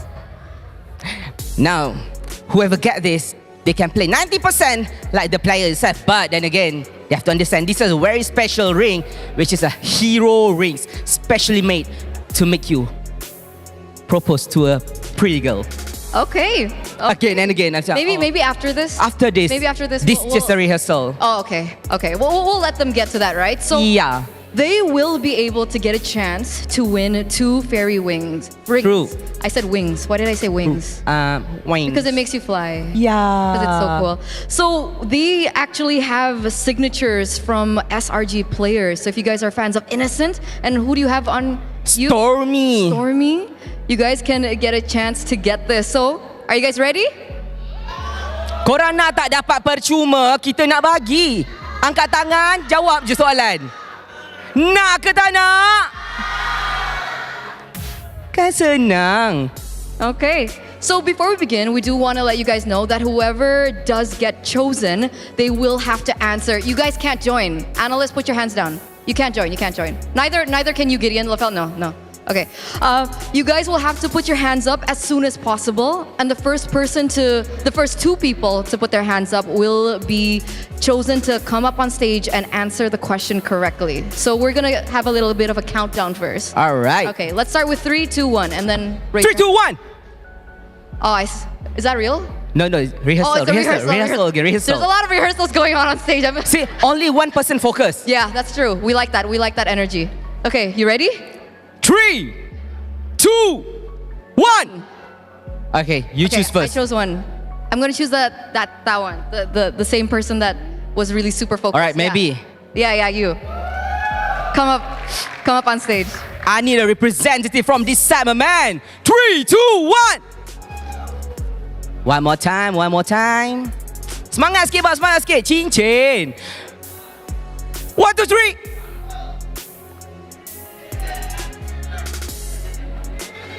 You have to choose that one, right? You have to choose him. All right, come. All right. We found another one? All right, amazing. Hey, no spoilers. No you spoiler. kidding? Actually, he's asking, is it a very easy question or hard question? It's kind of hard. You can stand in the middle here. All right, cool. So you want to ask first, or do you want me to ask first? Okay, you go first. Oh yeah, you go you first. want to see what you yeah. Me first? Yeah. Why are you asking him to smell it? No. Do you smell anything? I don't smell anything. No. You don't smell anything, right? Yes. All right, that wasn't the question, by the way. Let's No. get to the question. Actually, it smells expensive. Oh, okay, I like that. Okay, the first question is, are you ready? Are you nervous a bit? Yeah, nervous. He's nervous, okay. The first question is, where is Fairy manufactured? Dekat mana Fairy dicipta? Kilang bang, jawapan ni kilang. Why'd you push the mic? It's okay, we'll give you. Okay. It's okay, just talk to the mic, it's okay. I think.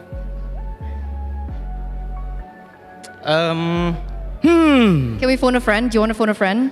Do you want to ask the audience to help you? We'll allow that. We'll allow it. It's okay, right? Yeah, Phone a sure. friend, phone a Can. friend? You want to do that? Yeah. Yeah? Okay. Can you apa ni? Dekat mana cincin Fairy ni di-manufacture, dicipta, dibuat? Negaranya di mana? Yeah. Asal? Malaysia. No. It's okay. No. Unfortunately, no, not Malaysia. Not Malaysia. You know what? I'm feeling nice today. All right. I'm feeling generous today. So does anyone in the audience want to help him out here? Does anyone know from the audience?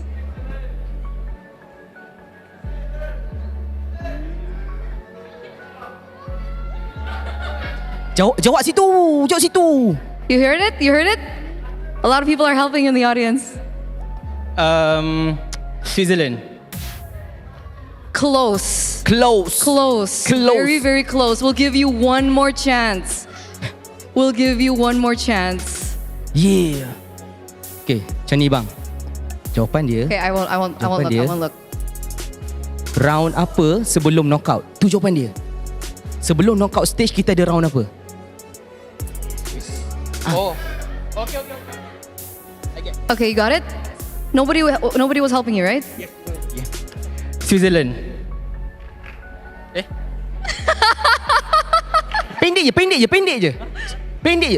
Round apa? Swiss. Yes! Congratulations, you got it right. Woo! Congratulations. What's your name again? You can call me Yus. Yus, congratulations because you have won exclusive Fairy ring by Innocent. Exclusive signature as well. You want to show the camera what you got? Show off, man. Show off. Show it off. Hey.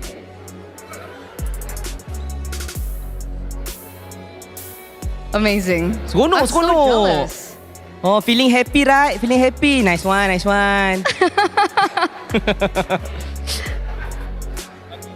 Okay. Kamera belakang. Macam tu. Okay, bang. Nama siapa bang? Hafiz. Alright. So the second question is, in which season did Innocent get his Savage? What? Season manakah seorang Innocent Nur Ehsan berjaya mendapatkan Savage? Season 13? 14?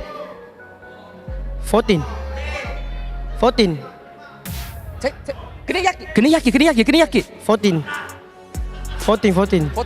Yes. Sure? Yes, sure. Nak tanya penonton dulu? No. 14. So he's quite confident with his answer. So season 14. Correct. It is correct. Yay! Okay bang, bagi kata-kata semangat bang. Kata semangat. Bagi kata-kata terima kasih bang kepada keluarga semua. Saya masuk TV. Okay, thank you. I love you so much. Alright, okay. Nak tunjuk depan kamera bang.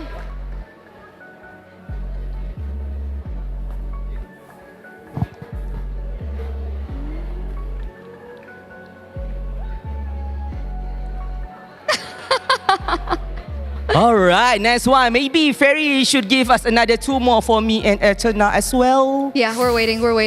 But Poji, it looks like we are gonna end this segment. Maybe we have to keep an eye out for more giveaways in the future.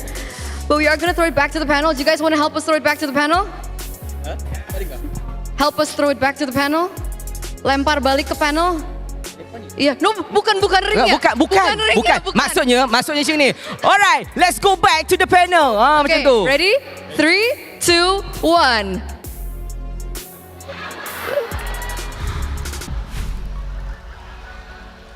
Hey, yo, I don't know about you. I know that MPL MY has been an exciting time. I didn't expect it to kind of bring up that spice back on stage. By the way, Turner already got the ring. Thank you very much, Ferry. Okay, I already got the ring. All right, I got the Stormy ring. I got the Stormy bling. All right, thank you very much, Ferry. Thank you very much, Turner and Poji. Well, I do not have a ring, so Ferry, if you want to be generous, you know, maybe one for Gideon as well. Hey man, I already got myself the Swiss-made Black Fairy Dragon Hide Leather. Genuine, by the way. Looking real good. Thank you so much, Fairy. Yeah, it's crazy to think that my watch is made of dragons. Anyways, we have a quote coming in from Arcadia. So let's see what Arcadia has to say before coming up for this matchup, which again is an elimination match. We just had fun, but let's bring it back. On leaving Bruno open, oh, this is going to be very interesting from the coach himself. Bruno isn't a hero that always needs to be banned. There are times when you have to leave it open. We know it's a strong hero, but there are counters to it. Unfortunately, we weren't able to execute our plan properly in the previous match against FNOP. In this match against NIP Flash, we need to make sure we're well prepared. They're a team with a lot of pocket picks, so I think we'll have an interesting match ahead, which, yeah, it makes it hard for you to really ban up against them, because if you ban Bruno, there's so many things that's open. Even the Marcus. I think in terms of things to be genuinely worried about, I think Moskov is something that we have to focus on as well, because Vanix has been popping off a number of times with it. Yeah, we've seen a lot of teams allow the Bruno to walk. Instead of just banning it, finding a way through it, and that looks like the game plan for Coach Arcadia. Yeah, and again, the curious case of Bruno, where honestly, we have seen a number of matches here, Gideon as well as Wheezy. And can Bruno be countered? Yes, but I feel like we have come to the consensus is like, how much is it worth, right? Because Gideon, I heard you talk on the panel before when I'm not here, where you're like, yeah, you can counter Bruno, but sometimes it takes too much, right? Maybe 2 heroes, maybe 3, and then like 3-to-1 ratio, like, is it really that worth it? Yeah, I think in terms of like a 3-to-1 ratio, that's when it's like it deserves to be banned all the time. But I understand where Coach Arcadia is coming from, right? As long as your players are able to execute, make basically no mistakes, then Bruno doesn't have a way out. But that's asking a lot execution-wise, especially for such a high-stakes game where Bruno, sometimes there's a certain point of the game where you can kind of turn off your brain and let the auto attacks kind of do the work itself. Yeah, we've seen a lot of methods come to fruition to try and shut it down. We saw the Angie Ling come out. We saw Granger put up against it. We've seen the Beatrix put up against it as well. But now we're starting to see when it's picked up on the blue side, red side tends to try and go in for that joy to create another issue, another element to disrupt just how strong that Bruno can be. Yeah, now we're looking at NIP Flasher, and just to give I'll give my own opinions on the Bruno, but now we got to see, will there be more surprises from NIP Flash, where personally, out of every tournament that we've seen NIP Flash, this might be the tournament where they're more settled in. They're not really trying anything too crazy. Even Diablo, he's just using up the high loss. He's using these tanky frontliners just to give space for his team, because again, like you guys said, Vanix has been amazing. Like, whenever he picks up the Moskov, I feel like the chances of NIP Flash winning is just much, much higher. Oh, for sure. I definitely think that NIP Flash is one of those teams you got to be worried about, right? They got veterans all across the board. They clearly have the mechanical skill to back up but at the same time, their drafts have been also incredibly intelligent. The one thing that sets them apart from everybody else, their success rate on the Bruno itself. The fact that they can push and pull consistently amongst 3 of their members, they have that 3-to-1 ratio and they can execute it properly. And both their side laners are reliable, right? You have Vanix on one side, you have Diablo on the other. What one can't accomplish, the other one usually finds a window of opportunity, which gives a little bit of a thing to look at for SRG to be able to shut them down. Yeah, the way that Diablo really suppresses everyone's movements, making it very easy for Vanix to free hit. And just for the Bruno part, I've watched a lot of games, and I feel like one of the ways that I really like of how the counter really happens is how TLID deal with it and having extra range. They pick up the Granger, and then whatever the mid laner is, the Xavier, the Eve, the Novaria, just makes it so that, yeah, you guys can kill our front lines, but our back lines can deal with everything else. So I really like long-range sieging composition that TLID showed. I feel like that's a good way to deal with the Bruno, but like Coach Arcadia said, it's all about execution. And I can see 2,000 ways of how you can make a mistake in that execution. Speaking of which, gentlemen, looking behind me, it looks like both teams are just about ready. So, hopefully we're all ready as we introduce SRG and NIP Flash onto the stage. The journey down the golden road is never easy, yet the Malaysian champions endure. Make sure that the challenges from here on out will be dealt with smoothly. IOI, give it up for your Selangor Red Giants!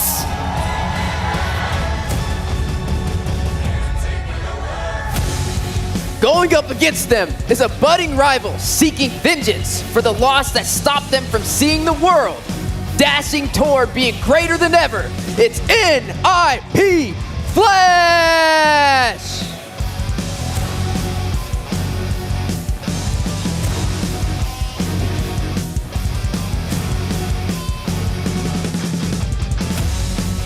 And now, as the players settle in, we will invite the coaches coming in from both teams from Selangor Giants, Coach Arcadia and Coach Ozora Vecchi from NIP Flash, Coach Zorafi as well as Coach KZP. This is going to be a bit of a mind game, as NIP Flash has said and quoted, because of their unusual drafting patterns, it makes it harder for the enemy to anticipate what do they want. And we see what Becky said. This time they're sticking to their guns. They know what works, and then they're sticking to it. And now we're jumping into this matchup. Selangor Giants going up against NIP Flash. Can NIP Flash get into the head of Arcadia as well as Becky and make them hesitate in the drafting phase? I hope so. But I think even then, there are words that need to be met with at least some good execution.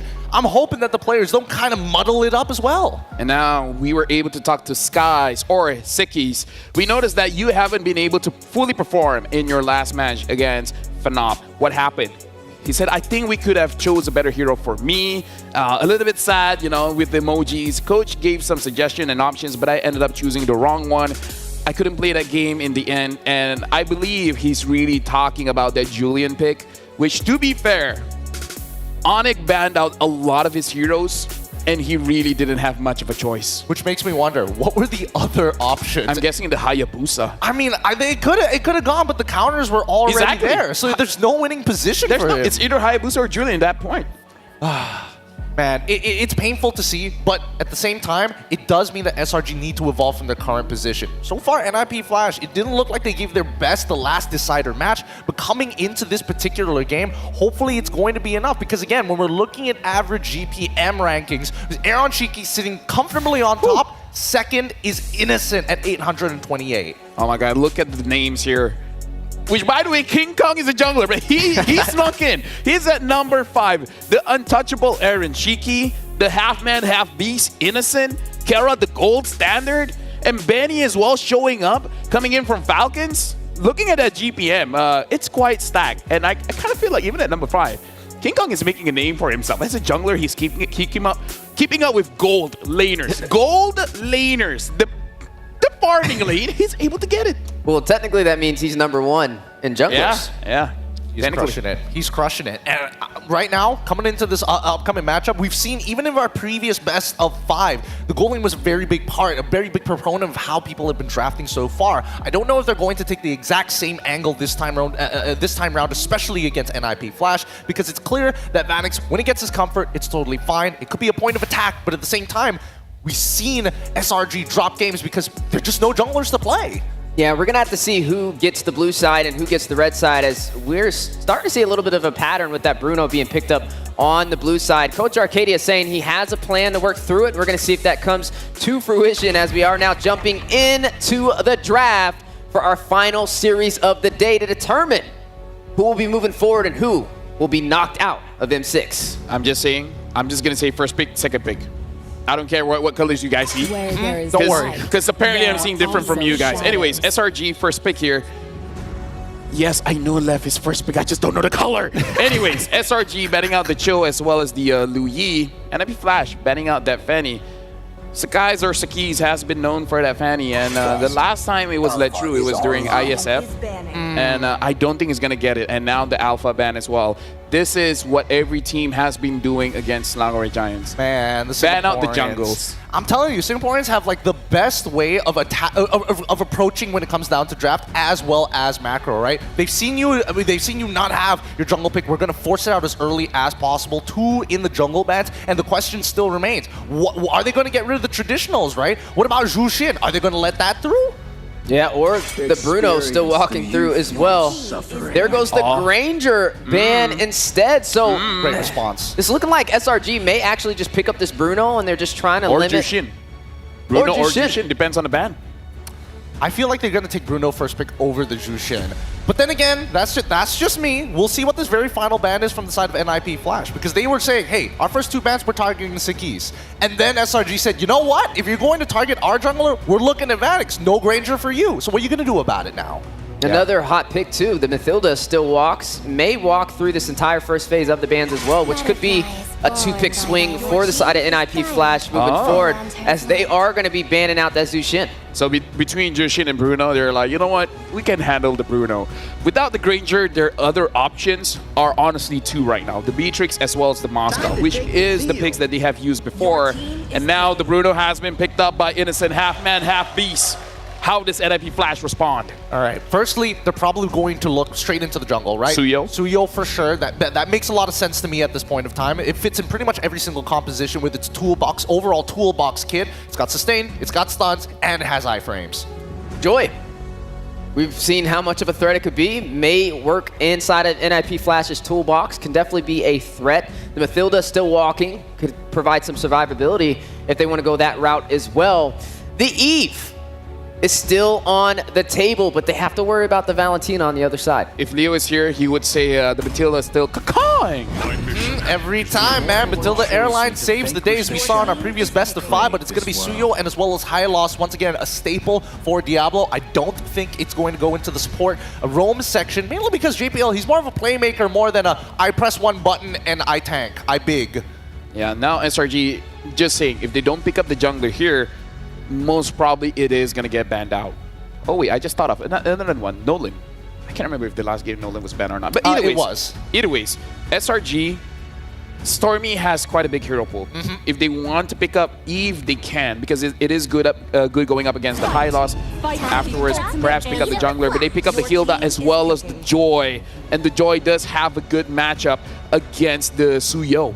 Oh, it's going to be a little bit challenging now with that Joy in the mix. I mean, just from the last series, we see how impactful that can be. Now going on to the side of NIP Flash.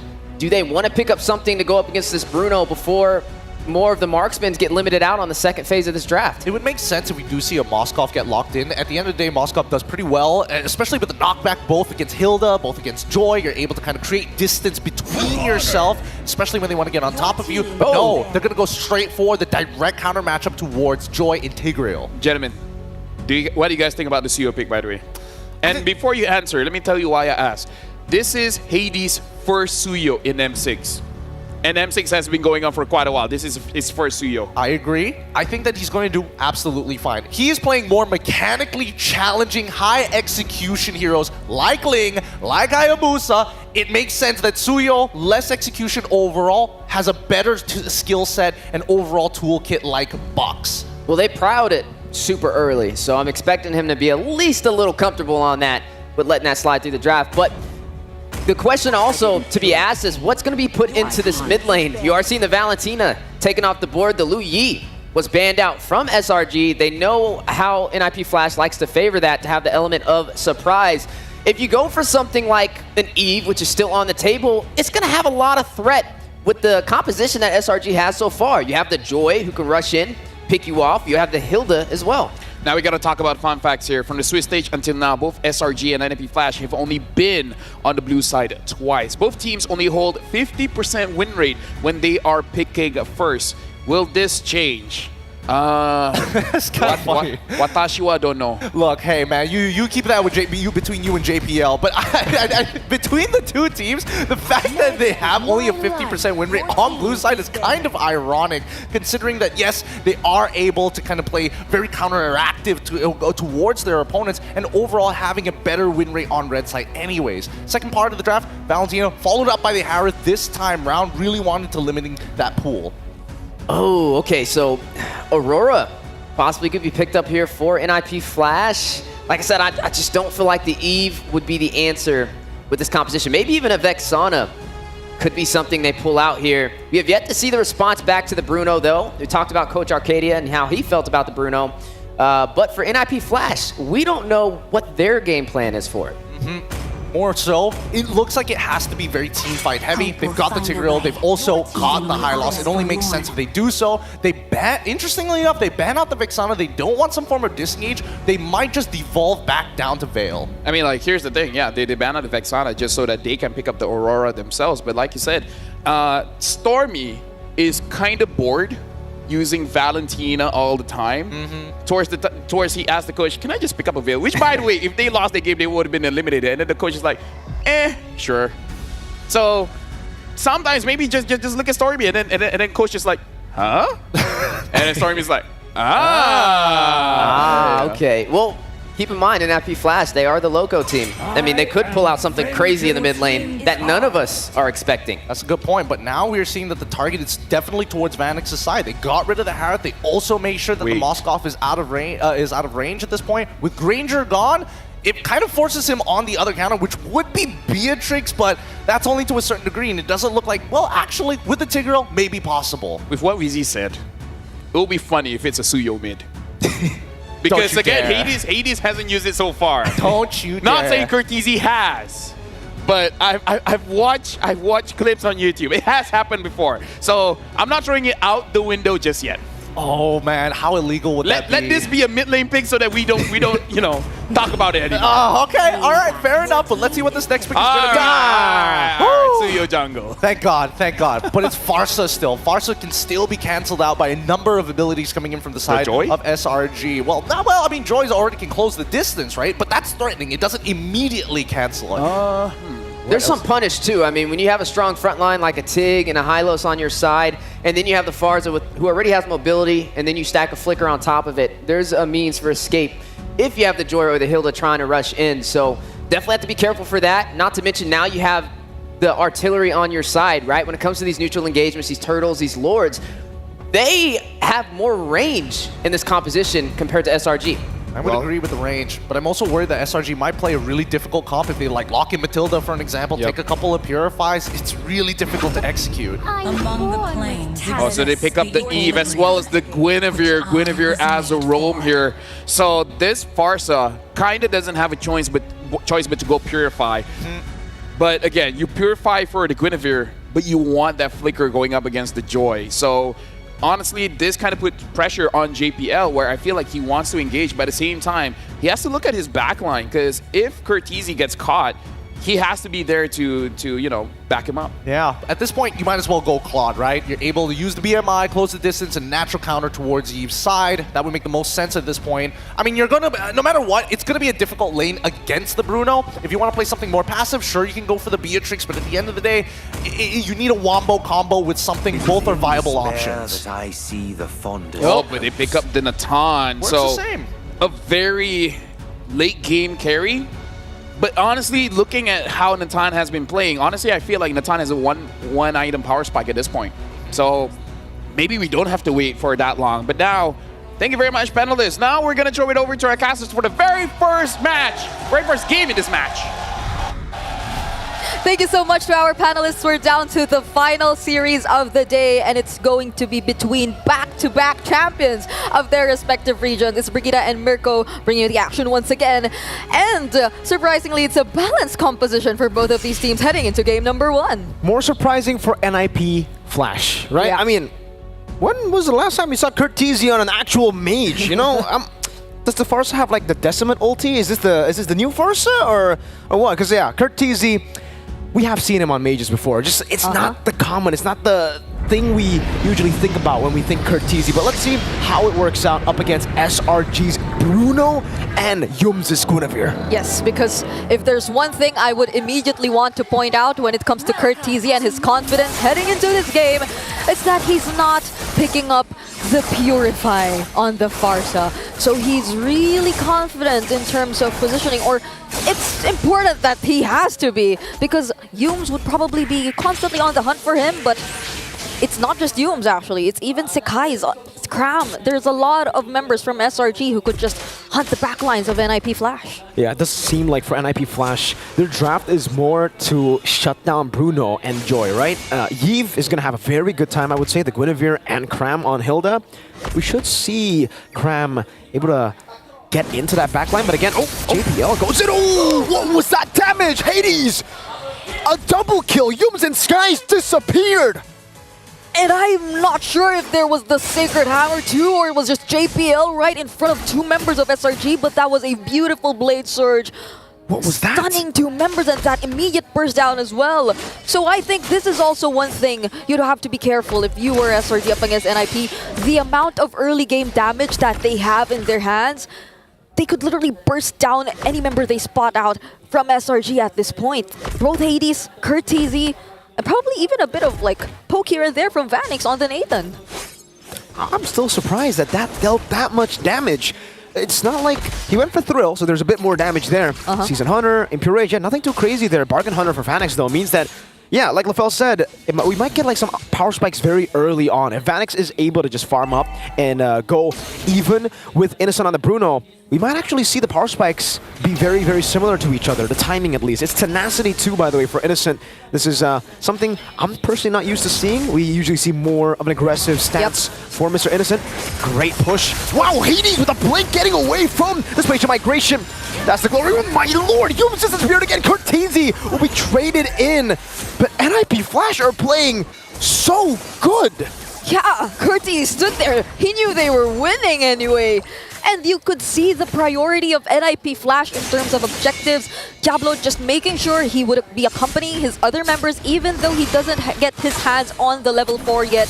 The Glorious Pathway wasn't even necessary for them to be able to burst down and secure that objective. So NIP Flash, they're off to a really good start, and that pretty much reflects in terms of the gold between our two junglers. Hades, I mean 3-0 for this Suyo in the early game. You would understand why he's this much ahead. Yeah, 3-0, 1.2k gold lead against the Joy and Diablo.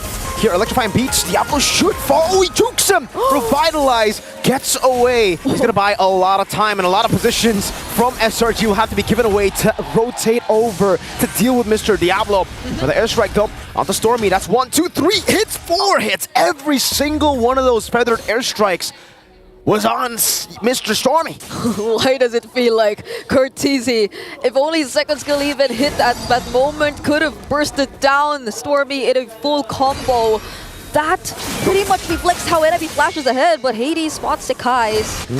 And one thing at least for SRG is just how ahead their XP is, but oh wait, Vanix with the Purify. Yep, escaping from the Spatial Migration, Violet Requiem combo, just wanting to play safe in this weak side. He knows the team is doing well right now, so there's no reason for him to actually walk in, do anything aggressive, just play it by the book, passive, and farm up. Whoa, right. What is this? Oh, the timing was good.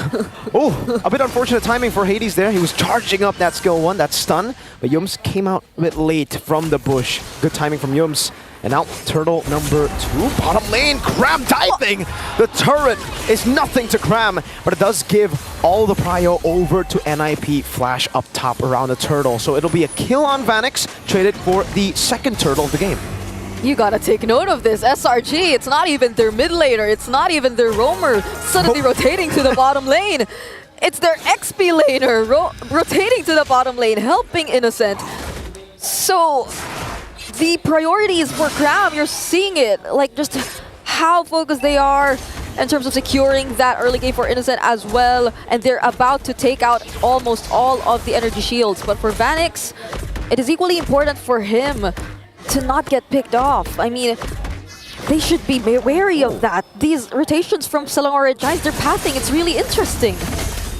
And it's back to just a farming battle for both these teams, you know? Not really going for anything, any invades, ambushes, aggressive takes. NIP Flash, they want to farm. Same goes for SRG. They still have a very, very good mid-game power spike with Stormy and Innocent. So if there's no neutral objective, don't really expect any of these teams to be looking for big plays around the map. Yep.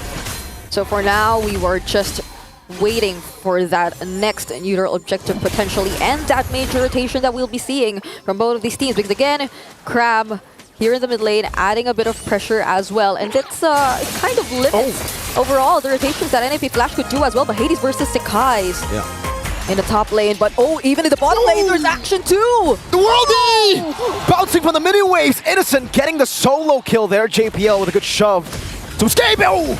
That's an implosion. Feather airstrike almost dealt with him. The stun over to Yomes. It should be a trade. No, he flickers out. Great timing from Stormy to pop in that RWM. Good field of immobility to stop NIP Flash from getting that trade. Such clutch timings from both of these teams in terms of using their crucial battle spells and even ultimates just to save each other, but this is looking pretty good for SRG. They're able to get their hands on the tier 1 lane up top, and they might just get their hands on the bottom lane tier 1 turret too. So with just that amount of pressure, which we thought initially would have been favorable for NIP Flash, it's actually SRG who gets the better of it, but Yums immunes himself with a Violet Cream. So NIP Flash, they know which resources are gone, but they still want to go for this turtle. Bottom lane shoved in. Does seem like Vanix will be joining the team here as he shoves into mid lane. JPL doesn't have the flicker, doesn't have that instant engage. Diablo lowers pathway to try to zone them away. Spatial migration comes in, but Hades just wins it out. Yum's very low. Hades going in. That's a kill. Mega kill for Hades as SRG take or concede the turtle and say, all right, we've got enough. We're going to back off. Yeah, and NIP Flash, I think they're slowly finding their way to play around SRG's pattern in terms of the team fights. Oh, wait. Nice steal. They got it away from Hades. Still pretty much ahead in terms of gold. I mean, no one's leading more than Innocent, though. If it was just gold that we're talking about, he's pretty much ahead of everyone. But those who are able to convert it, earlier it was SRG, but gradually NIP Flash, it seems like they're slowly making their way towards SRG's jungle as well. Purify baited out. No flicker for JPL still. They're going to try to go for the steal. The retribution from Hades will secure the purple buff. And that's info. No Purify for Stormy. Yeah, and they just got their purple buff too. They've had some form of revenge from NIP Flash. So now we're looking at the current situation wherein we barely get to feel the discrepancy in terms of gold. It seems like it's such an equal game between both of these teams. Even in terms of skill score, they're just having exchanges here and there. So I feel like it's very important that we see who gets the better of the other in terms of the objective fights and the neutrals. But then, even before that, slowly, NIP Flash working their way macro-wise in terms of the game as well. So it feels like they're just being so careful about their engages. This is not the typical hyper-aggressive approach we're seeing from either of these two teams. Definitely not. Yeah, I guess, you know, they've learned from their mistakes, you know. Early on in the Swiss stage, we saw just how aggressive SRG were in the best of ones. It didn't really pay off for them. So they've learned from that. Now they're going to play more to their win conditions. NIP Flash, on the other hand, they got a lot of success by playing a lot of the aggressive strategies in the Swiss stage, but I guess it's just because of the composition. They have a Farsa and an Atan. So if SRG want to play it slow, NIP Flash are gladly going to try to match that as well with this composition. They will gladly take the late game, the mid game too. We'll see. Item. Oh, wait. Glorious Pathway. That's a spatial migration used already. Feather Airstrike though. Ooh, that's a very low. Cortese with the flicker out. Cram trying to go in dive, and Hades zones skies away. Big resources used up before the Lord. Yeah, but I just want to say, Cram, he's just so consistent in making sure that NIP Flash will be able to position themselves well, but oh no, Stormy! He doesn't get saved by the Purify. Doesn't matter, the Purify Diablo with the DOT. Damage over time, slowly getting Stormy down. Diablo is an assassin with the high lows. JPL goes in for the flicker implosion. Doesn't find anyone. Innocent, meanwhile, getting a spatial migration. Violet Requiem, they're getting split up for their airstrike. And JPL is going to be picked off on the other side of the map as well. Oh no. 3 members left for NIP Flash, and this might just be a 4v3 or a 5v3 since Stormy is about to return as well. So guys just trying to pressure them a bit. There's a reset though for the Lord, but they're not stopping anyway. That's a spatial migration once again! Connecting Hades, unable to do anything. Skies gets the shutdown, and Cram is trying to go for the flank power wilderness. Cortese still able to escape. Edison gets the fadeaway shot. Vanix forces the entropy back, and SRG gets the 2,100 gold lead plus the Lord. We were just talking about how NIP Flash could have just managed everything considering their composition, and even way back in the drafting phase, earlier they didn't have much of range, but when they picked up the Farsa, you would have thought that they were already able to answer just that. They have ways to reach Innocent, they already have ways to dish out damage from afar, but SRG, they also have the range in terms, or in Stormy, and it's not just that. There's no one in NIP Flash doing the same job as Cram.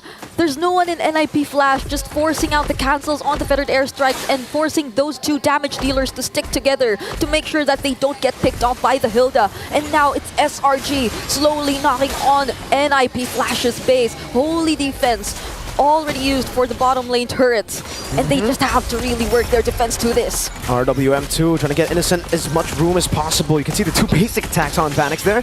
Luckily for Vanix, that did not crit.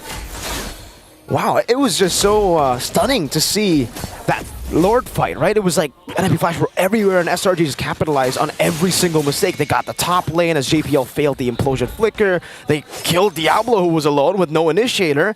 And then the shutdown happened as Hades tried to recover the situation. And now SRG find themselves with a 5,000 gold lead. It's just clean from SRG. Yeah, look at Innocent and his items. He's just lacking one more item, whereas Vanix was just able to pick up his Holy Crystal, but is still looking for more in order to dish out the necessary damage. For the other members too, I think for TT at least, we would be expecting some sort of damage as well, but SRG, at this point, I think they'd be pretty much okay with sustaining all that. He doesn't even get to just use the Feathered Airstrike as freely as he wants to. There's always pressure from Cram and even Sekai's whenever there's a team fight. So I don't think NIP Flash, they're able to capitalize on their team fighting as much.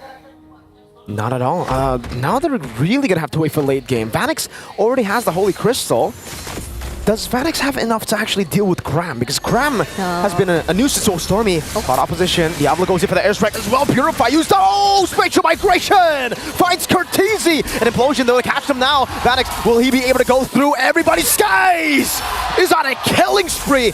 And it just melts Mr. Man Vanix on the Natan. Innocent looking for 3 members down for NIP Flash. And it seems like NIP Flash grouping up together didn't work as well, because that was a beautiful spatial migration for Dooms, and it seems like this might just be their walk towards the base. Diablo is doing a good job at baiting and buying time, but he will be slain. Now it's just JPL with a shove onto the minions. Cortese finds himself back alive. That's a respawn timer for the airstrike into the cannon minion. They will be able to delay it a bit more. Hades and Vanix will spawn again. SRG still wanting to go for the end. Hades jumping in spatial migration. The minions have been dealt with. They're going to go for it, but Hades is still there. It doesn't even matter. Melfic gun range on the Bruno gets it done for SRG in game 1.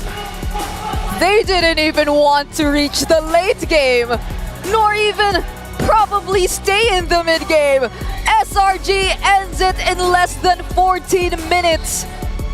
One access to the base was all it took. for them to secure the first game of the series. Well played to SRG, constantly just waiting for these mistakes from NIP Flash, capitalizing on them. And that's what really surprising. There were many mistakes happening on different parts of the map, but they capitalized on every single one. They punished every single one. And I want to hear from our panel how crucial these mistakes were for NIP Flash. Let's break down that game for you and head over back to our panel. I would say it's very... I agree with our casters here, where Selangor Giants was able to win, capitalizing on the mistakes for NIP Flash. Though I gotta say, this is not the kind of matchup that we were expecting, I guess, because it's less explosive. Where honestly, both sides, they definitely made some mistakes where, to be fair, even we were surprised. Like, I feel like the first interaction between both teams, NIP Flash and SRG, where Hades got the double kill, I feel like it's mostly on Farsa's damage, but that was huge damage, by the way, in the early game. Yeah, it was. I mean, that early double kill, at that point I was like, oh man, it's pretty done for Skies, right? Because then you're going to get continuously oppressed by this Suyo who just walks in your jungle and you can't really do much about it. But I have to say, this is one of the few games where you're looking at one side of the map and the next thing you know, you're looking at the next side of the map and it's just, why is it so messy? Yeah, it's quite messy from both teams, but right now we want to look at itemization as well as the picks coming in from both teams. Now, even though we say that Joy is pretty good going up against Suyo, I gotta say, for the first time we see Hades on the Suyo, his Suyo is actually good and was able to deal with Skies. And Skies, he died once, and he was one of the first to fall, but he didn't after that. He was able to play it to make sure that he goes in, gets the kill, and able to get out. And I know a lot of fans were thinking it was a little strange for Curtizi running something not unorthodox, but a little bit more traditional, but not able to get the job done on this Farsa. Yumes, in the beginning, it was a little shaky with the spatial migration, Violent Requiem plays, but the later it went, he was able to find that ace in the hole to get the setup to deny a lot of these feathered airstrikes to allow the pickoffs, and then where he couldn't get it done, that's when you saw Cram follow up with the Hilda. Exactly, and I think, the first item's very, very important here. The fact that he was going not only top boost, but making sure that he has an Athena shield is really important in a composition where a majority of their damage comes from magic, right? The big burst coming in from Farsa, not to mention that, Vanix is also magic. The only other person who can deal some significant damage would be Hades, but he plays against attack. So that makes it a little easier for SRG to scale towards the later half of the game, but I will mention that at least for Cram, he was having the time of his life. Something to note here, we already skipped the itemization, but Diablo, he focuses on the armor, right? He's really making sure that he can take some damage coming in from Innocent, where, again, there's the Joy as well as it's mostly the Joy. I kind of feel like maybe he could have gone for some magic resist to deal with the Joy, maybe a little bit better. Maybe he could have tanked it much, much more. I suppose, but at the same time, there's just, again, much better distribution of damage from the side of SRG, which is one of the few things that I was worried about NIP Flash coming in towards, like, the mid to late game, where you do have those one or two items to protect yourself against the initial burst. And not to mention, if, let's say, Vanix is forced to stand next to Curtizi during that feathered airstrike, once the Athena shield pop, the extra auto attacks and even the, abilities being thrown by Vanix won't do as much, even prior to getting a Radiant Armor. Even so, I think that even SRG understood that their positions got compromised multiple times. I think this was a game of who could recover better in the middle of the scramble. And then we take a look at the gold lane matchup too, right? Innocent up against Vanix. We saw the Bruno picked up early prio, and then you even mentioned Gideon maybe seeing a Claude sneak into the cracks, but then we saw the Natan. Didn't really have the hottest moments inside of this game. We got to see Innocent definitely thrive in the gold lane for this one. He even picked up the Rose Gold Meteor for a little bit of that additional defense, and overall was able to get the job done with the Bruno. Now, say it, like, call him whatever you want. You may say he's guilty, but I gotta say, he's pretty innocent. We gotta look at our MVP. And when you get your hands on the Bruno, the half-man, half-beast, Innocent, is able to deliver 4-0-4. And again, the Farsa came close. Right, Curtizi on the Farsa was able to hit the feather airstrike quite a few times, but when he gets the Rose Gold Meteor, he's able to sustain much better. I'm pretty glad that they closed out this game before Curtizi got to that third item. At the very least, he was going for Wishing Lantern on top of the Glowing Wand, so it's not the most amount of damage this Farsa could potentially hit, but they closed it out just before that, which is great.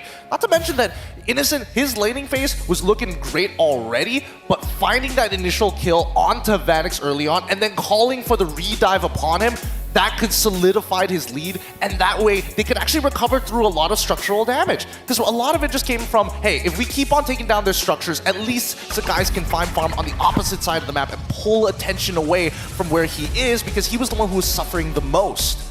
Yeah, like, look at that. Like, the Worldie was actually able to secure the kill down at the bot side, and now we just see Innocent honestly positioning very, very well and not really forcing it out. The moment he sees that the Farsa is there, he is maintaining his position to make sure that he doesn't get caught. And the range, man, the Malefic gun.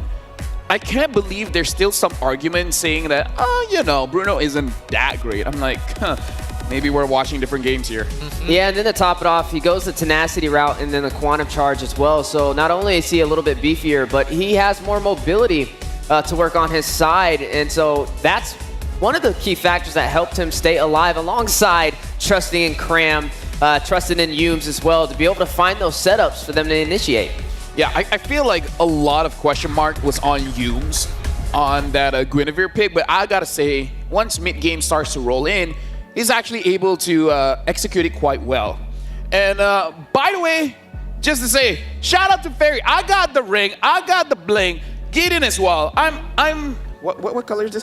Green Fairy, and you're Black Fairy. Luxury meets gaming with Fairy's first M6 Swiss watches, and especially jewelry collection for Jushin as well as Mia. If you guys are here at the venue, you guys just saw Eterna as well as Poji giving away 2 rings to our lucky audiences. This is just one of those perks where you come on here. Sometimes, you know, the sponsors feel very nice. They give away stuff for you guys, and really loving to watch, by the way. Well, I'll tell you what, I got this necklace, right? You can get this if you hit Mythic. Yeah, which most people should. They should. They just should. saying. Just hey, pointing it out there to, you know, the 1.5 billion people out there playing the game. Better hit Mythic sometime soon. And don't forget that it does come in this beautiful box here. It also got the Fairy logo engraved right into it. It's nice and soft, and that's just so that you can keep it nice and safe in that box for that necklace, specifically for Mythic players.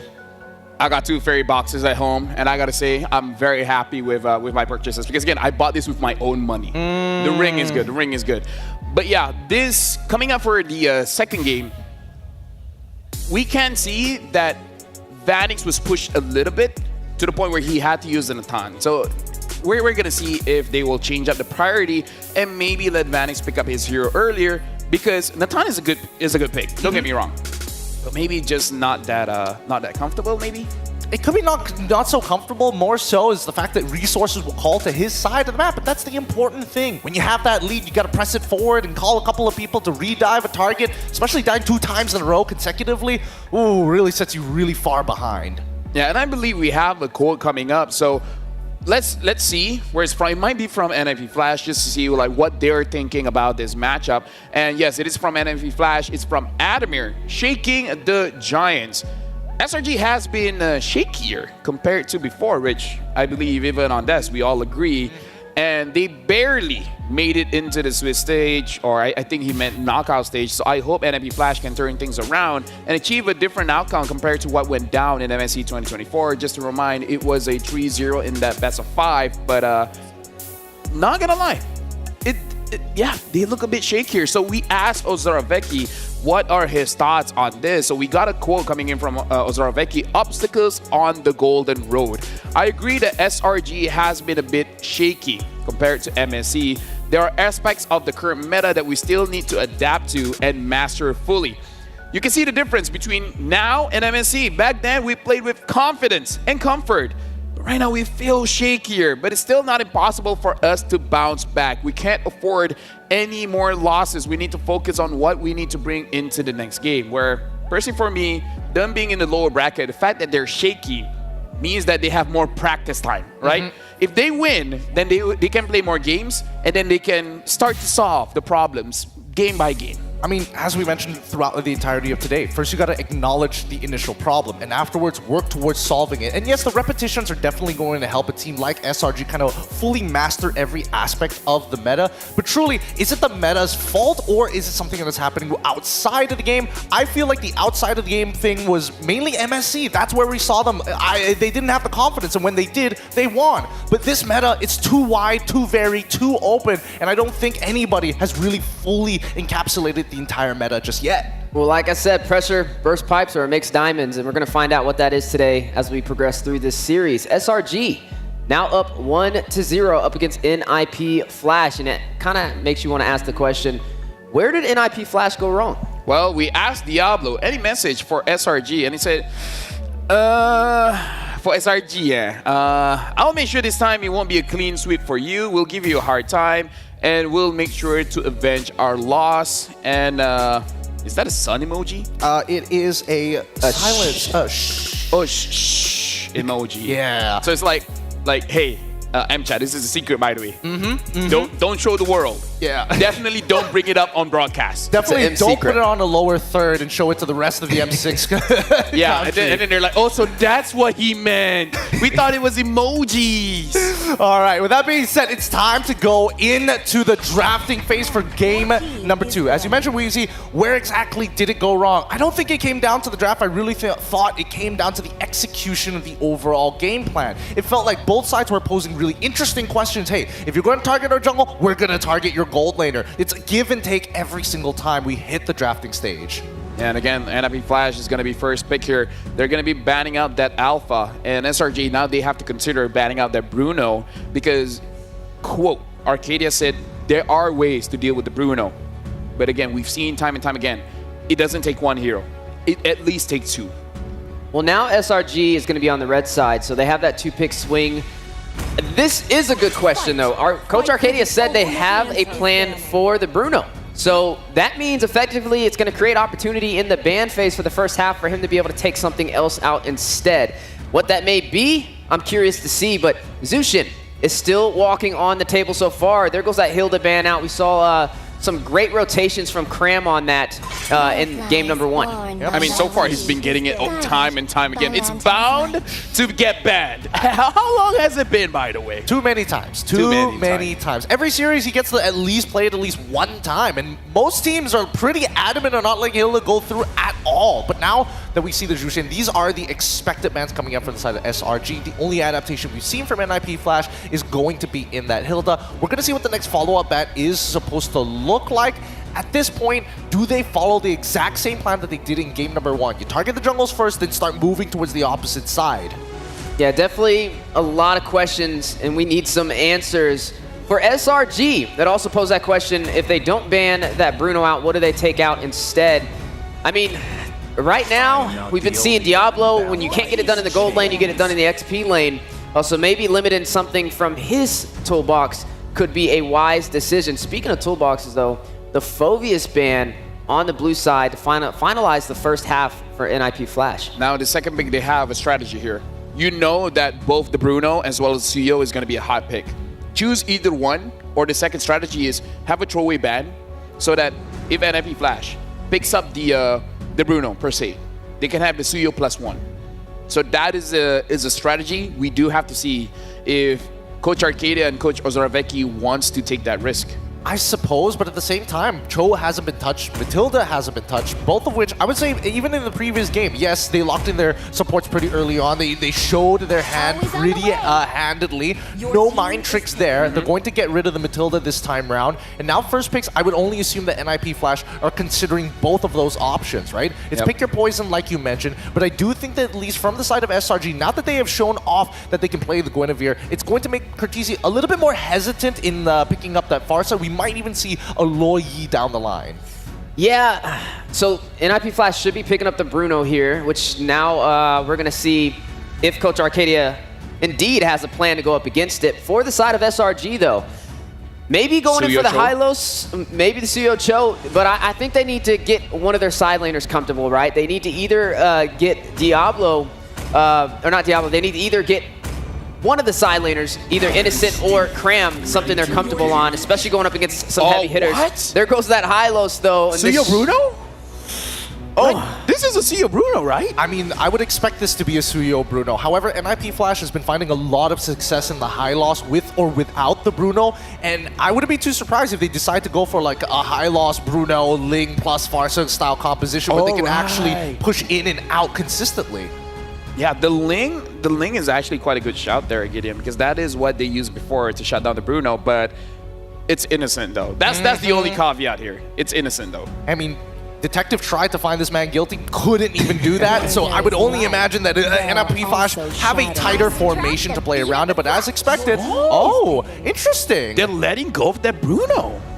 Yeah, but now they add the element of surprise on their side with this Lu Yi, which was banned out in the previous match, and then alongside the powerhouse Joy. Now, there still is some options on the table to stop this Joy from being as effective, right? First of all, the Fredrin is still available for grabs, can definitely stop it in its tracks, and could be a wise pickup. You could also get the Valentina here to technically have the diversion play as well. I suppose.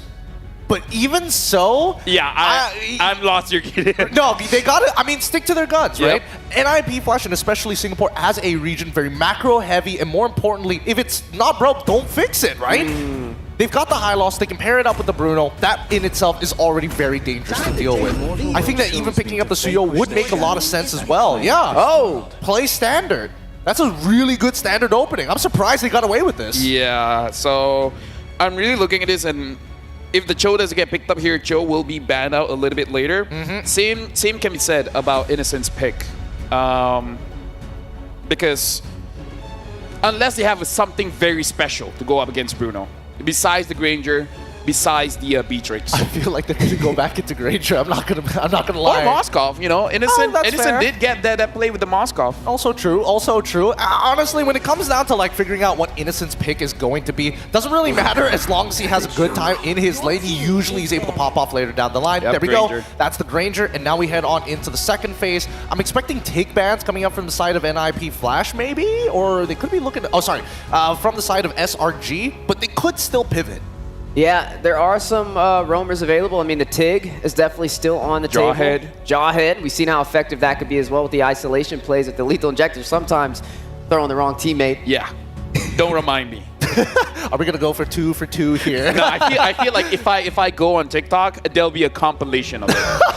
I already see some of it on Facebook. I don't doubt the TikTokers, but yeah, like I feel like JBL has been using a lot of pickoff heroes.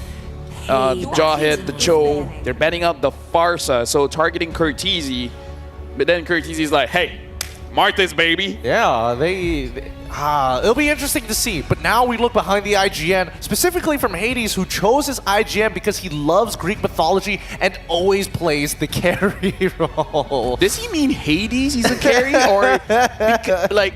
Which one? Which one? Is it the Greek mythology or like which one? He's got to pick one or the other. He's carrying the underworld apparently.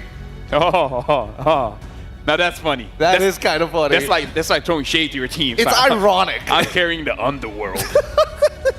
I mean, they are the southernmost state. They used to be the southernmost state. Anyways, coming into the second half of this, we are seeing the glue getting banned out here. So it looks like NIP Flash on blue side have a completely separate take on this. Just quick one. Cram, CC, one of his best heroes before. It would be very effective to pull out the CC here as well, especially going up against a Hylos if that is going to be in the XP lane for Diablo, which would be what we saw in the previous game as well. So looking at the draft so far, when it comes to SRG, they've got the element of surprise. You have the Lu Yi, so that is something NIP Flash is going to have to watch out for. But there's also that Joy, and right now I'm not really seeing too much to stop the Joy from rushing into the back line. So maybe as we finalize this draft for the side of NIP Flash, they go for something that can kind of stop it a little bit better in its tracks. Interesting. They get rid of the Tigreal as expected here. Does that mean that they're... I feel like SRG want to take this Cho away from JPL, which doesn't give him many options after that. With Matilda also gone, I mean, JPL could look to play Guinevere himself, but again, his targets are pretty difficult, and most can actually just walk away with Purify. Yeah, I agree. Right now, NIP Flash, so far, 3 bans towards the EXP, 1 ban into the jungle. So do they make sure this final ban is going to the EXP? Because there's no way you ban on something like a Guinevere. But no, they ban on the Cho. So they make sure that Humes doesn't get that Cho. And we'll see what else Humes have. Maybe he'll pick up the Gwyn again. Maybe he has something else for the Bruno. Do we see a Gatot maybe coming through here for the side of SRG? I mean, it's good to be able to get to the back line. It still technically can be flexed because we're not seeing the XP or the roam showcased so far for the side of SRG. I mean, for certain, about like 90% positive we're going to be seeing this Hylos go over to Diablo. But they can still throw another element of surprise in the mix as well. They could still go for sustainability in the mid lane. I mean, technically they could pull out something like a Faramis, but you are going against the Lu Yi, so I guess if you do group up together, it could be a little bit of a problem. I agree with that. I think, you know, the flex pick in the support roam area is definitely going to be useful. They're going to go straight into the Gwen. I'm trying to think.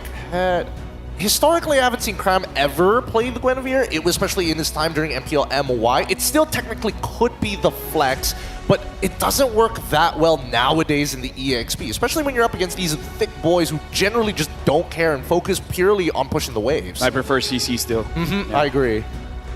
I think we can still see the CC here, though. I mean, it would be a good read up against Diablo in the XP lane. Right now, though, I feel like both sides have a way to disengage and engage, right? You have the Guinevere, can get to the backline with spatial migration. We have yet to see the Mage picked up for NIP Flash. Could they go in for the Eve? Is that something they want, considering there is a Valentina on the other side, or Lu Yu on the other side? They pick up the Eve as well as the Edith here. So overall, pretty solid draft here. The only thing is that Eve can get caught, especially by that Joy. Though we have to say that when the real world manipulation is proc, then you have a shield. So maybe you can sustain for a little bit here. SRG, do they pick up the CC or do they have a different pick here? Like something a bit more tanky, like, I don't know, Charizla, Damus. I was thinking maybe, yeah, Charizla doesn't seem too bad of a shout. I feel like Gatot might just be the way to go to zone control. But then, is there going to be an issue of lack of damage, especially around the earlier sections of the game, right? If you're playing towards Granger side, maybe not so much. But then if you're playing towards the EXP side of things, it's purely for setup and for jungle, right? Khalid is still walking. I mean, may not be the easiest to pull off against the Hylos, but right now you're just running out of options from the draft from the side of NIP Flash. And there we have it. The final pick will be the Gatot to finalize this draft. Yeah, to more or less counter both the Bruno as well as the Eve. Right now, looking at both drafts, I would say NIP Flash got a pretty good draft on their hands here. Can they execute it well? We're going to throw it over to our casters, Mirko as well as Brigitte. It's your time to shine. Thank you so much, and I agree. This sounds or feels like a better draft overall coming in from NIP Flash. They have a lot of ways to respond, but then if it boils down to timings again, SRG, they know when to just throw in a single member and to go out when it's very, very dangerous. So they'll have to be very careful on that. I'm looking out for just how surprising the diversion plays will be for Stormy. Definitely. You know, I mean, Yobans was already really surprising in game number 1, and that was without a Lu Yi. Now you have a diversion, you don't know where this Guinevere is going to come from. It could be the flank, could be still from the front, you never know. Maybe you could see a Granger from behind. No, that's a bit too crazy. You know, I've seen enough crazy when Stormy kept using it alone. Like a solo diversion plays that I don't know if we'll be seeing it once again this time around. Because for the past game, or at least in this series, SRG, they feel a lot more coordinated in terms of the plays that they make. So they might want to work together a lot more in terms of using the diversion plays. But now, reverting back to the usual matchups for now. And of course, to all those out there, don't forget to check the M6 Pass. It's available from November 18 up to December 29. Complete all the active tasks during the event to reach level 75 for free. You get amazing rewards, including the battle emote, the Claude battle emote, the M6 avatar border, and the new special skins alongside Claude's, of course, M6 exclusive skin. So don't forget to check that out. And we're seeing the emblems right now. A lot of damage for Vanix. It seems like they really want to focus on the carry aspect here of the Bruno. The Master Assassin, this is what we are used to seeing. That's why when I saw Innocent go for the Tenacity, you could definitely see just how much respect he had for the damage of NIP Flash in game number 1. But here, onward, over to Cram. He's handling himself in the lane so well, and you can see full movement speed for Cram, agility, and the Wilderness Blessing as the choice of emblem. He knows all he needs to do is shove in and then rotate. Yeah, I mean, the EXP lane matchup, right? It's something we've been looking at even since the previous game. Just how confident Cram seems to be playing even at times, just sacrificing the waves, rotating all the way down to the bottom lane, which I'm not entirely sure if we'll be seeing this time. But considering that he has invested so much in terms of mobility, I don't think that's too far of a reach. We might see it happen again anytime soon. But for now, of course, we'll be setting our eyes on the first turtle between SRG and NIP Flash. And similar to earlier, they'll be positioning themselves first, but probably a slight adjustment. Diablo has the level 4 this time around, so they're more equipped to engage if ever there is a team fight from SRG. Good poke over to Yums, but Stormy has done the same to Hades. Earth Shatter and the flicker onward. Hades picks up, it's Cortese actually picks up the kill. Hades will be caught on taunt. Sky's coming in as well. Electrifying beats goes through the revitalize from JPL. Sky's though caught in the bad spot, will just be poked down. It'll be a 1-for-1 Yums for Hades. But that was an unfortunate casualty for NIP Flash. That was their jungler that they lost. Yep. But fortunately for NIP Flash, SRG is not starting the turtle just yet. They reverted back to farming for Sekai's, but even then, I feel they'd be very much confident to take on this objective. He's already 1 level ahead of Hades, if it's just that. But of course, we're not taking away the fact that this is still a Suyo, so when it comes to objectives, they still might want to contest this either way. Still at NIP Flash, they're trying to get some information, but SRG, 4 members are already here. Yep, full control, no revitalize this time around. JPL trying to go for an angle of attack. Lowers pathway, special migration. Diablo gets the Earth Shatter, but it's only onto the clone. Cram goes over to AOG. That's a Violet Requiem, still very low. RWM, Skies is caught in it. Will be slain by Hades. And NIP Flash take control over the Turtle. Turtle number 1 over to Hades. Oh, Yums got canceled in the bush. Hades gets a double up top. And this is similar to what we've seen for game number 1. Hades bouncing back after that first death and getting the better early game up against Sekai's. With that kill and that immediate take on the turtle, NIP Flash are currently in the lead. So this is some interesting developments from them. I mean, they felt like they weren't being as aggressive just yet, but they were just waiting for the right timings. Now SRG, they might want to make use of the element of surprise, as mentioned by our panelists earlier, to be able to catch NIP Flash off guard a lot more often. Because earlier, it was Diablo who set things up for NIP Flash, and they were just able to buy some time alongside JPL enough to regroup and take that turtle for themselves. Yeah, becomes a great start from NIP Flash, despite, obviously SRG getting things done early up against Hades. And Vanix has been farming really well, despite the fact that in this matchup, we've been talking about it, or a lot of analysis also has been dropped down by some coaches in interviews. Granger is a winning matchup, so you would expect the Granger to have more kill threat and maybe SRG to play around it. AOG, they know Cortese doesn't have it. Good Earth Shatter. Oh, dodged away by Skies. Glorious Pathway coming down, and they're going to be caught in the real world manipulation. Hades walking up. Yums just barely surviving. The lethal ignition is not ready. They actually don't have that lethal ignition, so they can't get that kill. SRG barely get away. Oh, Hades. Okay, wait. Oh no, he's spotted innocent. The burst. Let's see if it's enough. Oh, dodging away from the Soul Sever, but you cannot dodge the basic attacks. Hades takes the kill. That is 4-1. Third kill from Hades. And quick rotations from both sides. They'll be able to mirror each other and take the tier 1 turrets from opposite sides of the map. And that was an interesting that was an interesting team fight we've seen from both NIP Flash and SRG. I mean, all 5 members were present during that time. But it just goes to show how crucial these spatial migrations will be for Yums. Once he doesn't get that successful of a spatial migration and he gets to be forced out of the team fight, NIP Flash, they will be a lot more confident to just go for the engagement this time. Oh no, the guys! Oh, getting balled down by Vanix. That's JPL taken down, but they're all very low. Hades gets the turtle. Violet Requiem over to Diablo. Vanix, oh, last shot almost. That didn't crit. Sky Piercer by for Innocent. That, oh, it's a great yin reaction. Hades shoots the arrow. Diablo, Primal Wrath. Earlier, Innocent threading the needle, almost catching Cortese. Hades, Soul Sever, but Cram is able to escape. Special migration from Yums, and Cram gets the shutdown. There was no way to save Hades at that moment, not even the Worldies, since it was also previously used. Diversion play, where are they headed? It seems like they're going to focus right now on the gold lane. Vanix has to be careful. At least he has JPL by his side, so they'll be able to successfully defend this turret. But earlier, we already saw like a glimpse of just how aggressive NIP Flash could really play if you don't get to set things up again. Going back to what we previously mentioned for Yumes, they just, right now, for NIP Flash, clearly are focusing on the objectives, focusing on the farm, and they haven't let go of the lead just yet. So at the very least, they're holding on to their team fight potential, but they can't just be overextending a lot, even though they see an opportunity, especially if Stormy has the yin-yang reactions. We've seen a moment where in the team fight was nearly turned around by SRG just because of a single yin-yang reaction too.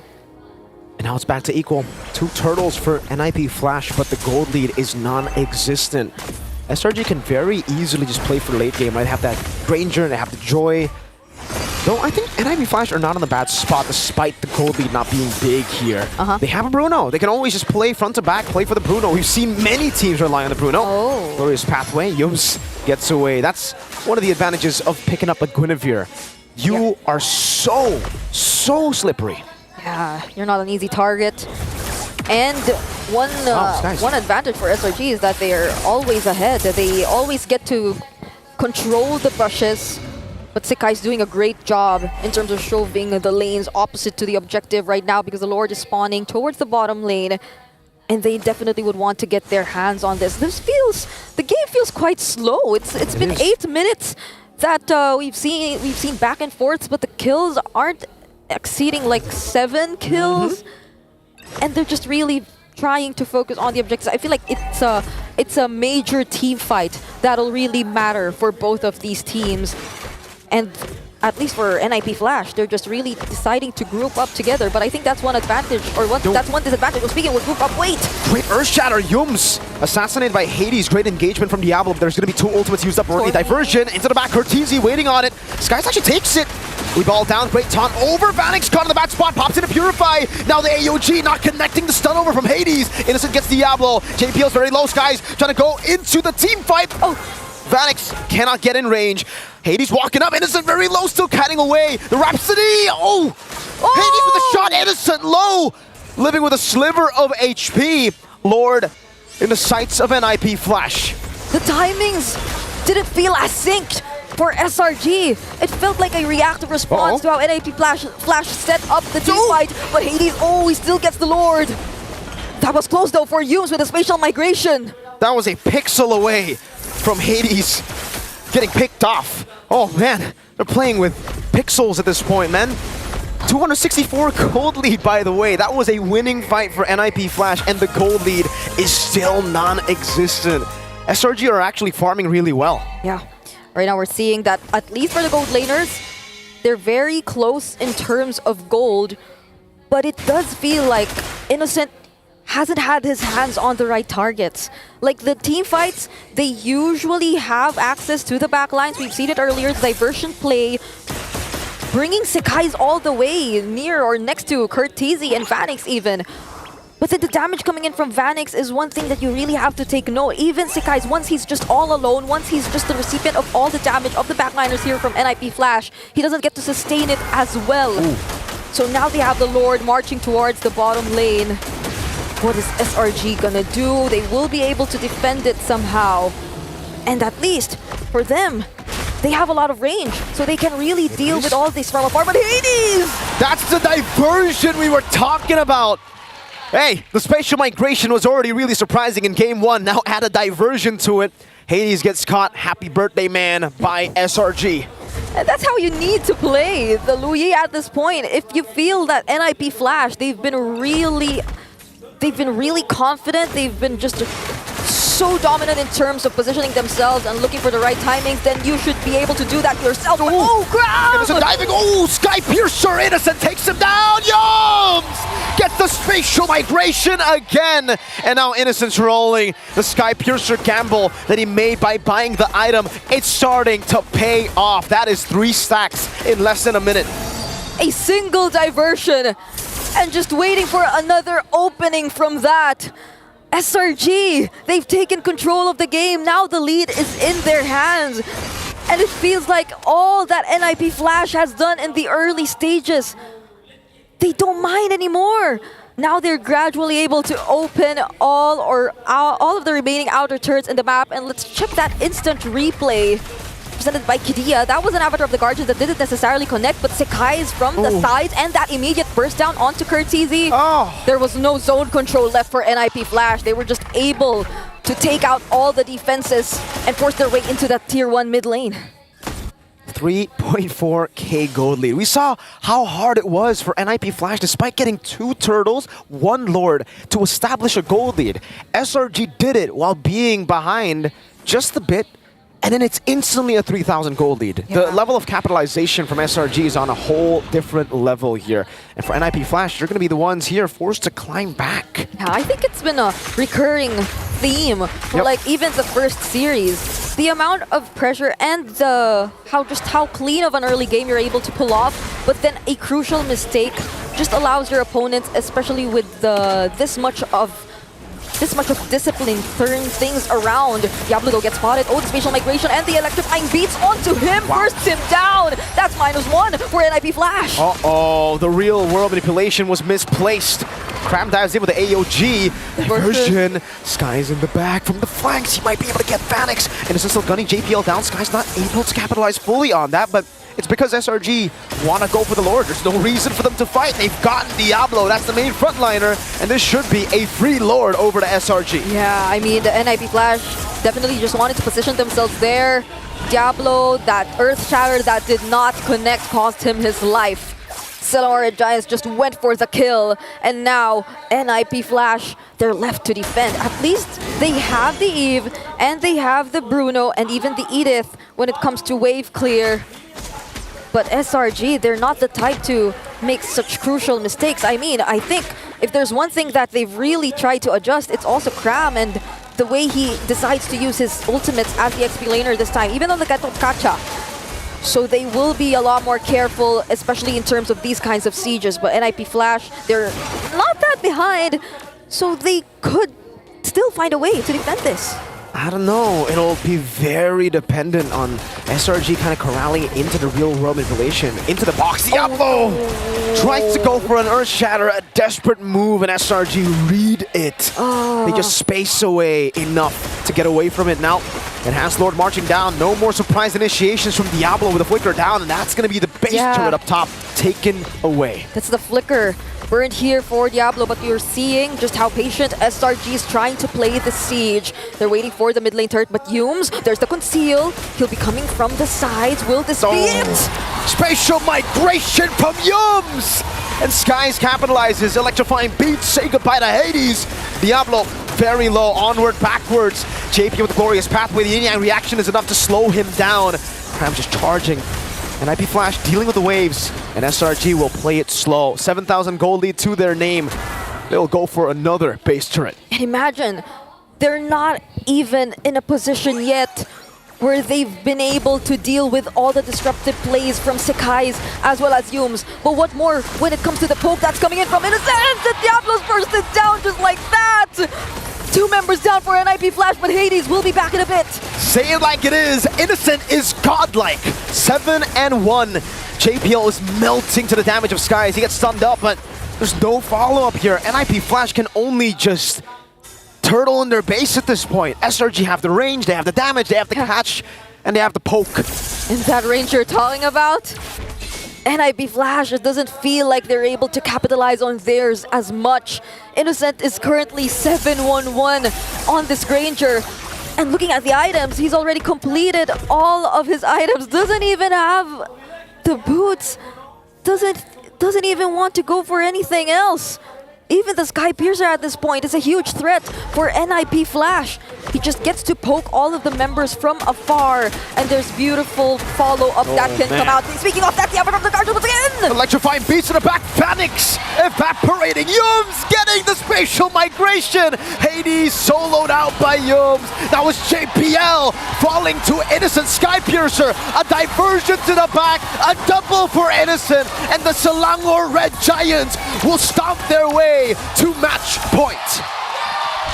Alongside a single minion, SRG ends game number 2 and now holds match point against NIP Flash. GG, well played. I cannot believe the patience from SRG. I think that's one of the biggest developments we've seen from them all the way from Swiss stage, heading into knockouts. They know how difficult of a position they are currently in now that they're in the lower bracket. Every single decision counts right now for SRG. Let's hear what our panel has to say. Lafel, it's on you. There's a Wheezy and a Gideon as well. You know, it's all good. It's all good. Yeah. Of course. I can hear you. No issues. Thank you very much, Brigida. But I think I speak for a lot of SRG fans. They're taking their time, but they're getting comfortable again, right? Yes. They're starting to hit their stride. Well, stride is one thing, but I definitely think that, you know, it really was a game of who makes the most amount of mistakes in this particular game, right? Initially, it was SRG, and then afterwards, NIP Flash started to lose confidence in their play, and then started to lose vision, and once you start to lose vision, then you start making some weird decisions. And overall, I wouldn't say it's the cleanest game coming in from both of these teams, but it felt like SRG definitely found their stride in that match a lot faster than NIP Flash. And that's where having heroes that have engaged and disengaged are huge, right? When you see a mistake, you're able to jump right on top of it, and that's that Guinevere for you at its finest. And then on top of that, Coach Arcadia living to fruition about the Bruno, talking about having a plan on letting it walk instead of banning it. And so far, it's followed through. Not gonna lie, that felt like limit testing. You had an opportunity to get Suyu and Bruno or either or, and then you're like, nah, let's let go of both of them.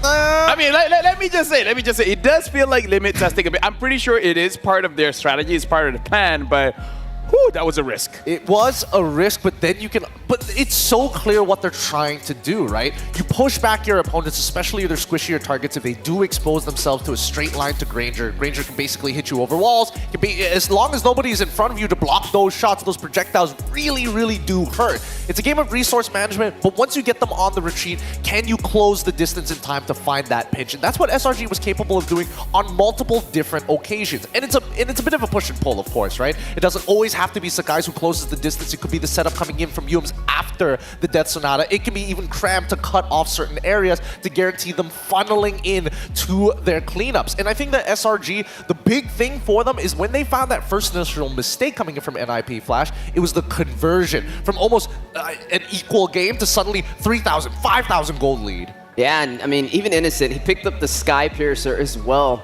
on that Granger. 9-1-3 over Vanix on that household favorite Bruno. Just off to a rocky start for the side of NIP Flash, and they got to find a way to even out this series, and they have to find it fast as they are running out of opportunities. I mean, it's match point for a reason, right? And I think that NIP Flash, it's not due to the draft anymore. It's definitely more so they need to hold on and maintain a league. So many times we've seen Hades walk away from the early game with like 2 to 3 kills underneath his belt, but somehow they don't convert it into something more tangible, whether it be structural damage or at least a faster early game for Vanix. Look at Innocent's emblems too. He goes for the Festival of Blood on the Granger. Yeah, usually we see it paired up with the fighter emblem as well, so that you have more spell van, but looks like Innocent wants a little bit of both. He wants some penetration from the assassin emblem, but still not sacrificing the spell vamp from the Festival of Blood. And with 9 kills, he had a lot of spell vamp in that game. Oh yeah, and he also had the most amount of damage, surprise to nobody, 100,000. Nice round numbers, I like it. I like that from Innocent. But this is in tandem with Stormy, right? I think one of the most underrated facts about Loyi is if you can make your decisions fast and get your whole team on board, you can make some incredible plays happen. And the fact that they had some really hard reads, despite the fact that we've seen some blind engages coming in from Diablo, whether it be the Earth Shatter Flicker or the Earth Shatter Onward, they were still confident enough to catch Hades midway after himself revealing himself with the Lord walking down mid lane. Yeah, I mean, right now, SRG, they're doing a good job with Yums and with Cram on finding ways to create chaos, right? Finding ways to get to the backline. Even in the game prior, you got to see them do that with the Hilda as well. But this time around, having the Gatot, having the Guinevere combination, when you see a lot of mistakes from both sides in these clashes, having a hero that can just jump right in and find that mistake and make an opportunity is what's winning them over in this series. Yeah, and I gotta say, Selangor Giants, I feel like it's that one play coming in from Stormy that really activated the team. But now, we gotta look at our MVP of the game. And I gotta say, Cram did amazing in this one with the Gato Kacha. So our MVP is going over to Cram. And again, I feel like Cram definitely deserves it, not just for this game. All throughout M6, he's been the rock for SRG. He's been pretty solid. I definitely think people probably look past him because, sometimes he plays the Hilda. He's willing to die and trade for a mid turret. And most people are going to be like, the goal difference isn't really going to matter, but it's a mid-tier 1. People need to recognize that he's willing to die for the team on their call. He's not. He's actively telling them, leave me be, secure the objectives that we need so that we can get benefits later down the line. And he did the same thing with this Gatot. Initially, that early game was looking bad. How does he hold the waves? How does he control those movements to reinform his team and also reinforce when the pinches needed to happen? And he's doing that against an XP laner whose specialty is mobility, Diablo, and he's able to find that opportunity before him, and that's making a major difference. Yep, now we're gonna look at the highlights here coming in. The MVP highlights for Cram. Though I gotta say, so far, looking at this, again, NFP Flash caught some mistakes coming in from Selangor Giants where even Hades was able to come up with 3 kills. But later on, again, that one play coming in from a Storm really set things up for the team.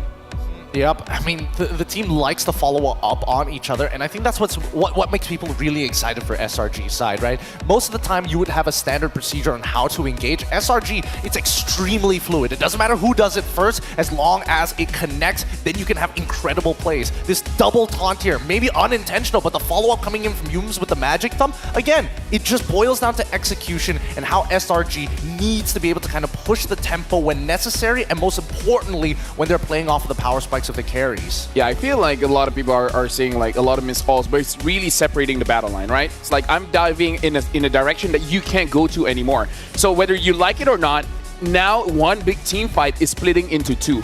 So I kind of feel like that's the idea of Cram here because he understands that SRG, this is a different way of picking people off. Instead of directly taking one person and locking them down, he's just splitting up the front line and the back line. And then SRG gets to choose which one they want to chase after. I think the best example of this would be, you know, when you're playing in the sand, you want to protect your sandcastle from the waves. You start digging trenches to flow that water into a completely separate direction. If not, build a dam to ensure that it protects it, right? Either way, it still achieves the exact same thing. Kind of funnel them in, push them in towards your left hand before you finish the clap. And now, honestly, I feel a bit hungry. And this time, I come a little bit prepared. Because we gotta do this a little bit elegantly, all right? Let me just grab... Yeah, here we go. I've been waiting for this. He's been bragging about this all day. I have my bowl. Oh, no way. This makes so much sense, right? Because we've been taking it from the box, but now we can share it. We can share it properly. See, this is how you do it. So now we can all see the greatness of Hello Panda. Oh, and I think it's gonna be enough. Oh boy. Don't forget, everybody, you can fuel your game with Hello Panda with crunchy biscuits filled with creamy chocolate, or in this case, strawberry, the ultimate snack to keep you energized to level up your day. So visit Hello Panda's website for more. I thought when you meant elegantly, you were going to bring out, like, I don't know, chocolate flags, pink flags. I even wore the pink suit just for it. Yeah, but no, see, this is much easier. Now we can share it, and now we know when we're running low so that we can eat it faster. Good call. Good call. Very elegant of you. We just got to have a rotation on passing this around. Have some brandless water as well. Oh, my favorite. I love brandless water. I love brandless water as well. See, it's all good. This is how you watch a best of 5 match. You have your snack and you have your drink. Your brandless drink. Oh, yeah. Thank you so much, Hello Panda. Again, I love the strawberry flavor. I wore the suit just for it.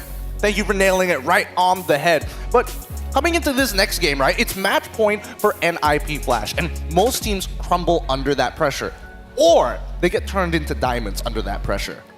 Now, inside of the M series so far, right, even with me landing here in the knockout phase, when teams are at this deficit 2-0 in a best of 5, they're able to somehow drag it all the way to a game 5. So I am not gonna say it's too far out of the ballpark for NIP Flash. I know it's a little worrying for y'all, but so far we've been seeing so much surprises, so many teams find a way to go the distance, but no team has been able to take it with a reverse sweep so far.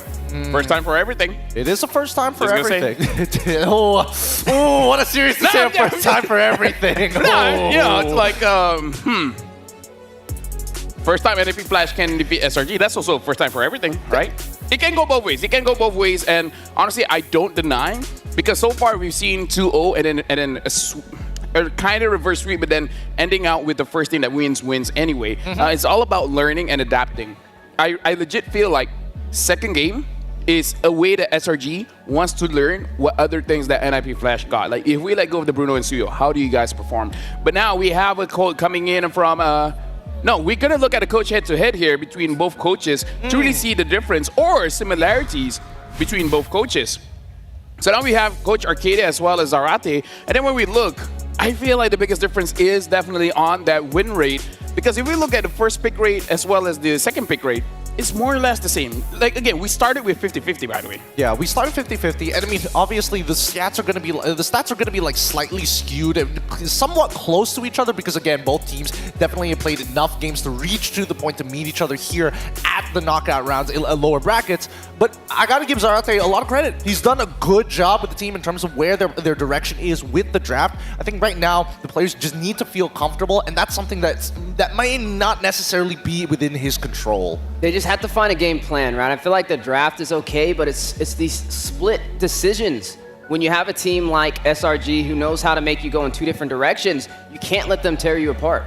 Yep. I mean, that's just the Malaysian playstyle, right? We see it with Vamos focused on that early game and SRG that is just fluid like water. As long as they can attack you from multiple different angles, attention is a very powerful resource in such a fast-paced 5v5 game.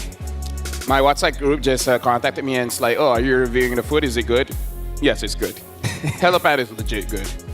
You know, it's the first time I ever had Hello Panda, and it is really good. Really good. But every time we show it, it's gone in like 2 minutes. Now we have a visual. Okay, we have a visual. We know who takes accountability. The last piece. Yeah, we have it's one piece, and we just pass it along. Now let's look back at it. We all agree that NIP Flash had a pretty good draft. Oh yeah. In game number one, in game number two. So now I think it's evident they need a little bit more than that for game number 3. The question is, what more can you get besides a good draft? Well, for starters, let's get rid of things that force away that fluidity, right? It comes down to how exactly is Yums getting away with a lot of these Guinevere picks. Can we get Cho back onto that onto JPL? Most importantly, get rid of that Lo Yi. That way they don't come from every single direction, because we play truly front to back. That's where you see NIP Flash shine. Yep, looking at a head-to-head here between Yums as well as JPL. If you look at it, KDA is more or less the same. Damage taken per minute, I feel like this is more about playstyle. JPL definitely takes a lot more damage, but Yums, using picks like the Guinevere, you don't really take that much damage. You're just waiting for your opportunity. You jump in. When you jump in, that's when you take damage. But you don't always take all that damage. JPL is more of a front line compared to Yums.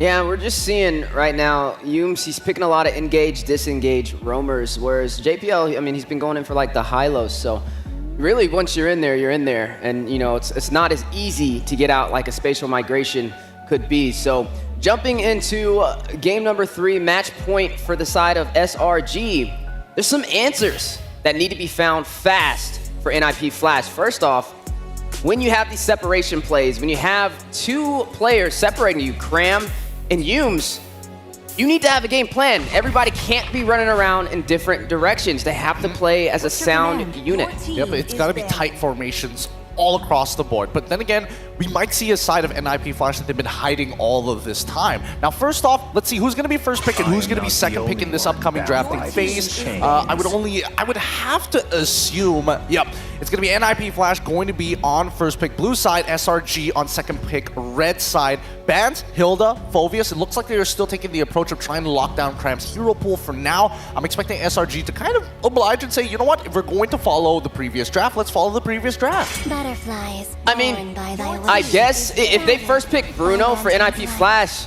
SRG was okay with that. I know it was a little bit of limit testing, but it still worked out in their favor. This may be a situation where NIP Flash just wants to ban the Bruno themselves and get something into the hands of Diablo super early. Something that can create that mobility that he's used to shining on, not limiting him to a pick like an Edith.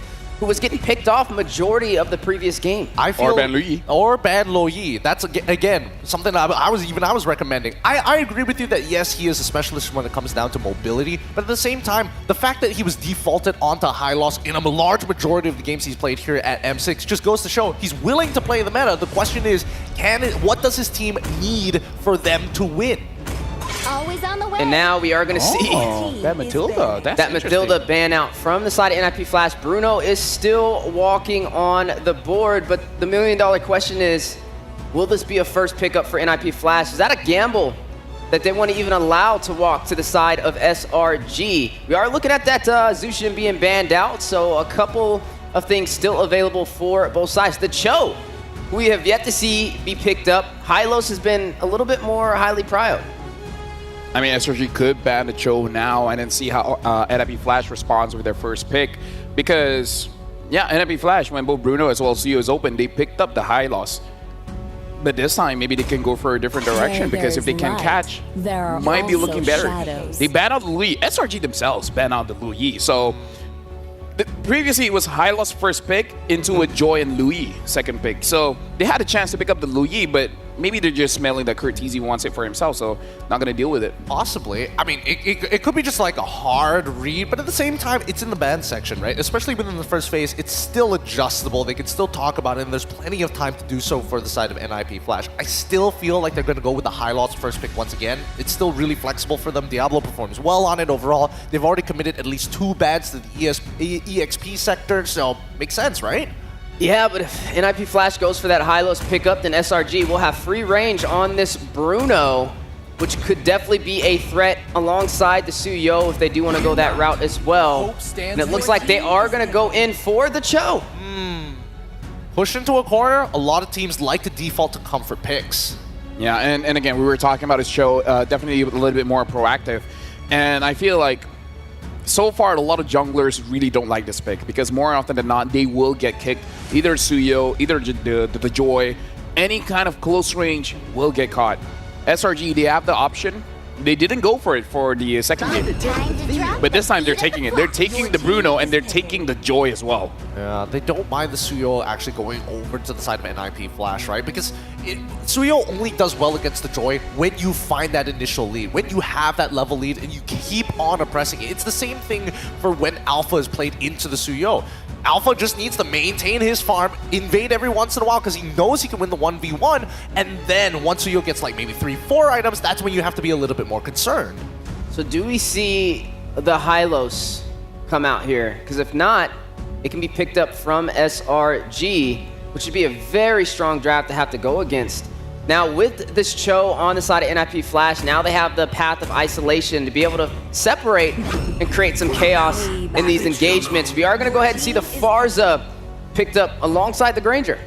Right, long range, they've got artillery, ways to burst out their targets, especially with the way of the Dragon. If it kicks their targets into the right direction, that target is going to blow up. Now, I'm curious to see how SRG is going to respond to this, right? Now that they see the mid lane early on, technically they can lock their own mid laner early on as well. Do they want to play more fluid, or do they want to play standard where it's box of influence, let's keep it in here? You know what my wish list is? Pick up the Suyo and just put Joy in mid. The Stormy Joy?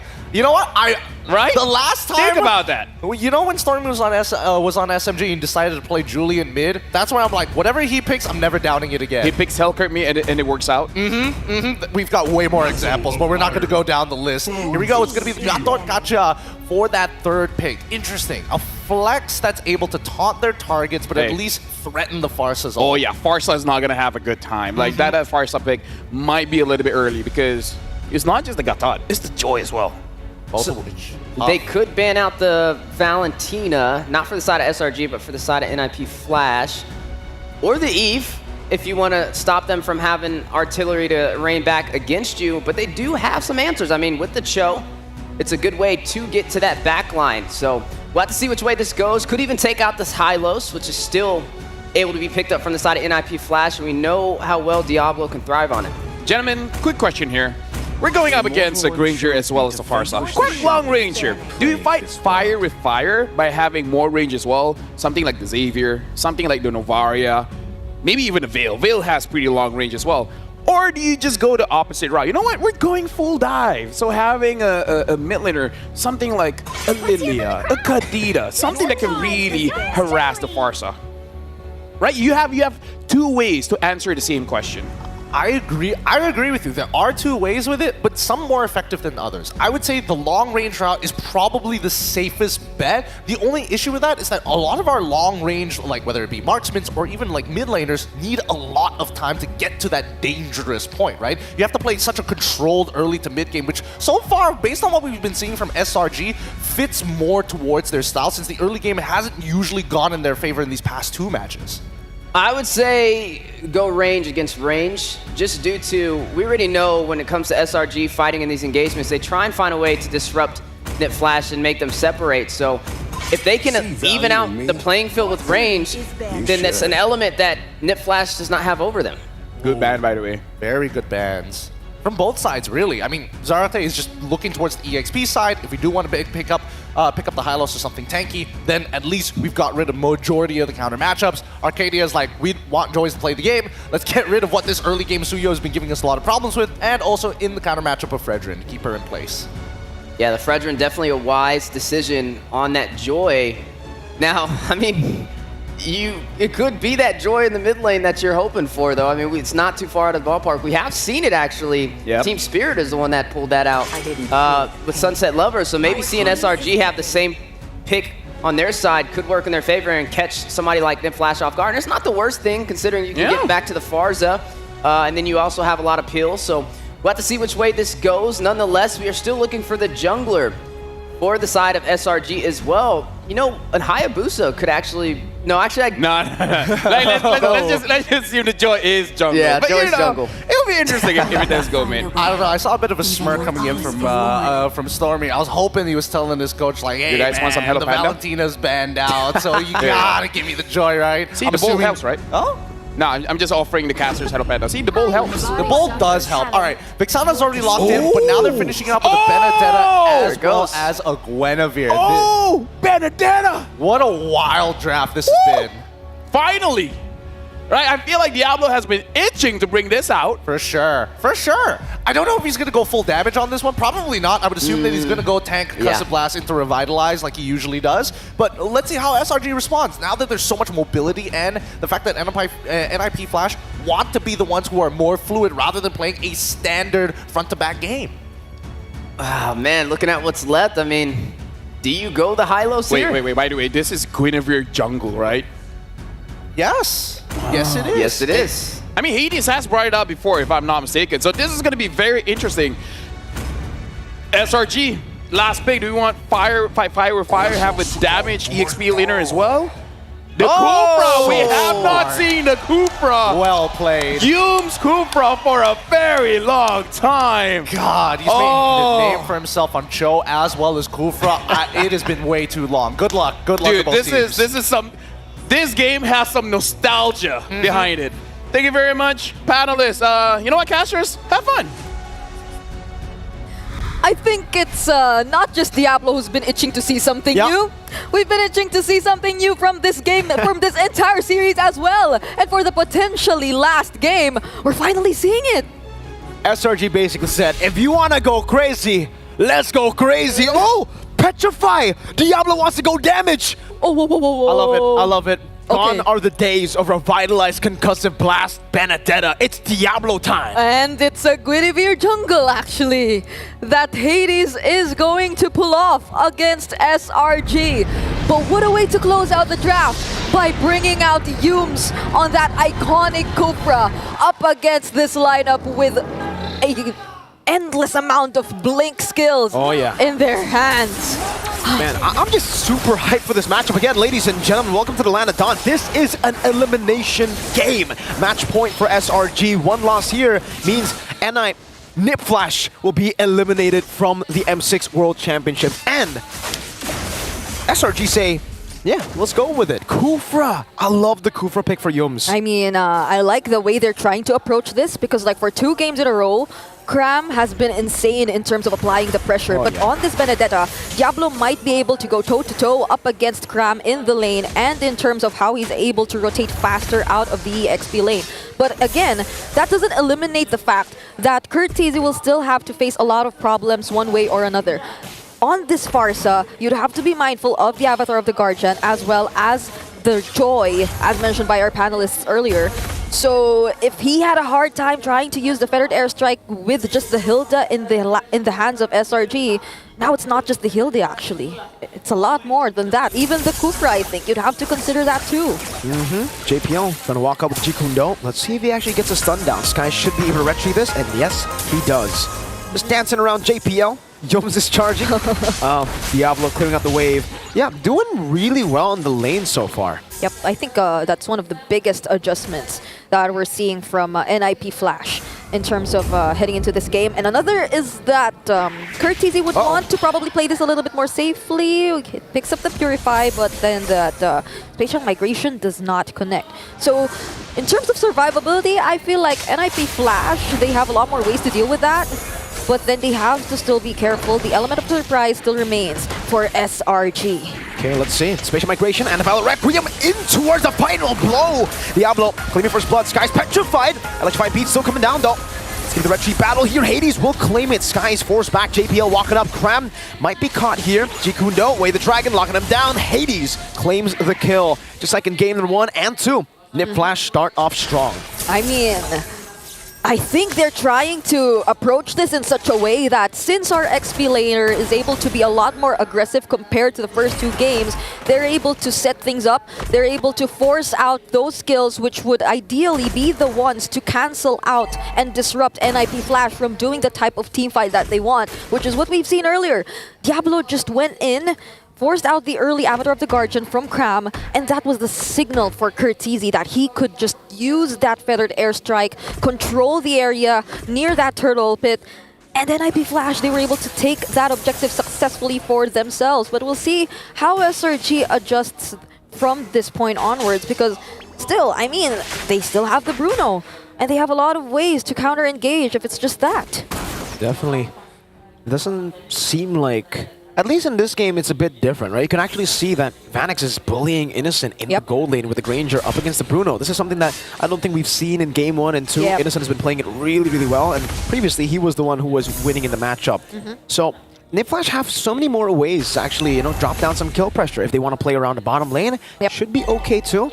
Up until Innocent gets the Haas claws, at least. That's when he can actually finally stabilize in this gold lane. But at least so far, though, it's more of river control for NIP Flash and rotating towards the EXP lane. Oh, look at Diablo once again. Speaking of EXP lane, that's nearly a 1v3 that he actually engaged in. But even Hades, looking at the rotation so far, it seems like they just really want to establish control in that lane so that they're able to focus a lot more of the resources towards the important or the key heroes that they have, specifically Vanix.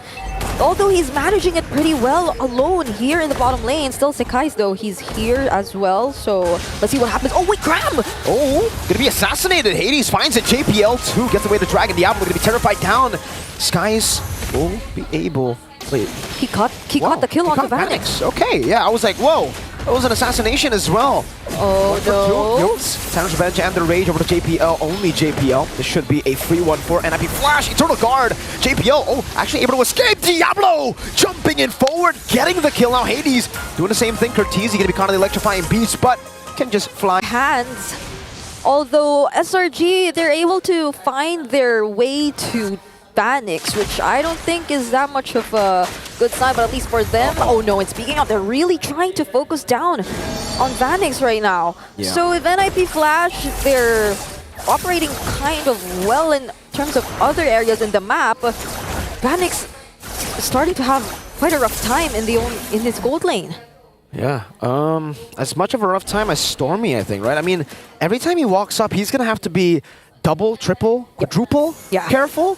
Because of Diablo, he can actually just, he can one-shot Vexana at this point. Diablo's actually reading this really well. SRG have a hold there, and Diablo's not going for it. He's actually just I mean, buying time and like zoning them away from Hades. Yeah, he knows it. The eye indicator and all that. Well played, they're yeah. definitely just trying to read into where they're possibly positioned, but Diablo takes the long cut. He's just really being careful on this now that SRG probably has their eyes set on Diablo. And speaking of, that's the electrifying beats already used by Sekai's.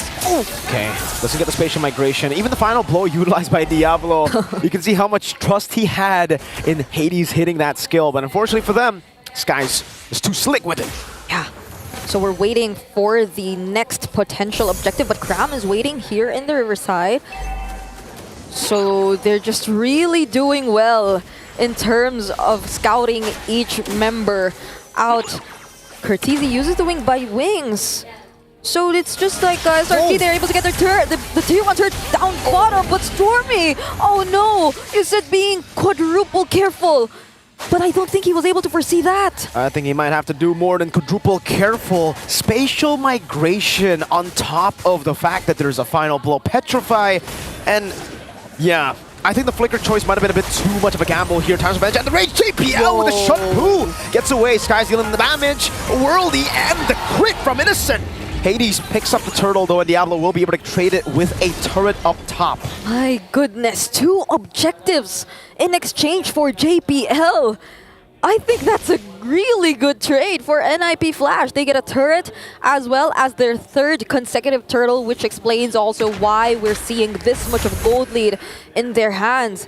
And I mean, if you were SRG, this entire Quidivir jungle, it must have really caught them off guard. I don't think Yumes has been able to really pull off that perfect Tyrant's Rage Revenge combo, but speaking of Yumes, oh, he's very, very low, but JPL gets bursted down first. AOG into the back, Diablo!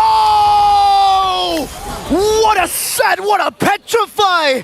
Beautifully done! Diablo! Just did the clutch plays on the Benedetta. Sekai's though trying to look for the trade, and he will be able to get Vanix. Hades will be punishing him though, and that's the monster kill for Diablo. Whoa, all right. Maybe that's a bit too crazy, Mr. Diablo. Has to wait for the final blow at least before you want to dive into Stormy.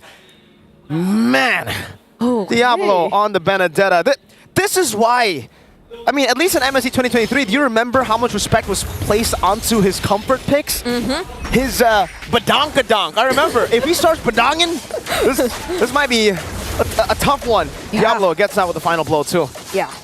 And I think SRG, they're struggling to find the perfect timings to layer their skills appropriately up against the targets that Yumes eventually finds across the map. I mean, even if Yumes gets to jump on a member from NIP Flash, Stormy, I think he'd be thinking twice about trying to go in, but this is the perfect target though. That's JPL, that's all alone. Separated from all the members of NIP Flash. Hades trying to catch him. Feather airstrike over to Cram. The burst not enough, but Diablo's coming in. He's godlike. Gets the kill. 1 for 1. Cram for JPL. Diablo's been coming in at the perfect timings on this Benedetta.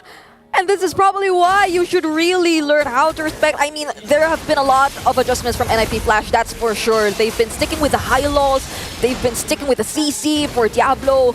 But this is an entirely different version of NIP Flash. This is them playing where they're comfortable playing. And Yumes, oh no, he connects onto Hades. But will they be able to burst him down? Oh no, Diablo once again! Oh, he gets shut down by Innocent though! JP on the back, going for the Invader Dragon. Hades with the retry win. Yumes, spatial migration catching onto him. JPL falling. That was a big shutdown that Innocent picked up. I can only imagine the bounty. I can only imagine the bounty that went into the hands of Innocent, but still NIP Flash, they got their hands on the Lord. So they will be able to maintain the control over the map. But Innocent is slowly starting to join in the team fights. The Lord will be immediately taken care of by Sekai's as well. But they ought to be careful. If earlier Diablo could just be as aggressive as he wants to be, right now SRG, they're having enough damage to deal with him. How much gold was that? Wait, he's 8.6k. Oh my god. He's 1,000 gold ahead. How much gold did he get? I really wonder. But on the other side, wow, Diablo, 3,000 gold? Ahead of the Gatot Kacha. That's insane. That's high amount of damage that you could expect from this Benedetta. If we were to recall the emblems that he went for earlier, it's the fighter emblem together with the master assassin and a bit of concussive blast as well. So you could expect him to really dish out the damage, but an eye for an eye. That was close for Diablo. Oh, Yums, Tannish Revenge has to find Rage. Guys, try to go for the flank earlier. Feather Airstrike will be able to zone them away with the Death Sonata. Okay, NIP Flash, get away. Man, that was close. Skies almost got Diablo while he was recalling. Yeah, and that is precisely why we've been saying that SRG, once they're able to pick up all their items, once they're able to group up, that's a completely different story. Diablo has to be a little bit more careful in terms of the heroes that he wants to look out for against SRG. Innocent at this point, he's only lacking one more item and is currently leading in terms of gold ranking, but Hades, he finds the target! Oh, just into the final blow. Cram has the AUG out of there. Diablo didn't even use any, he just final blow. That was the final blow damage. Oh my lord. At least for NIP Flash, they're really able to provide the follow-ups. That's something we're yet to see from SRG, especially if they're grouped up together. Wow. The most they can do is just really look out for those targets that are isolated, but checking out the damage dealt ranking, you have to look at Diablo and the amount of damage he's dealt in this game. Diablo, every time he gets a signature pick, man, he always finds ways to get highlights. In a world tournament, international tournament, MSC was the Badang, M6 might just be the time for his Benedetta. And imagine, it's not like Curtizi's having that much of a hard time. Even up against this kind of lineup, even up against the Joy, I think Sekai's has been trying to look for the angle since earlier to just hunt down Curtizi. But since they have these much turrets left, but since they have this much control left, they're not able to pull off exactly that. But oh wait! Counter to the Rage, Eternal Guard catching JPOI was actually Skies! Oh! Finds it! Final blow coming down, great revitalize! That's an eye for an eye from Diablo in his head! JPL though! Oh no, that's Hades with the Spatial Migration, the Violent Requiem! The damage not enough to take anyone down! Vanix against the world, 4v2! Innocent wants some smoke, dashes forward. That was 3 for 1. Oh! That's a shot down from Vanix. And I can't believe we're seeing some sort of a replay from game number 1 and 2. How NIP Flash were just in the lead, but suddenly a single pickoff, a single play turns things around. And earlier that particular play was Sekai's being able to hunt down Curtizi. Once they lost that damage, that additional layer of damage, Sillamore and Jice, they were just able to go in. But now that they're back, they'll have to defend this because SRG, they were able to secure the Lord. This is very dangerous now for NIP Flash. The early lead that they got, the 12 minutes of gameplay, it disappeared just with one fight. Again, SRG take full control. Skies electrifying beats! It's gonna be the stun overdose. Skies very low! Now Diablo chasing him. Oh my lord! JPL shuts him down. Skies will be slain in the bottom lane. Innocent though will not stay idly by. He will be active, making quick work of the tier 2. In exchange of that kill on Sekai's, they might just bid farewell to all the remaining inner turrets. Diablo, will he be able to go home? Oh no, he gets spotted by Stormy. But will he engage in this? He's alone, not anymore though. Cram is also here, Avatar the Guardian. Let's see, Diablo. How do you get away from this one? That's a conceal! Petrify! Diablo going forward. That's Stormy taken down. Yums with the Time Revenge and the range finding him. Innocent in the back, still being able to free-hit Hades. Still caught on the damage. Hades getting away with the Spatial Migration. That's a good shot over to Innocent by Curtizi. Lord still alive. Hades walking back. Vanix trying to clear it as fast as possible. And they will be able to defend against it. Oh man, the turn from Diablo. Them deciding to engage in that fight probably cost them all the remaining all the remaining inner turrets. But that was okay, I feel, for NIP Flash. It felt like them really showing that they were still in the game. They'd still be ready to take on SRG if they too commit just one single mistake. Now looking at the items, both of the gold laners already have their hands on their complete builds. And Cram is slowly catching up too, so the sustain is gradually being there for SRG. Also picks up the Antique Cuirass. So now they will probably be a bit more confident to engage in the fights, even with the presence of a complete 5-man lineup for NIP Flash. Great reaction there from JPL. Actually, shun-pooing out of the Towers of Revenge from Yums. But NIP Flash, they are far away from getting that lead back, I feel. You know, SRG, their composition does really well in the later stage of the game with the Joy, Bruno, Innocent, and Skies. They should be online to do whatever they want in the fights. And I mean, to be fair, for Innocent, we've already seen it. Yep. So they get to use the Magic Sentry, find the other members of SRG, but Yums will be charging, doesn't connect onto JPL. But this is becoming tricky for NIP Flash. Definitely. And Diablo doesn't even have enough damage to threaten Skies if he dives in. Like previously, Skies couldn't jump in because once you get petrified, you're technically almost dead, right? Now Skies is pretty chill with it. Every time he actually jumps in, I don't think there's enough damage with the Petrify and the Phantom Slash to really threaten him. Yeah, especially if he gets to dance around all those bullets from Vanix. But it seems like the bullets now are primarily being used to poke down crucial members of SRG. This is the Lord Dance that we're watching for NIP Flash and SRG. It seems like NIP Flash are actually in control of the Lord Pit, but SRG, they have a lot of range, so they can engage whenever they do want to go for it. But Diablo! Diablo gets the assassination!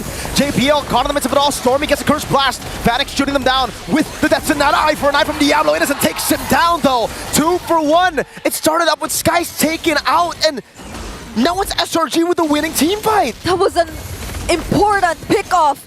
That was one of the probable game changers that NIP Flash could have done, courtesy of Diablo taking out Sekai's. Oh no, but then SRG, they still want to go for it. They take out Hades too. That's a win of nature from Innocent. That's a bit more info, but I think SRG are very happy to trade info for a free Lord. Hades is down for 30 seconds. Innocent can very easily just solo this. And NIP Flash, now they're going to have to defend another Lord. This has been such an unexpected turn of events. From the Lord Dance, to the way Diablo took out Sekai, to the way SRG took out Hades. You would have thought it was already the ideal scenario for NIP Flash, but now once again, they will have to defend. And this time, only with their base turrets remaining. They have the range, they have the wave clear. This is still the Benedetta we're talking about, but once you use up all those crucial resources, SRG, I feel like they won't think twice of going in. That's a 2,000 gold lead that Innocent has over Vanix. At this point, the gold lead doesn't really matter for the gold laners. It'll just be item swaps, right? But still, Innocent is holding on to that gold lead. Same goes for Diablo. It'll just be item swaps now that we are waiting for. He's already on the way to the Rose Gold Meteor.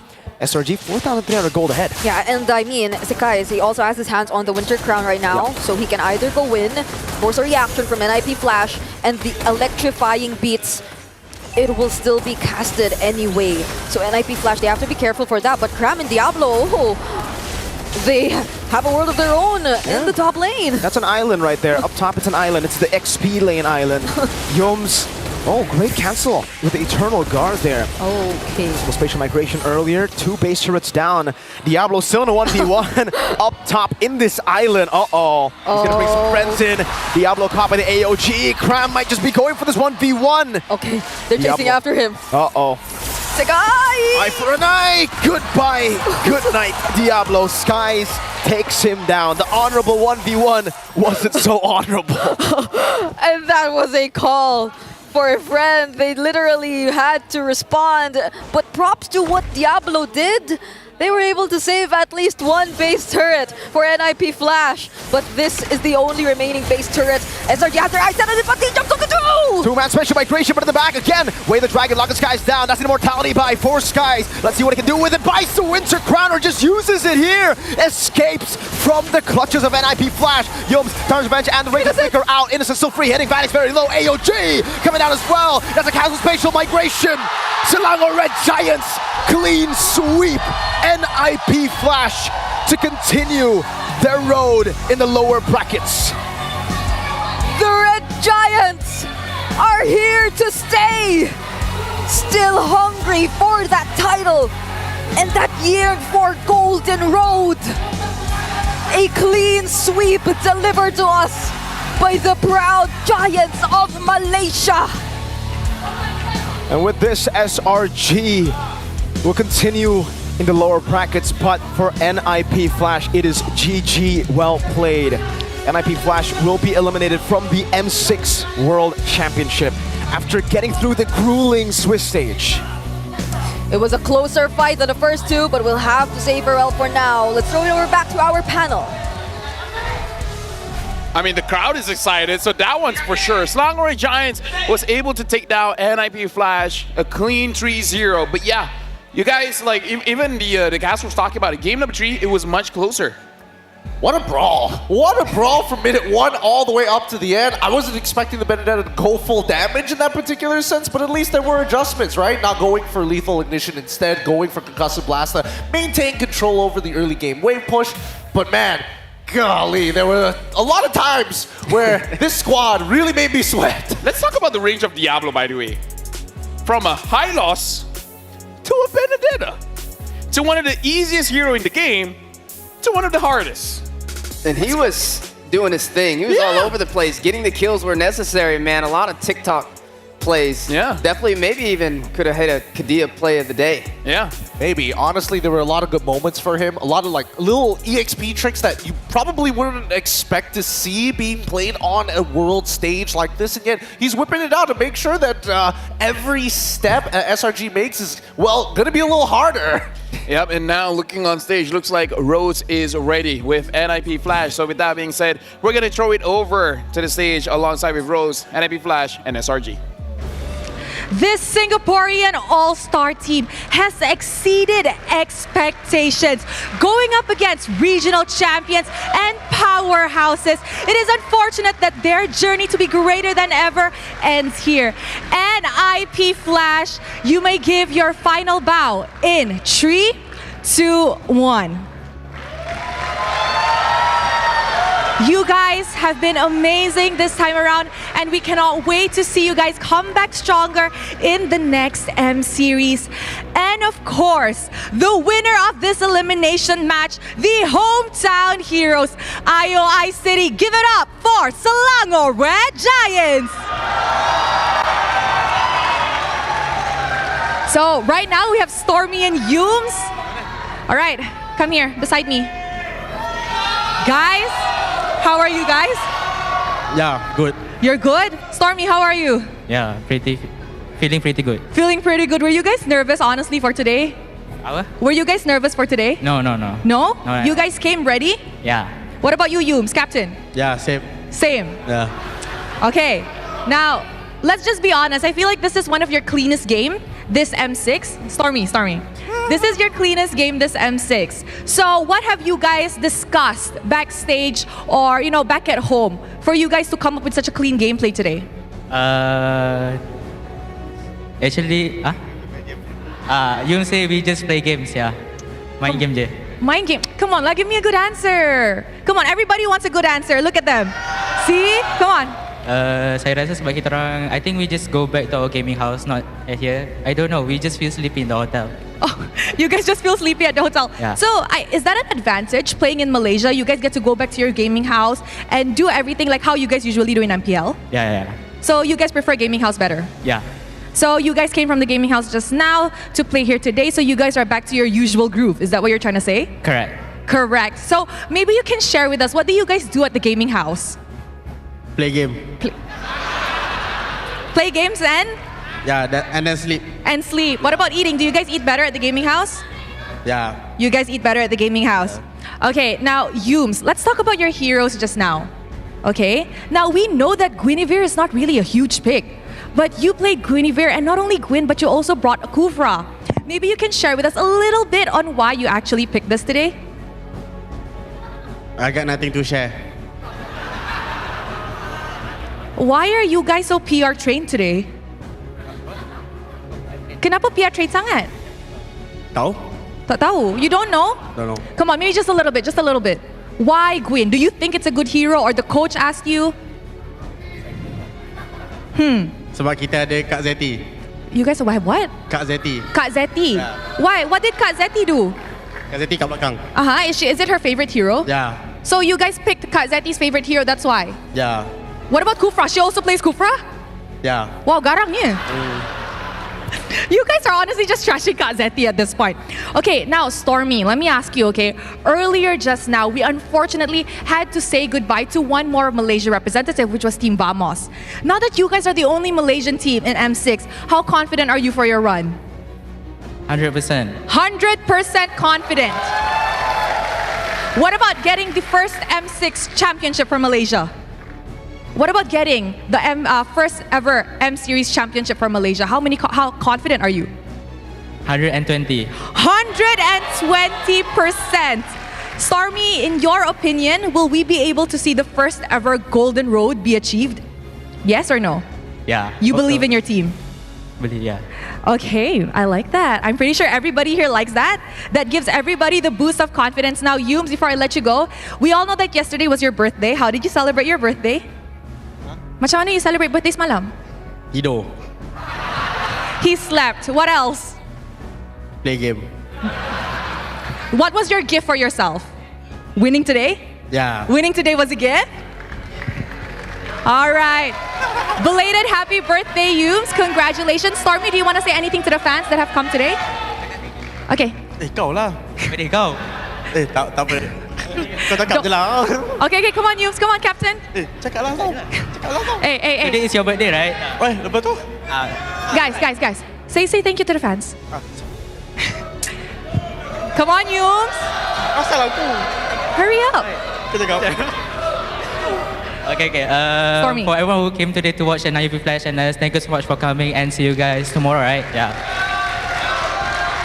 Congratulations to Stormy and to Yums. And with that, let us head back to the panel to break down what happened in this clean sweep up against NIP Flash. I feel like that will be the trend moving forward. Lips have to be tightly sealed. But can you blame them? Because now we're at top 6. Top 6, no one wants to reveal anything anymore. They're like, okay, during the Swiss round, okay, whatever. But now, elimination, man. Like, why is it going a good pick? Oh, because our friend likes to use it. Shoutouts to Kazeti, you know? I mean, to be fair, yes, they don't want to reveal too much about it, but at least they can be like, at least it's my favorite hero, at least it's somebody else's favorite hero. Maybe that's why, because like, is it your favorite hero? Nah. Do you like using it? Nah. So why'd you pick it?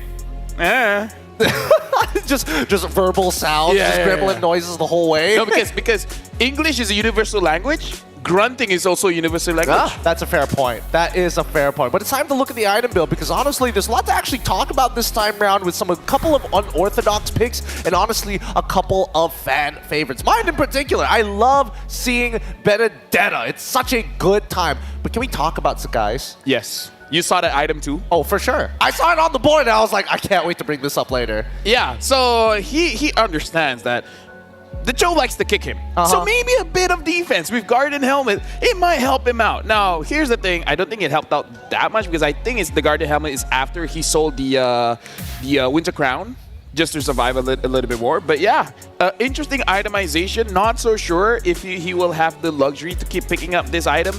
But honestly, yeah, I feel like the damage is there. A little bit more survivability might have been better. It was also interesting to see Diablo pull out that Benedetta as well, right? We were asking the question, is it going to be full tank? Is it going to be full damage? And we got to see how heavy of a hitter it was with damage. Absolutely. And again, a couple of the tricks that he was pulling off. Oh, you know what? I'll save that for a little bit later. But yes, he does go for full damage, and I love to see that. But this Guinevere pick coming in specifically from Hades is a very unique pick towards him because when he first got imported over to MPL SG, this was one of the go-to feared heroes. That's why we saw so many bans in the stats when you're looking at Liquipedia every single time. Why is there Guinevere out of nowhere in a meta that didn't ask for it?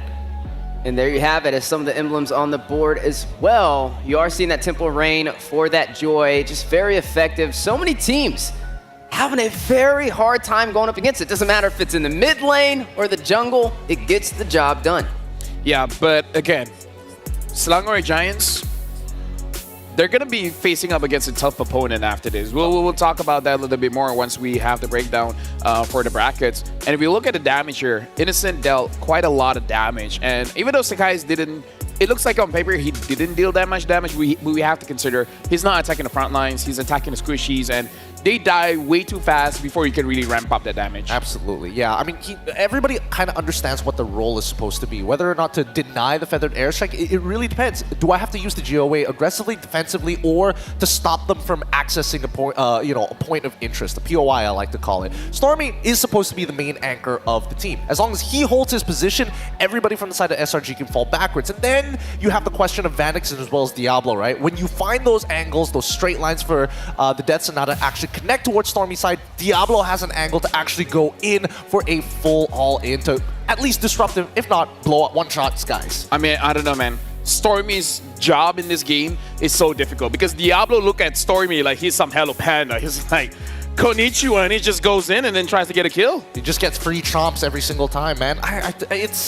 It's a tough job, but at the same time, keep in mind that Yums must be in front, but he can't block everything. And now we got to look at the MVP, the half man, half beast, probably half football player at this point.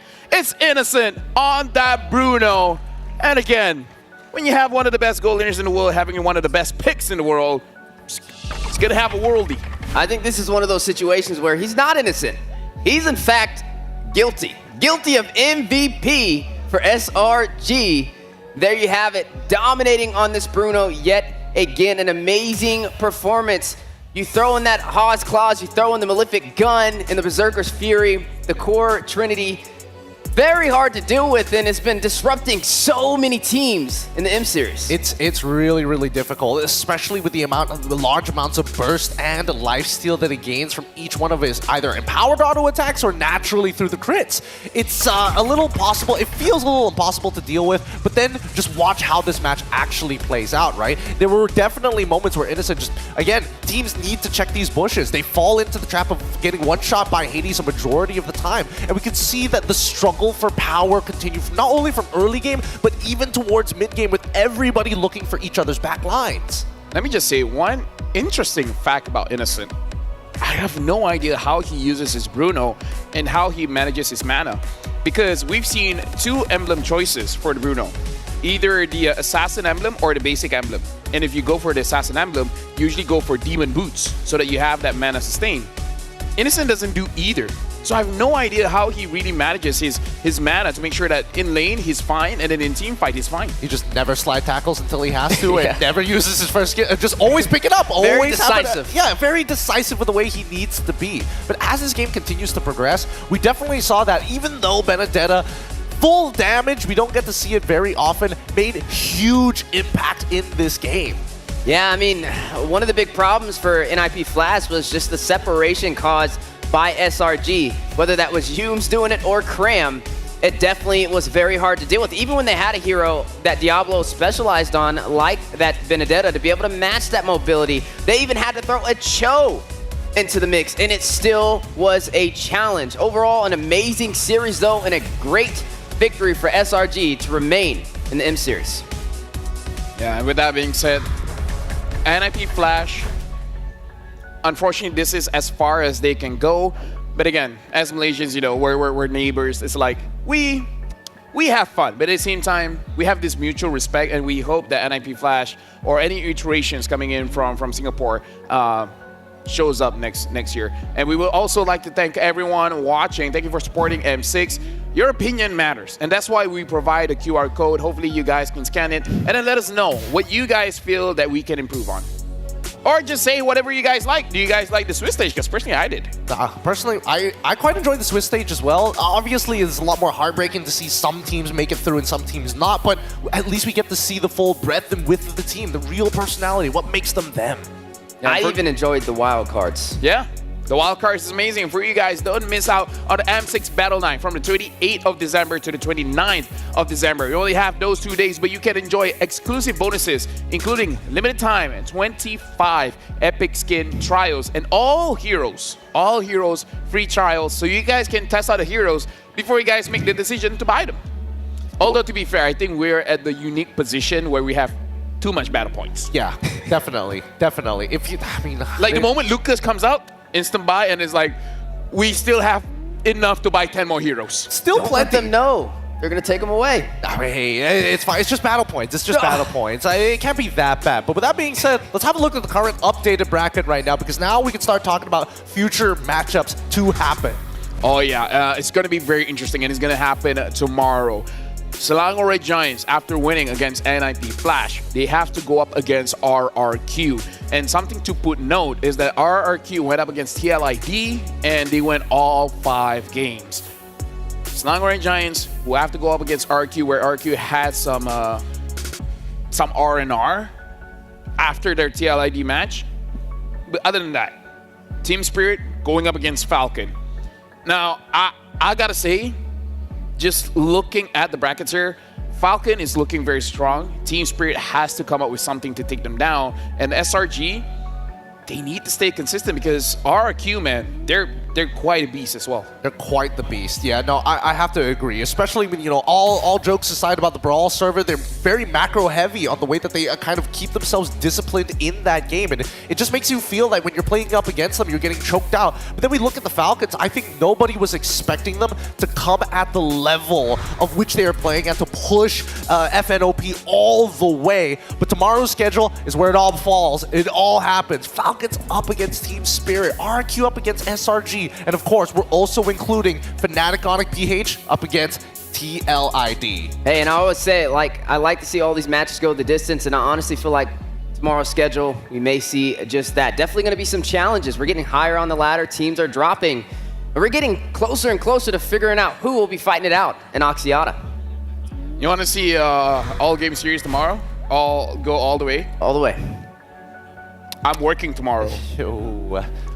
You're working tomorrow. I'd rather not. This is one of those things where you make and break friends. Yes. We'll leave it up to them. Yes. You let us know what you would like to see tomorrow between these series. Let us know your predictions. But it's a great time for you guys. You still have a team from Malaysia standing. I wish I could say the same thing. He's got a point. Let's look at the Kadia Player of the Day. Let's remind ourselves of what really happened throughout the day. Honestly, quite a lot of good plays coming in from the teams. And this is the turnaround by Team Spirit. That joy. Look at that joy. Just keep your eyes on that joy. Don't look at Zorn at all. Don't look at Zorn, because the back line is going to get absolutely vaporized in just a couple of seconds here. I mean, it was a pretty insane idea coming in from Sunset Lover, but generally well done to Team Spirit, as this is just one of the few things that they did to really speed up their games, especially against an aggressive team like Vamos. It's the play of the day, and at the same time, it's the oopsie of the day. All in one clip. All in one clip. Just with one play, and then you win the game. That's a yikes. It's a big yikes, and I think it's one of the biggest turnarounds we've ever seen. From a full team fight straight to a crystal break. Nope, not the biggest one. I still hold Innocent for that Moscow play. Maniac, that's still the most. That might be, that's a close second, but Innocent, man. Something special about that half-man, half-beast. Hey, I mean, in terms of team play to solo play, I'll give solo play over to Innocent, but team play, this has got to be one of the better ones. There's no way he's innocent. He's got to be guilty. Some say he's Isan. Some say he's Isan. He's a man of many names. Boobly. Good attempt on that one. But what are you excited for, LaFell, for tomorrow at the bare minimum? Come on. It has to be the SRG RQ game. Really? I thought you were going to say TLID FNOP. If you can't tell, slightly biased. Slightly. Just a little bit, right? Mine would be Team Spirit. To see the last non-C region fighting it out. We got to see where the story ends. Would you guys like to end the show? Because I feel like the games are great, but we gotta go rest. Look, with that being said, I'm going to be excited for FNOP as well as CLID, but thank you to everybody who's been watching, from the back end all the way to our casters, Brigida, and as well as Mirko. This is LaFell, this is Steph, my name's GameQ. We'll see you tomorrow.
lost in the shadows, feeling so small.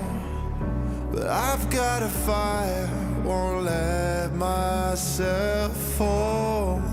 Every hit taken, every scar earned, lessons in pain from which I've learned. When the world says I'm done, I'm just starting my run. Through the darkest of nights, I will find. You won't get me down, you won't get me down. I get back on track with a peaceful attack. I always come back around. I'll never back down, no, I'll never back down. At forced to be holding you way to unfold. I always come back around. When worlds converge and dreams ignite, there are millions to witness the champion arise. With every challenge, we push with all our might. For we have only one goal, the ultimate prize. When hope seems so far